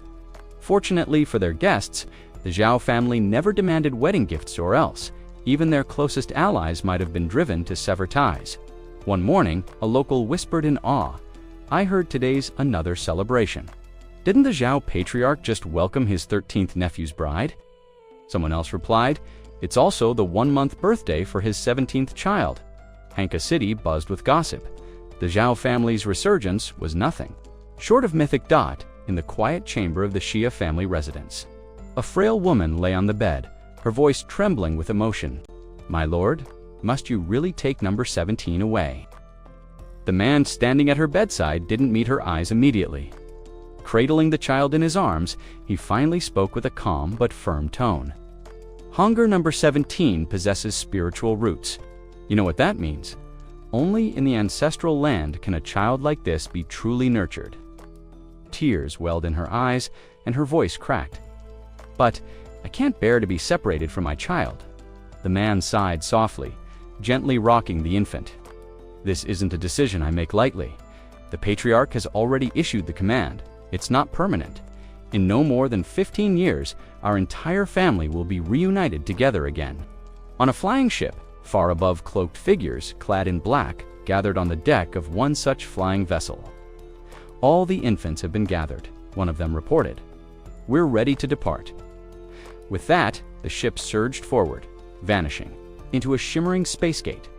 At the summit of the main peak, the Shao family's ancestral hall stood in stillness. Within it, Zhao En was seated in deep meditation, his presence calm yet commanding. Footsteps echoed as a descendant approached respectfully and bowed low. "Ancestor," the young man began, "Fang Yuan has fulfilled your command. A total of 527 children with spiritual roots have been brought back. All are descendants of the Shao family." Shao En opened his eyes and offered a faint smile. Fang Yuan's diligence eases this old soul's worries. The form before them was not Xiaowen's original body, but a reconstructed one, powerful and refined, yet still carrying the weight of ages. The messenger continued, during this recent mission, I also came across information regarding the 9th divinity transformation elixir. Xiaowen's gaze sharpened. Oh, speak. The young cultivator explained further. The explosion that happened 3 years ago dealt serious damage to the Jade Sky sect. Even Shaolin himself was gravely wounded. As a result, much of the Xia family's plans were unraveled, and many of our kin are now scattered across the southern and western realms. Xiaowen nodded slowly, processing the news. He thought to himself, both Shaolin and the remnants of the Jade Sky sect are still under my care. Nurtured inside the spirit mushrooms I've cultivated, but without the 9th divinity transformation elixir, it would take at least 15 years for the Jade Sky sect to fully recover. The Xia family had already repaid more than enough to Shaolin. In truth, Shaolin was a formidable force, even without their support reborn from the peak of the void itself. Had he chosen a different path, his potential alone could have taken him far. A young disciple hurried into the room, bowing respectfully as he delivered urgent news. Ancestor. The Kunlun sect has uncovered the divine transformation elixir within one of their secret realms. Xiaowen's brows rose in surprise. The Kunlun sect's secret realm. How did that information get out? The disciple smiled knowingly. It's thanks to the Mingshen sect. They've planted spies within Kunlun. Even the 5 elders are aware of the leak. They're trapped and able to win, and desperate to distract others. Now they're deliberately letting the news spread. Across the cultivation world, hearing this, Xiaowen felt a thrill of anticipation. Even if the rumor was false, it was still an opportunity worth pursuing. True or not, we must act, he said firmly. Then, does Ancestor already have a strategy in mind? Not yet. Go rest for now. Yes, Ancestor. The disciple bowed and left. Moments later, Xiai stepped into the room. Xiaowen looked at him and said, So, you've finally reached the golden core stage. Xiai scratched his head sheepishly. Honestly, Father, my spiritual route is pretty poor. Even with all our family's resources, it was a struggle. Xiaowen nodded thoughtfully. Golden core is still a solid foundation. From now on, I'll leave the family affairs in your hands. I plan to leave for a while. Let me guess you're using that as an excuse to avoid stepmother again? Xiaowen gave him a look of exasperation. Even you've started calling her that. The younger generation calling her grandmother is already awkward enough. Now you're making it worse. He sighed and waved his hand. You must have come for a reason. Speak. Yes, Xiai said, his expression serious. The Huo faction has made a move. They've secretly taken control of 15 small countries. Meanwhile, the Shish group has taken 12. 1/3 of the southern region has already slipped from Jinghang Palace's grasp. He handed Xiaowen a letter. This came from Xiaowan. He's managed to infiltrate Jinghang Palace again. According to him, the new regional lord of the 5 regions is Ku Lianga, demon cultivator, and Ku Ming's uncle. Xiaowen read the letter in silence, thoughts churning. So Ku Liang took over after Ku Ming Xiaoyi must have tried to appeal to him, hoping he'd support reform. Now he's declared himself protector of the southern region. Ambitious, aiming for the throne, no doubt. He set the letter down and spoke calmly. Jinghang Palace is consolidating power again. Begin distancing us from the Huo group. Shiai nodded. Understood. Xiaowen gave a faint smile. Soon, we'll begin cultivating influence across the southern region again. A dull blade, slowly but surely, will still cut through the roots of Jinghang Palace. Xiai, remembering something, asked, By the way, how long do you plan to be away this time? Xiaowen responded with just 2 words, right now. And with that, he vanished. His sudden disappearance was not without cause. At that moment, a young woman in a flowing pink dress arrived outside, looking around in confusion. Where did he go? Xiaoyu rubbed the back of his neck awkwardly. Wanyang, father just left. Wanyang folded her arms and scowled. He pesters his descendants day and night about getting married, but the moment it's about marrying me, he runs. Far away, Xiaowen exhaled in relief. That was close. No one followed me. he turned his attention to the task ahead. Elder Wu of the Kunlan sect, a 9th stage integration expert. If I want to get my hands on the Yunnan liquid, I'll need to move personally. In the city below, Mount Kunlan, Zhaowen was approached by a spirited young man. "Hey brother, you here for the Kunlan sect selection too? I've got insider guidance for new applicants, just 10 spirit stones per session.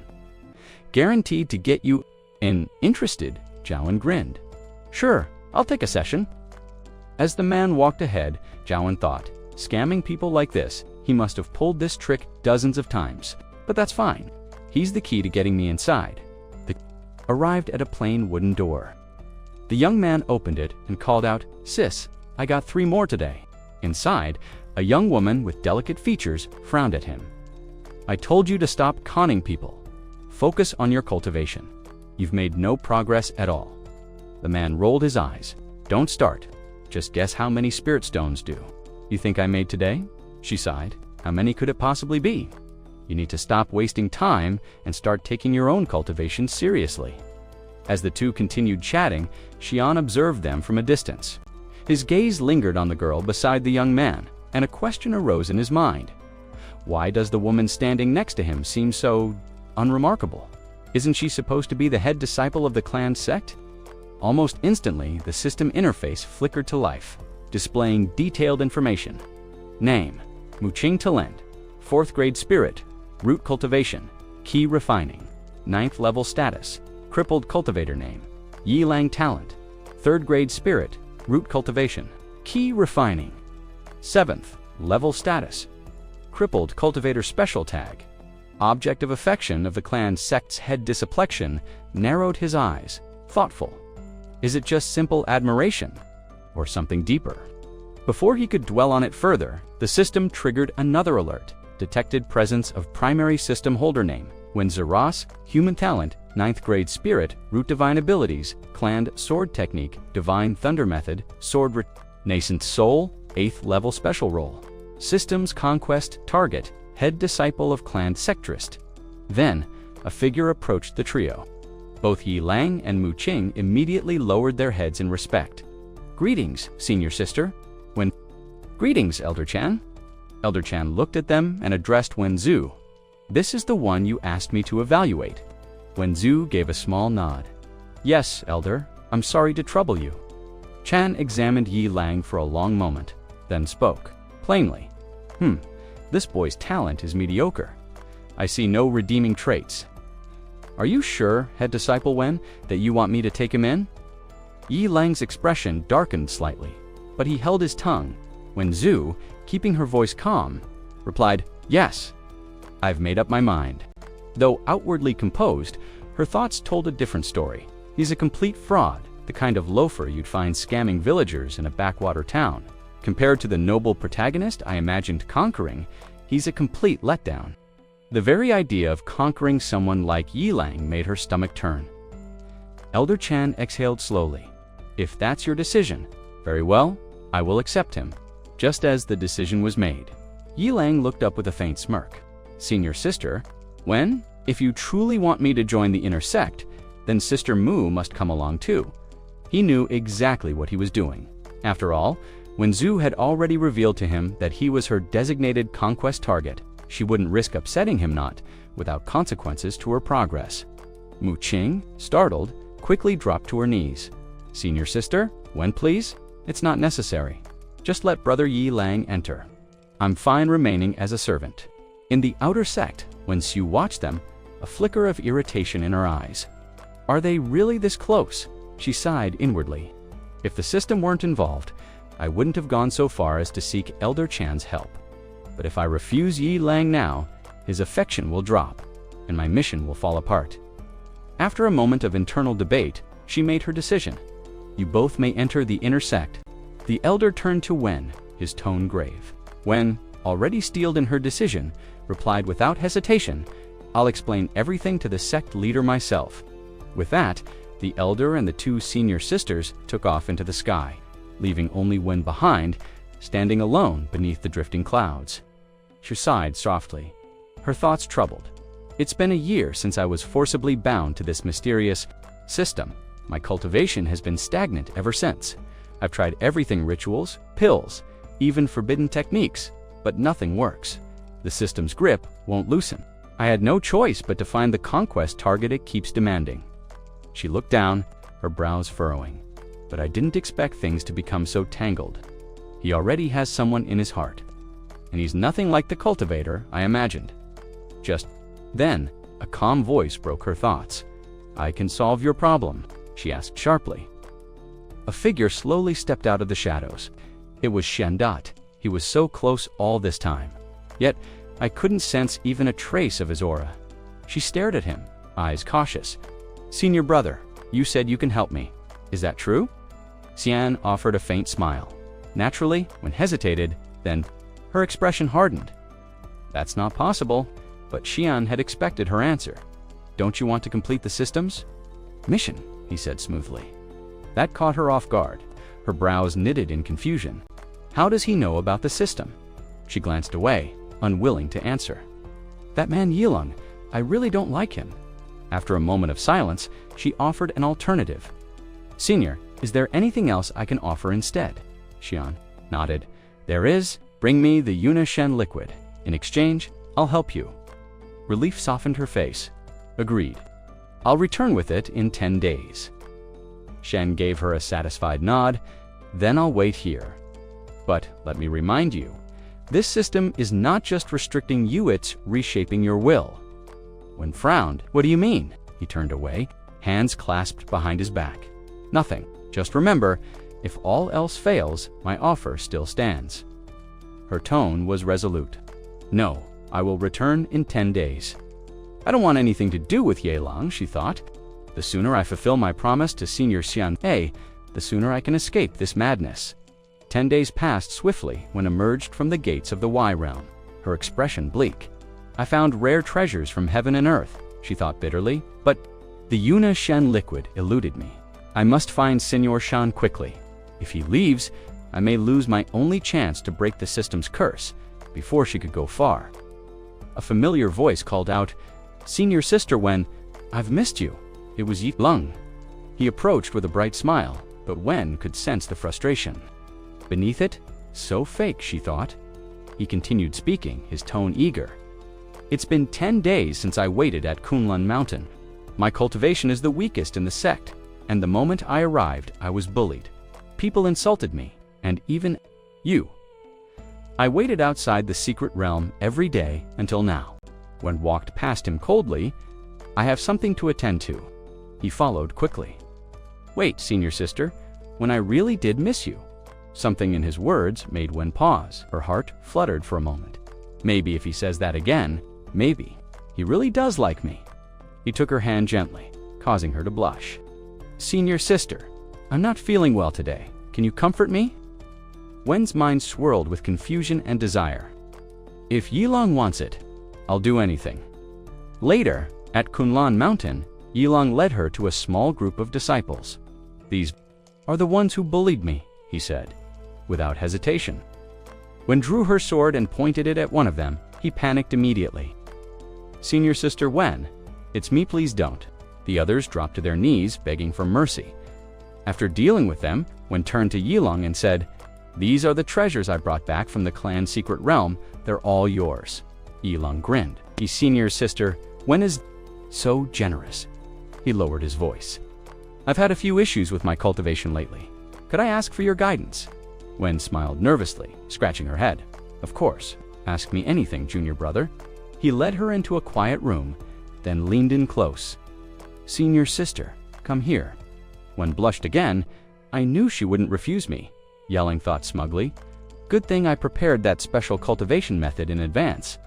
But suddenly, Wen felt a strange shift in unnatural pressure in her mind. Something was wrong. She jolted back and shouted, "Get out!" A wave of panic washed over her. Being controlled like this, it's terrifying. Without another word, she turned and fled. Wen now found herself in a nearby town, her heart racing. "I have to find Senior Xian before this gets worse." At the base of the mountain, Shaowan appeared. Her expression was calm but resolute. "I've made my decision, Senior," she said. "I'll take you into the secret realm." Letten gave her a brief nod. So it seems I'll be going in after. All? They set off together toward the entrance of the clanned secret realm, but their path was blocked by a guard clad in sect robes. Senior Sister Wen, the guard said with a respectful but firm tone, I'm not sure why you need access to the secret realm, but this man cannot enter. He isn't from the clan sect. Xiaoan's gaze sharpened, her tone commanding. Step aside. He's accompanying me on an official mission. From behind, another voice called out, Senior Sister. It was Yilong who had quietly followed. I want to go to the guard. Looked uncomfortable. Junior brother yelled, Your cultivation is still in the key refining stage. The secret realm is no place for someone at your level. On top of that, you lack the necessary contribution points. Xiaowen raised her voice sharply. Then use mine. I'll cover him. The guard hesitated. But Senior Sister, when no buts. She snapped, her voice tinged with emotion. I'll protect him myself. My junior brother just wants to explore a little. Are you telling me that even that is forbidden now? What's the point of a secret realm if it's sealed off from our own? Her eyes were no longer calm. They shimmered with fierce protectiveness and something else even deeper. Love, the guard, caught between duty and the senior sister's determination, had no words left to offer. A soft breeze stirred the trees beneath a clear blue sky dotted with drifting white clouds. Looking at the tranquil scene, Xian mused to himself, they call this a secret realm. But the spiritual energy here is only about 3 times denser than the outside world. It's nothing compared to the energy inside that ancient landscape painting. But as he was thinking, a sudden gust of wind surged through the air, carrying a force so strong it felt like the strike of a foundation establishment stage cultivator. The 3 cultivators slowly made their way forward, cloaked in a faint halo of light. Just then, blinded by love, turned around and explained, the first 10 miles from the entrance are categorized as foundation establishment territory. 100 miles in, and you enter the Golden Core Zone. At 1,000 miles, you're in the Nascent Soul region, and the Divine Realm begins somewhere beyond 100,000 miles. He paused before continuing. If we head there directly, it should take us about 2 days. With that, the 3 took off through the sky. But before long, Yang suddenly called out, Wait, let's land for a moment. Xian groaned inwardly. At this rate, we'll stop 6 more times before we even cross 10,000 miles. And all for some 100-year-old spirit grass. What a waste of time. Irritated, Xian asked, What's the meaning of this now? Yanggong shrugged. I just spotted something rare, that's all. If you've got a problem with it, feel free to keep going. Xian's patience snapped. He grabbed Yanggong by the collar and lifted him off the ground. You're just a key refining brat. Are you trying to get yourself killed before things could escalate further? Senior Sister Wen approached slowly, her voice soft. Senior, please, spare junior brother Yang. Reluctantly, Xian threw Yanggong to the ground with a scoff. Control your junior brother. Wen, if he keeps wasting time like this, I'll deal with him myself. Yanggong clenched his jaw, furious. She still won't drop her act for me, but once I've fully taken control of her, I'll make sure she's the one who ends this guy's life. The next day, they reached the boundary of the Divine Transformation Zone. The landscape was lush and green, but as night fell, violent whirlwinds erupted so powerful they could obliterate nearly anything in their path. Even a nascent soul cultivator would struggle to escape unscathed. We'll rest in this stone cave for the night, Xian suggested. Later, Yanggong approached Wen and whispered, Senior Sister, could you step outside with me for a bit? As if enchanted, Wen nodded without hesitation. Following him into the night, watching them go, Xian muttered to himself, Why the rush? Can't they just rest like normal people? Outside the cave, Yanggong reached out and gently touched Wen's shoulder. He couldn't contain himself any longer. But before anything could happen, Xian suddenly struck from the shadows, landing. A blow squarely on Yanggong's head when blinked, clarity returning to her eyes. The spell of influence was broken. She stared at Xian, stunned. Why? Why did you kill him? Xian chuckled, voice calm. If something were to happen to you, wouldn't you regret not taking care of unfinished business? I'm just solving a problem in advance. Will I die? She asked hesitantly. Of course not, Xian replied with a smirk. Wen stared at him, confused. Why hasn't the system punished him? He killed someone, yet he's still standing, but this outcome actually aligns with my calculations. As she processed her thoughts, Wen crushed a small token in her hand. Suddenly, the system's notifications erupted. Nascent soul cultivator approaching. 3. Integration stage cultivators approaching. 5. Golden core cultivators approaching. Xian cracked his knuckles. This Pangla skill feature is really coming in handy. In an instant, a group of cultivators surrounded him. Wen turned to him, suspicious. Tell me, who are you really? Why were you hiding your divine transformation power? Xian's tone turned haughty. What makes you think you're capable of capturing me? A woman in formal robes stepped forward. This is the clan's secret realm. According to Buguan's 5-year nascent soul cultivation record, your identity doesn't match. Before she could say more, Xian released a wave of spiritual pressure, overwhelming the air around them. When, at the sound of her name, her system flashed a new notification. Target of the mission has changed. New target Xian. She turned to her master and shouted, "Wait, the mission parameters just updated. The system wants me to target Xian." Now, the master's face darkened. What? Xian stood confidently, hands clasped behind his back. This old man is named Chen. If you go back on your word, don't blame me for what happens next. Then he called out again. Wen, come here. Her cheeks flushed. No, I won't. Wen's master quickly intervened. Sir, we admit defeat. Please spare. Wenshu, help her complete the mission transfer. In exchange, we'll offer you the divine transformation elixir. Xian narrowed his eyes. I'm not doing this for your elixir, but hand it over first, and then we'll talk. Wen turned to her master, eyes glittering. Master, please, give it to me. I trust Xian. With visible hesitation, the master handed over the vial. Fine.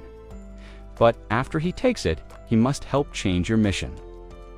Wen accepted the elixir and walked up to Xian with a sudden burst of warmth, she threw her arms around him. Brother, here's the divine transformation elixir. Xian blinked. In surprise, damn, this system really knows how to stir things up. The master approached the two with a calm expression. You're ready now. It's time to change the mission. Shou Chen looked up, puzzled. Change the mission? To who? Standing beside the master, Zhou Qinji stepped forward without hesitation. To me, she said confidently. Shaoan immediately conjured a glowing circle of light in front of his chest. When eyes glistening with emotion looked at him. Brother, she whispered tearfully. Zhaoan glanced at her and sighed. Unbelievable, this bond. It hasn't even lasted 30 breaths, and it already feels like a farewell between life and death. Wen wiped her eyes and nodded. I understand. You don't want to leave me behind, brother. I'll help you however I can. As she spoke, the beam of light expanded, gently enclosing both of them. The master turned to the group. Elder Zhang, what's our move? Someone muttered under their breath. The system's influence on Shu is even stronger than expected. What choice do we have but to chase them? By now, Shu had already mounted her sword, taking Zhaoan with her. She turned to him with a bright smile. Brother, I won't let go. Inwardly, Zhaoan chuckled. This brother rather enjoys the feeling of things being out of control. Besides, we've already escaped. Why go back now? Their pursuers tried to track them, but Shu's aura had vanished completely. Sha, Chen, someone stammered. A young man behind asked urgently. Junior sister Zhang, do you know where Shu went? She frowned, her tone grave. We might have to abandon her. A heavy-set man stepped forward angrily. What nonsense! Shu is the most promising disciple our Kun sect has produced in a century, and let's not forget, she's carrying the mysterious system. Her future potential could easily rival my own. We can't just give up on her. Another voice agreed. That's right. No matter what, we must bring her back. Junior sister Jiang turned to them both and asked quietly, do you even know who the man with her is? A man in red robes frowned. Whoever he is there. Anyone in the cultivation world the Kunlun sect can't afford to provoke. The beautiful woman beside him added confidently, exactly. Even if it's the head of the Shuchang sect, we still need to retrieve her. Jiang's expression hardened. That man is the ancestor deity. Everyone fell silent. The name hit them like a thunderclap. Chaoan, someone gasped. The Shoan. The legendary ancestor deity, Chaoan. If that were true, reclaiming Shu would be nearly impossible. Meanwhile, Senior Sister was busy teasing Zhao Chen, making his face flush scarlet. "Stop! Don't touch me like that!" But Shu simply smiled at him with gentle eyes. "Doesn't brother want this?" Turned to her, locking eyes, unable to hide the way his heart pounded. Then the two of them collapsed together, the romantic tension boiling over into something the younger disciples should definitely not witness. By sunrise, they both awoke. The system issued a new alert. System notification. Host emotional state. 30% moved. Zhaoan looked stunned. Only 2 days, and I'm already 30% moved. At this rate, I'll be completely enchanted soon. Another message popped up. System update. Host falling into the net of love. What does that mean? He asked aloud. Binding in progress. Host will be tied by shoes. Threads of love. Tied, as in controlled. He asked. Interpret as, you will. He exhaled slowly. This system was no joke. Dangerous and seductive. It was a good thing he hadn't returned home yet. If his grandfather saw him like this, the old man's face would turn to stone. Then came another alert. Battleship-class spacecraft detected.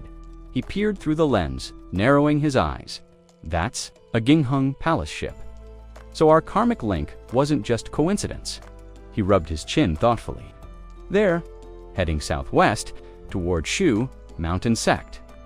I've already crossed paths with the might as well stir the pot. Shu was still lying nearby, but he turned to leave. She stirred, then called after him. Wait for me, brother. Once they were both up and ready, they looked to the sky. The massive spacecraft loomed above them. System Zhaoan commanded. Locate the nearest Xia family disciple near Shu Mountain. Search complete target. Sha Lion Shang race. Human talent, level 7. Cultivation, golden core, stage 8. Method, immovable king mantra. Vudra, indestructible divine skill. Identity, 8th generation, disciple of Shia family. Wealthy merchant in Shu Mountain City. The sword tomb of Shu Mountain would soon open and the appearance of the ship only signaled the beginning as the spacecraft descended before them. A young man stepped forward. Fellow cultivator, why are you blocking our vessel? Zhaoan crossed, his arms with a smirk. Because this road, I opened it. Shu chimed in cheerfully. And this tree, we planted it. If you want to pass, you'll need to pay a toll. Someone on the ship shouted angrily. That's ridiculous. We're in the sky. There are no roads or trees. Another voice snarled, Guardian, let me kill them. The man called Guardian raised his hand sharply, halting the conversation. Let's not get ahead of ourselves, he said coolly. Then, turning to the two, he asked, Xiao En, what's your price? XiaoN.com and composed with his hands. Clasped behind his back, replied plainly, 1 billion spirit stones. At that, the Guardian's face twisted, and he instinctively reached for his weapon. Long standing nearby, raised an eyebrow. That number sounds absurd. But thinking back to the Shu Mountain sword auction, even their prices didn't reach 1 billion. Could this be more serious than it seems? Zhao En closed his eyes and spoke again, his voice now cold and final. You're not willing to path and die. The sky above them instantly turned crimson. A violent explosion erupted, shattering the landscape into fragments. Zhao En sneered, so poor, barely over 200 million spirit stones. No wonder they reacted. Like that when I mentioned 1 billion. When Zhu, standing beside him, answered with a sigh, even 200 million is a fortune.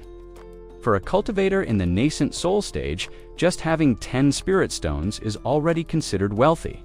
Without another word, the two ascended into the sky, leaving the chaos behind as they soared toward Shu. Mountain destination, the Great Sword Auction at the base of Shu Mountain. The auction house buzzed with excitement. Cultivators from all corners filled the room, murmuring and speculating. I heard Shu Mountain Sword Sect has 23 ancient tombs, someone whispered. They open at random once every 6 months. They say those tombs contain legendary flying swords and powerful sword techniques, another added. A third chimed in. Shu Mountain doesn't have many spirit mines or resources, so their disciples aren't allowed to fully inherit everything from the tombs. Another leaned in with gossip. That's why they auction off a portion of what they retrieve. It helps fund their operations and cultivations. They're bold not to worry about being robbed. This time, they've opened 7 tombs and are auctioning off 21 portions. Near the auction stage, a voice echoed over the crowd. Place your bids freely. Highest bid wins. But false bids will be punished. If you can't pay, you'll be banned from Shu Mountain entirely. In a corner of the auction house, Xiaowen sat quietly, with 30 million spirit stones in hand. When Zhu had even more, 35 million, Zhao En wore a subtle smirk. Positions into the tombs were expected to go for between 100 and 200 million. Clearly, the Jinghong Palace was here with intent. They had brought more than 200 million spirit stones and were prepared to fight for a piece of the tombs. As the bidding began, the numbers quickly soared 120 million. Then 140 million, but one of the divine abilities being auctioned was revealed to be incomplete. Many who'd come to compete stepped back, now only watching out of interest. Suddenly, Ming Shen's sect placed a hefty bid of 180 million. When Zhu turned, alarmed. "Brother, what should we do?" Zhao En calmly handed her a token.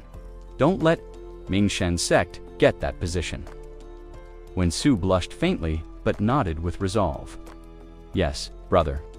The sect leader of Shu Mountain himself entered the bidding with 190 million. Long watching from afar, couldn't help but be impressed. 190 million for the very first item. That's enough to buy a mansion in the capital several times over. He studied the sect leader's face and saw something different, a kind of satisfaction, maybe even pride. Whispers rippled through the upper rows. So Kunlan's sect placed the winning bid. They must be loaded with spirit stones. Word is Kunlan recently produced another emperor-level cultivator that brings them to 6 emperors. With that kind of power and wealth, they're clearly climbing close to the level of the top 3 sects. The final bid still rang in everyone's ears, 190 million. High, yes, but not unjustified. What stood out more was the Kunlan sect leader's expression, not of arrogance, but calm confidence. Something big was building. Everyone in the hall could feel it. The hall fell into a tense silence as the young master of the Night God sect stepped forward. His expression was cold and proud as he announced with steely determination, 200 million. The auctioneer's voice echoed moments later, sharp and clear. Ming Shen's sect has placed a bid of 200 million spirit stones. Do we have a higher offer? Just then, a radiant presence seemed to bloom in the hall. Wu Zhu stood tall, surrounded by an almost divine aura. Her gaze was unwavering. Whatever the Ming Shen sect bids, she declared, "I will double it." Gasps rippled through the crowd. "What a queen," someone whispered, awestruck. "Sister, I love you." The entire hall was buzzing with shock and admiration. To so casually raise the bid to 400 million spirit stones, incredible. Wu Zhu's gesture wasn't mere extravagance. It was a statement. She was staking this price not just for the item, but for the pride of her sect. She refused to be overshadowed by Ming Shen's sectot. The young master's face darkened. He hadn't expected Wu Zhu to confront him head-on in such a lavish display. Her defiance turned the bidding into a battle of pride, and he knew he couldn't. Push further, another bid would cross the 400 million threshold, and that was far too steep. Wu Zhu smirked slightly. Her taunt had landed exactly where it needed to. With a sharp tap of the gavel, the appraiser announced, "The first item is sold." Next came the second item. Bids flowed rapidly, 8 million, then 30. Xiao En glanced at Wu Zhu with admiration glinting in his eyes. He hadn't expected her to be so aggressive, so commanding. It was thrilling. But as the stakes climbed higher, even he began to feel the weight of the situation. 400 million already spent, and the night was still young in the corner. A voice rang out again, hard-edged and laced with pressure. Ming Shen's sect bids 200 million. It was clear they were desperate to reclaim some dignity. But Wu Zhu, unfazed, raised her voice once more. "Whatever Ming Shen bids," she said calmly, "I will bid twice as much." Zhaowen winced. Even with his wealth, that kind of spending hurt. In the background, the master of Ming Shen's sect looked on, his heart quietly breaking. His favorite disciple had not only been upstaged, but now openly stood on the opposite side of this bidding war. He could only watch as the girl he had once protected defied his sect at an event so public it would surely reach every ear across the land. Meanwhile, the sect leader of Mingshen's sect was no doubt fuming in silence. 800 million already gone. It but embarrassment. But he comforted himself with one thought. There are 21 items remaining. She can't possibly afford them all.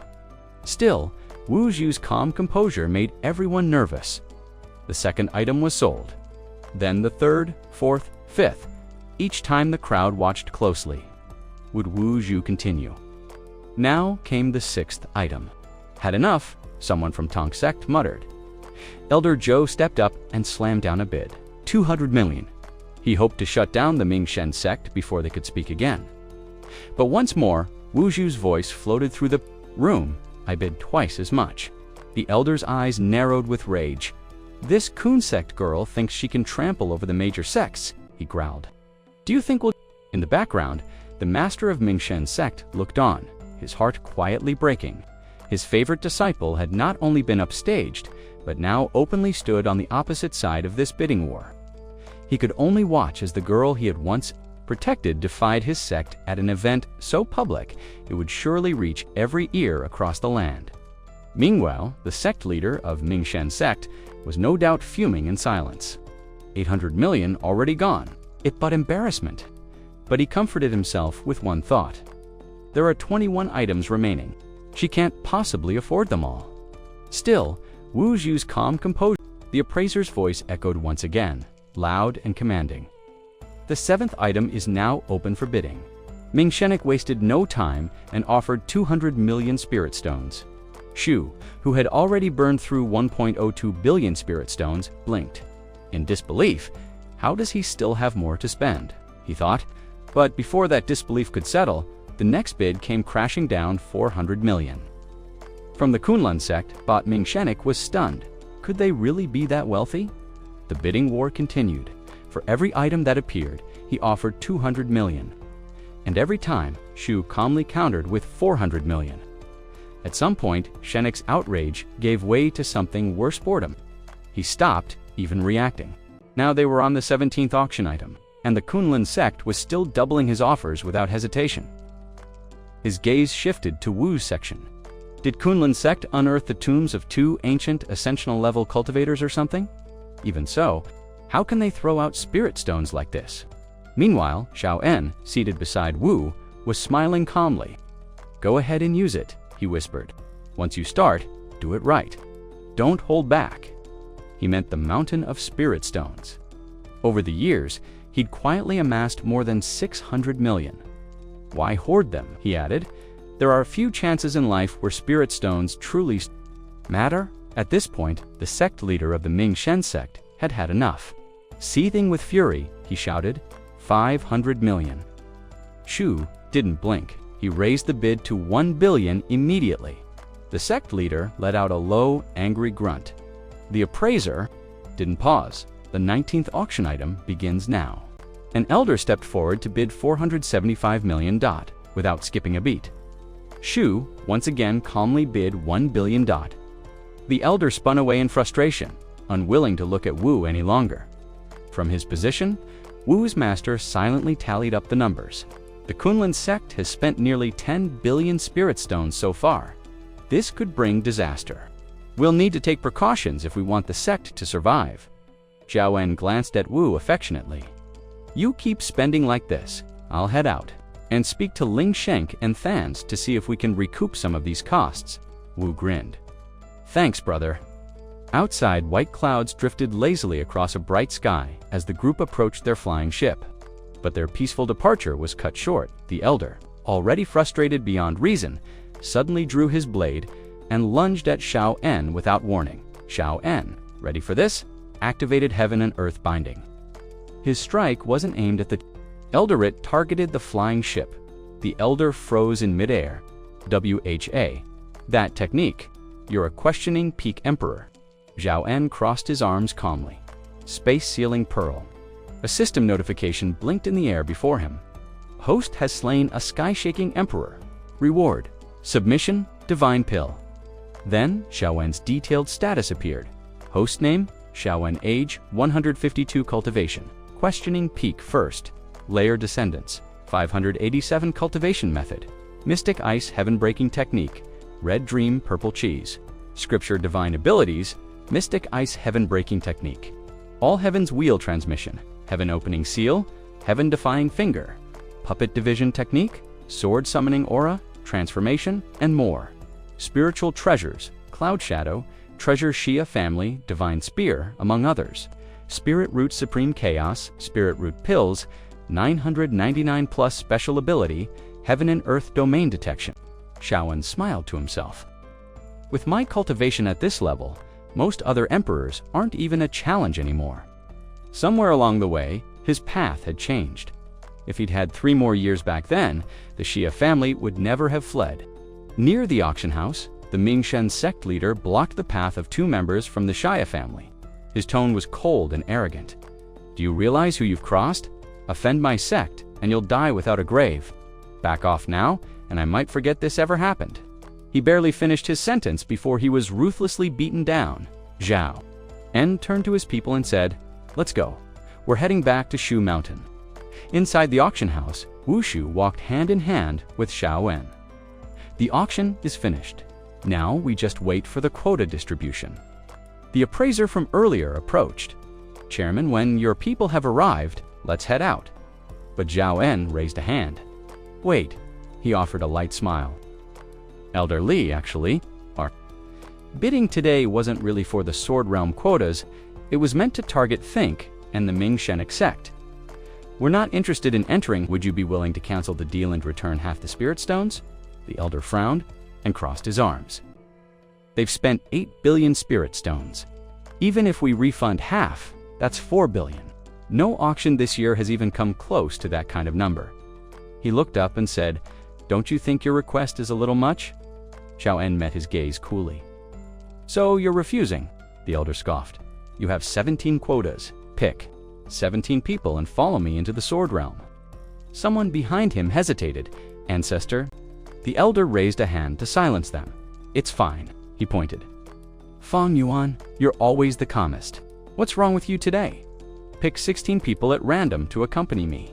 Oh, and don't forget, Shaw Lington. He's requested to join as well." Fang Yuan bowed, "As you command." The appraiser stood quietly off to the side, deep in thought. Shu may have been the bidder, but clearly, that handsome young man Xiao, Enos, the real decision-maker. Ancestor, they called him. Could he be some ancient monster in disguise? He clenched his fists. Even if he is, there's no way I'm giving up spirit stones that easily battle. Maybe, but refunding stones, never. Under the clear sky atop Shu Mountain's sacred platform, the cultivators gathered. This time, 7 sword seeds had been activated. Ya's envoy, Yang Cheng, addressed the crowd. "Now, take your tokens and step into the light pillars that lead to the sword seed of your choice. You may remain inside for up to 3 years, but be warned, whether a sword seed accepts you or not depends entirely on fate." Fang Yuan turned to his elder. "Shall we try the one over there?" Xiaowan gave a calm smile. "It makes no difference. Let's go with that."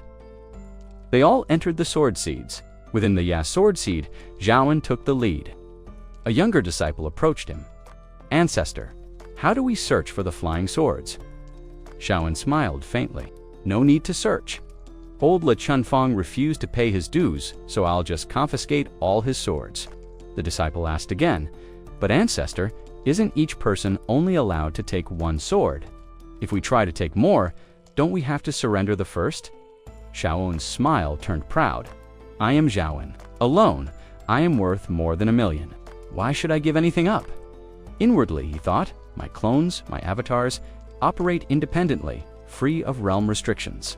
If I plan this well, I can walk away with every sword from 2 or even 3 seeds." With that, he activated his sword summoning technique. A brilliant halo of light formed around him. Dozens of spirit swords shot upward from the ground in response, focused on one sword, Chunning, a divine-grade spirit treasure. It holds the power of illusion and reality. Clearly, the core of this seed, he grabbed it instantly.